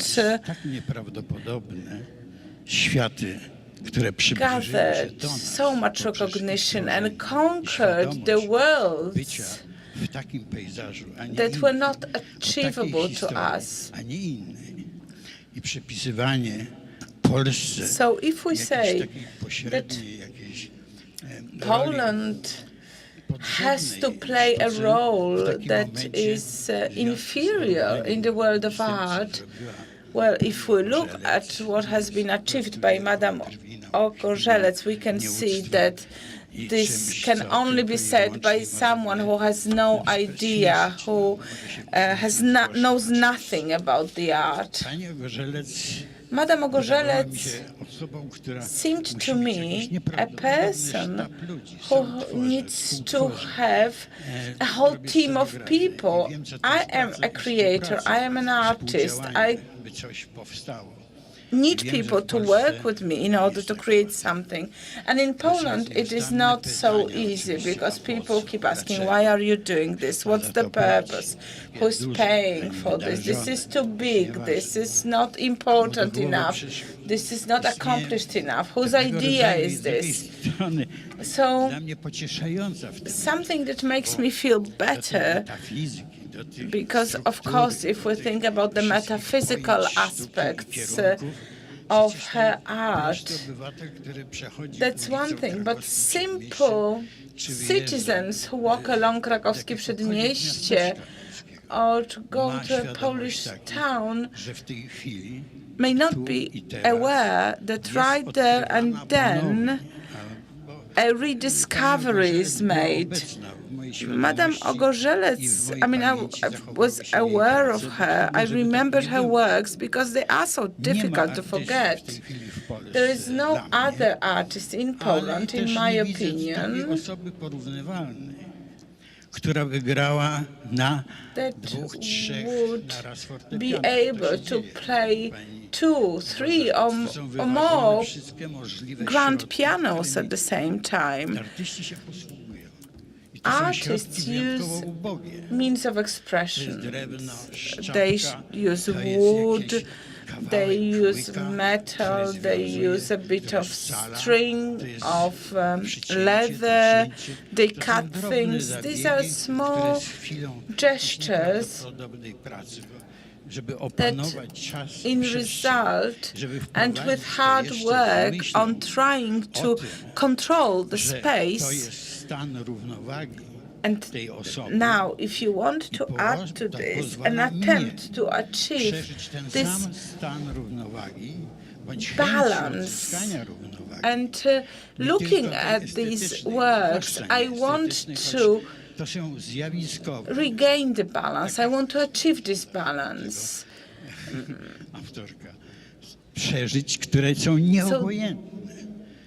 No one can be indifferent. Often enough, I see things that are irrelevant. They are no longer valid for art. But Madame Ogorzelec is using things, using the art of the earth, of the sky, of the body. So this is something that is tangible, something that you can touch and hear. And there is this moment of expectation, and every time you await this sensation of looking at her art with her, she does it with her team, so she needs to decide where to put the weight, where to rediscover the balance. So it's a performance, a theater in a way. It's not only art, it is a co-creation. So she's not just an artist who single-handedly tries to translate his or her ideas into art that is either appreciated or not. She needs to be in constant contact with people, because these objects that seem strange, they could be used to measure, to weigh, to regain balance, are usually small, are usually not noticed. And in sculptures of Alina Szapocznikow, she uses forms that are falling down, where you witness the very final moments, and in this you can also witness resurrection, rebirth. So this artist, who is so well received by everyone, by ourselves, and this is a crystallization, and even if we just recall the film, the structure of a crystal, We know that this is an attempt to purify oneself. And that's what we need also as a community, to purify ourselves. And we also need balance. And if this balance is not recovered, we will simply fall into pieces. Madam Ogorzelec can design wonderful bridges because she is an architect in the world of sculpture. She's got an amazing intuition and ability to weigh between different objects. She adds a little bit there, she takes away a little bit elsewhere, and perfect balance is achieved. So she is one of the chosen. She is so sensitive, so complex as an artist and as a personality. Thank you so much.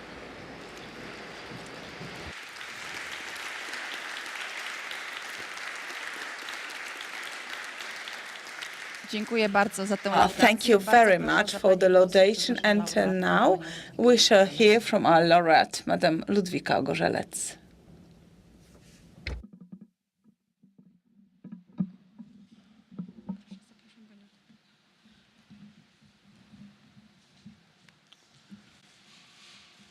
Moje podziękowanie. Well, I would like to thank for this honor. Jest tam na dziedzińcu. Jest to rzeźba. But my expression of gratitude is actually outside in the courtyard of the castle. It is a sculpture, a crystallization of space. I can speak in a language of space. I'm not a very good speaker. I'm very uneasy when speaking in public. What can I say? Well, thank you very much for this, and I'm deeply touched.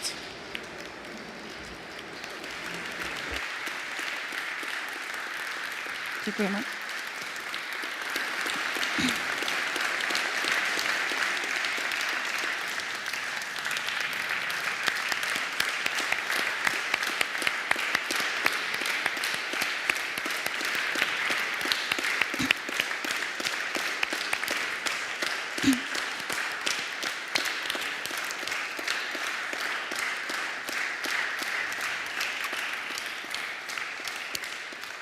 Dziękujemy bardzo.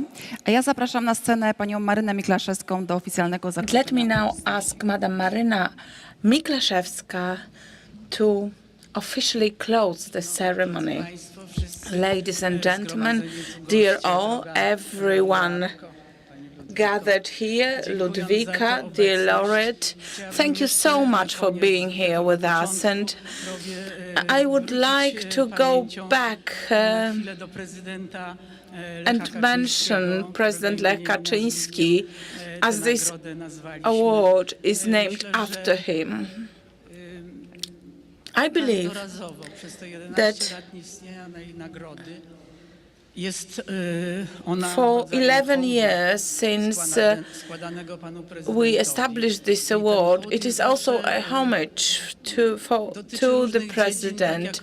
And of course, we celebrate people from different realms of culture, of the art. We are in search of values that are close to the values of late President Lech Kaczyński in terms of spiritual aspects, the beauty, the vision of Poland, and love for Poland. So the award and the sculpture that has been built, as our laureate says, built in the courtyard of the royal castle, is titled Reaching for Impossible. And we are very moved by that. So let me invite everyone into the courtyard and to